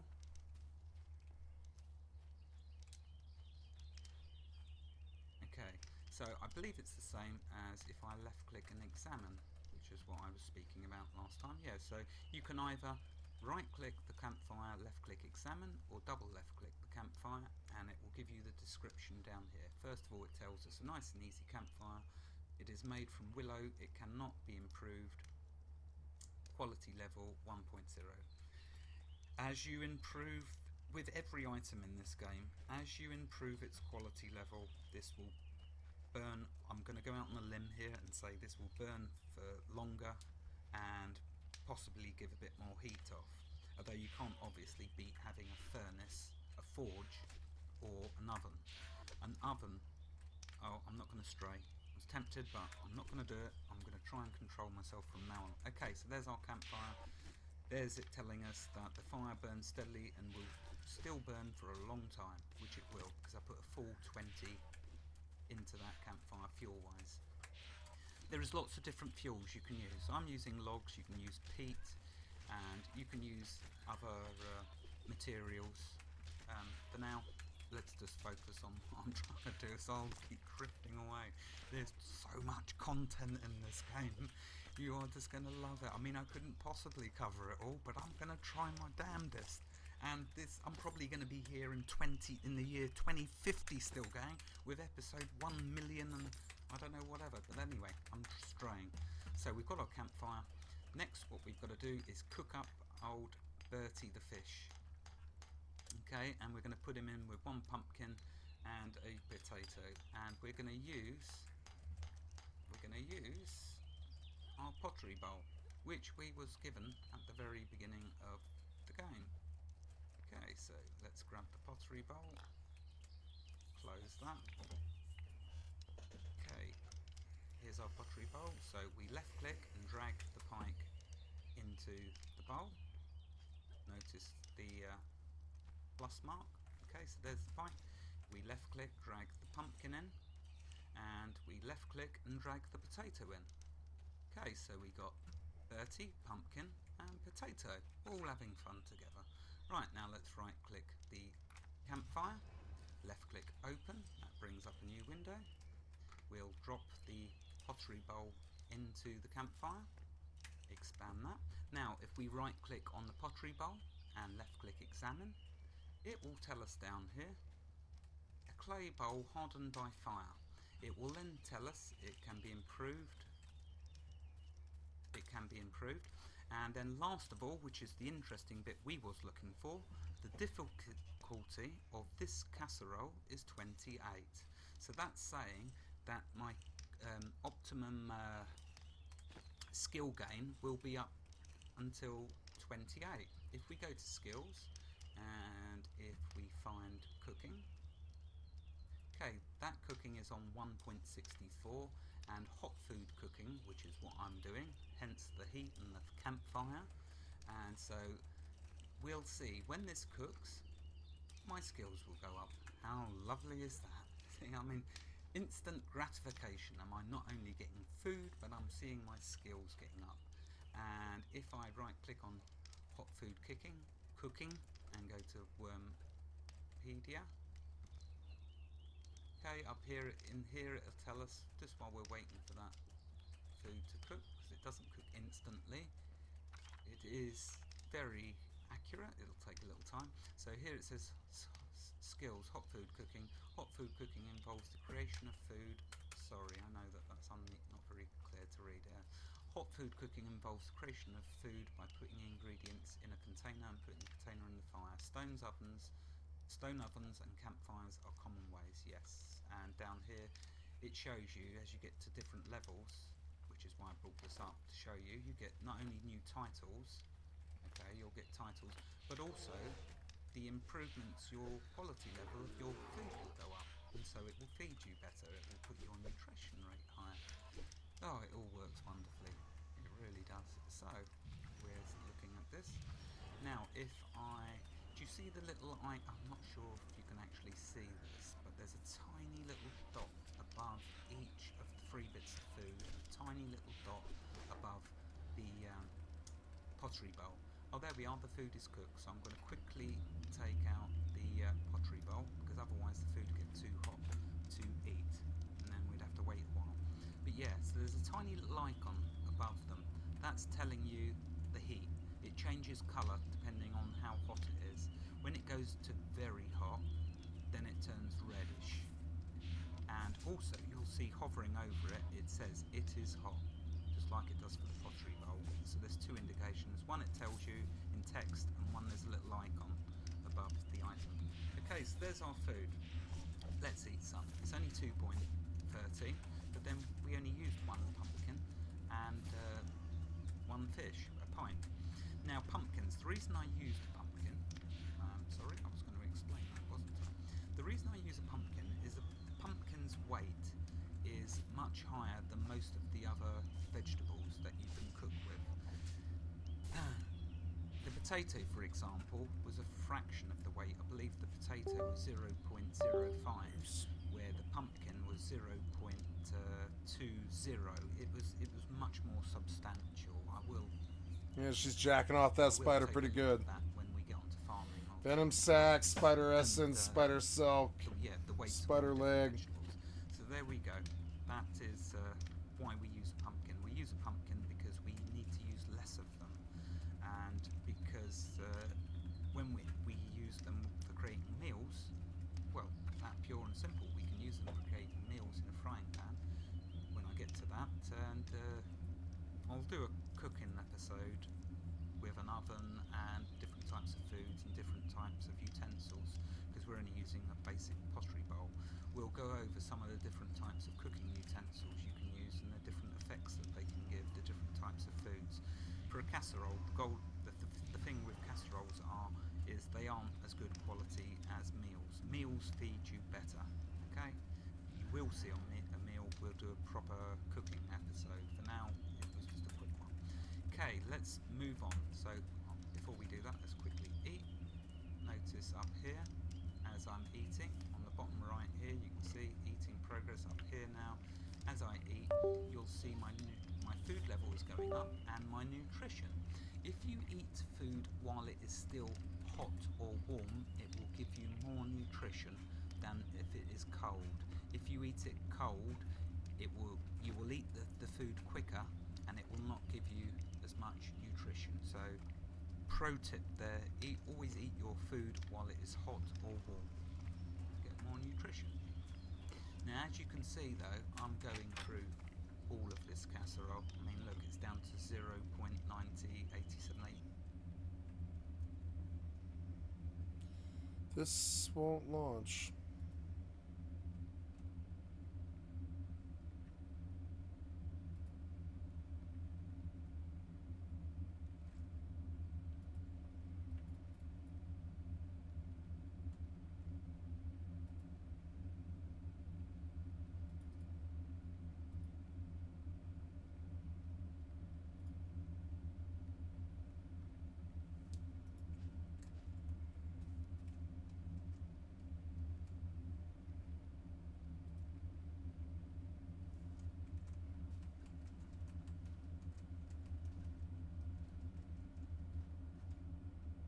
Enter the Tower of the Shattered Eye, huh? Alright.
Uh-oh.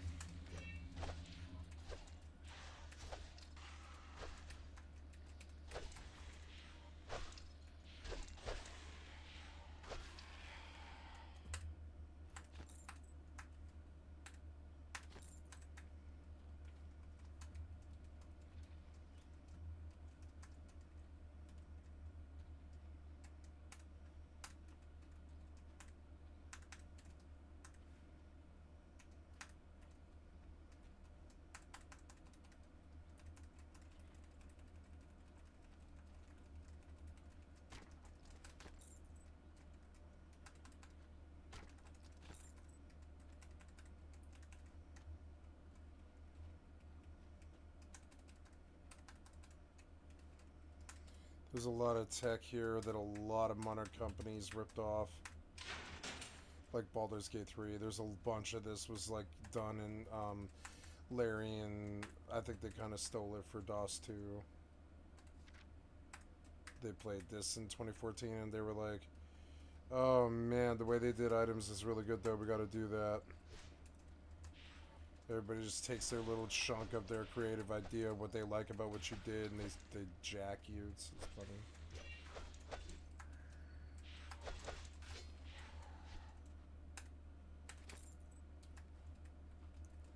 I actually kind of like the first person. It's actually cool. Very, like, you know, I like the engine itself. It's, I mean, like, I like the usage, the execution of it. I'm in combat, am I? How am I in combat? Nothing is striking me. What are you talking about? Oh, yeah, alright.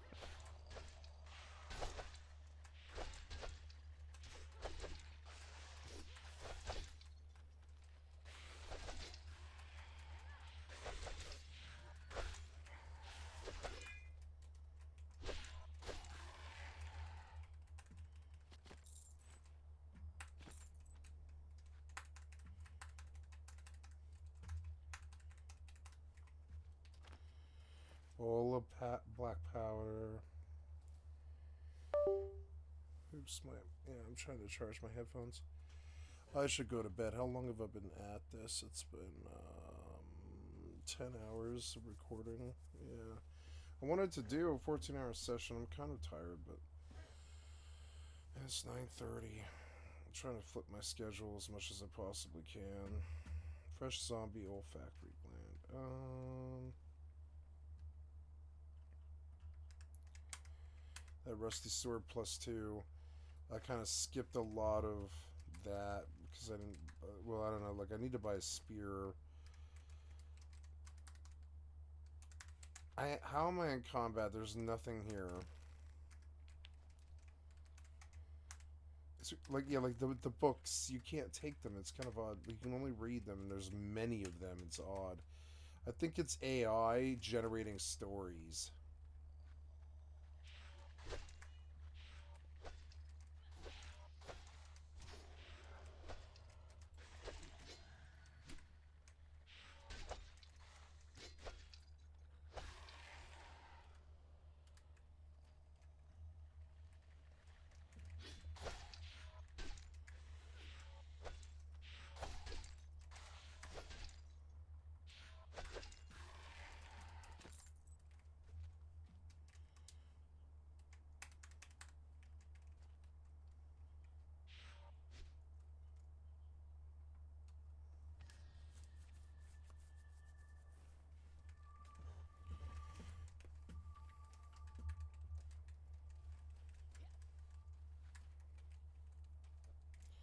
I've seen this engine in another game too. It was what is it? It's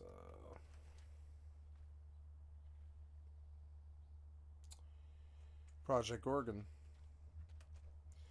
They're probably all friends. I think it's Natch and the Project Gorgon dude. He did Natch did Minecraft, and the Project Gorgon dude did oh god, what's the game they're famous for? It's like oh god, Eye of the Beholder, I think. Was it Eye of the Beholder? Something like that. I forget, but they're like very famous old CRPG. Eye of the Beholder or something like that. I forget. Anyways, and I think I think Natch did Vintage Story too. I mean, in a way, if he didn't directly do it, he definitely did the engine that made it. And and then yeah, and like all of these games kind of share a lot in common, and they come across as kind of like AA engines. But like if given a passionate developer who actually believes in the product, like, you know, it's not the worst engine. You know, it does actually do okay. You can tell from the blue hair, the shade of blue. I've seen this particular character's hair and sort of structure across like 3 different games, and I think they're all sort of the same developers from the same circles. And they all had poor beginnings. And they're used to like clawing their way out of the garage, you know? Oh no, this might be bad. Oh, no, I might be stuck here and can't get out. Oh no. No, I'm stuck. I can't get out. No. What are you gonna do? I can't jump or anything at all. Why do you have a cup in your hand? Again, you always have a cup in your hand. Put it away. Come on, man. Come on, jump. You can't jump? Oh, I'm gonna have to teleport out. And I was deep in this dungeon, too. Of tanks, healers, and damage dealers, only the thief needs a map. Oh, my God.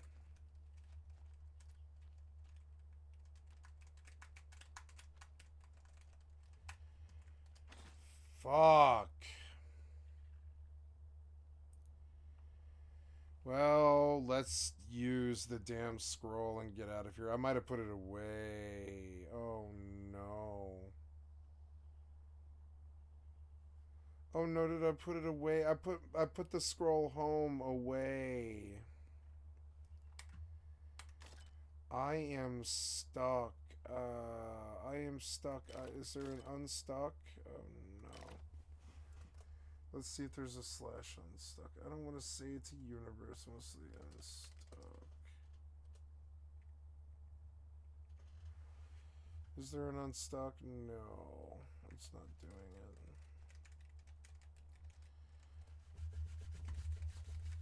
Maybe camera change, huh? Would that do it? Camera change? Get it like, yeah? Oh no, come on, get me out of here, please. Oh no, what do I do? I'll have to relog, I guess. Fucking so annoying. I shouldn't have jumped in there. See, and this is that example of AA engine. You would never see that in a AAA game. They were really, I mean, you would, but it would be very rare because they know they're going to get trolled on YouTube if they leave it like that. So they really try to make sure that sort of stuff doesn't happen. Try running this game again. It doesn't seem to be launching.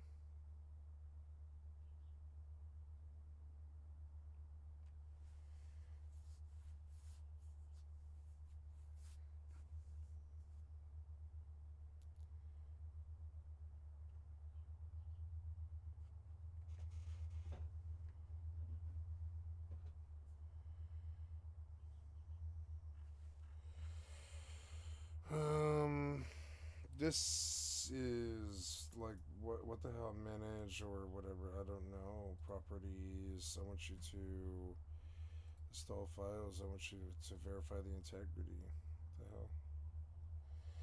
I am starving, I haven't really eaten anything real. I need to make like a sandwich, I think. Yeah, updating content configuration, what do you mean? See, you didn't get this right.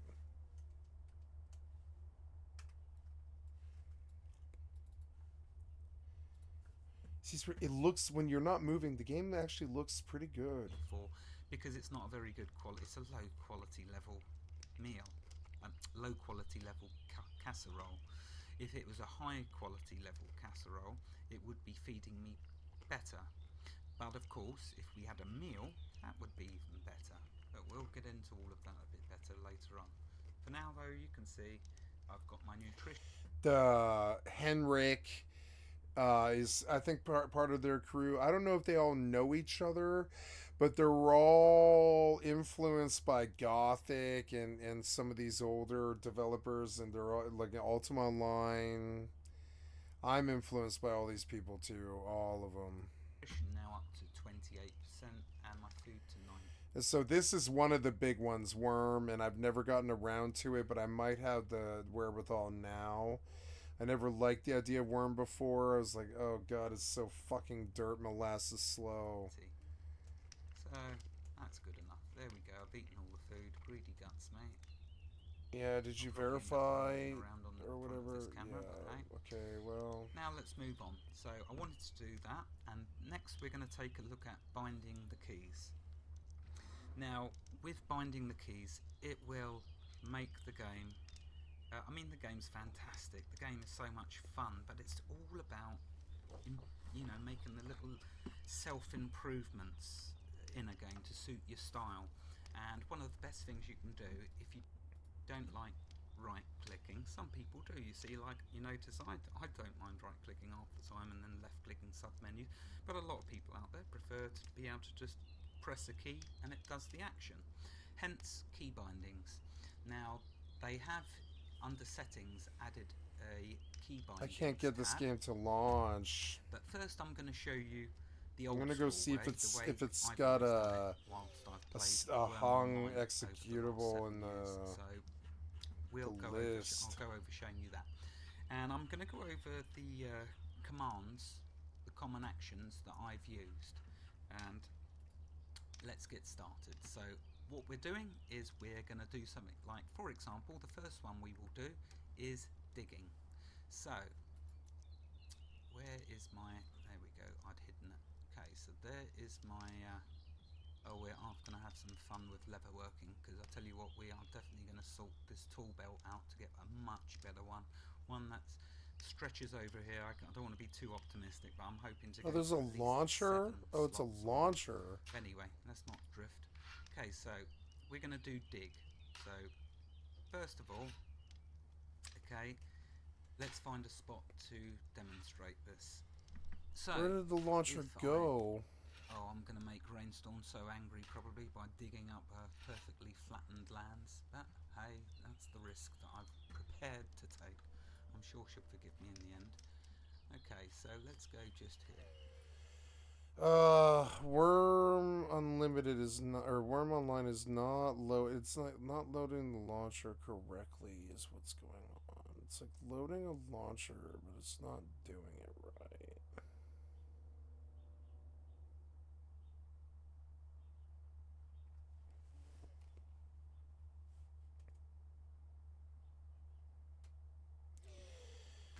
Yeah, I don't know what's going on with this. It's like not gonna launch. I don't know. I was gonna launch another game, guys, but it's just like I think my session may be done here if I'm to read the energy right. I can't even get the game to damn launch.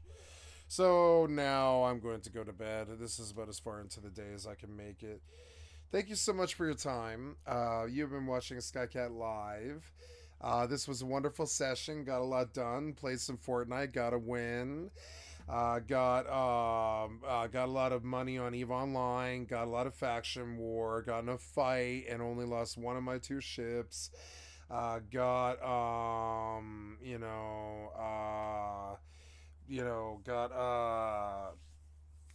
some experience on Shroud of the Avatar, and I played some Rust today for an hour and sucked at it.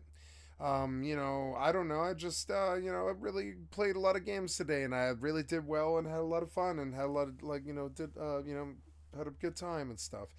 So, this 10 and a half hour session will be posted to my YouTube. And thank you so much for watching my stuff. Click on the cast face to donate if you're on YouTube, because I'm not an affiliate of YouTube yet, but I will be eventually.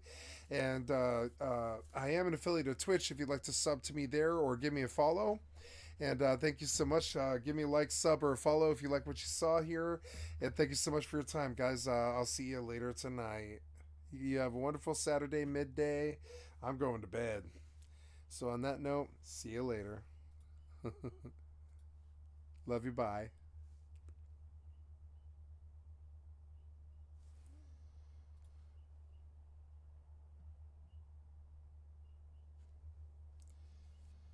Okay.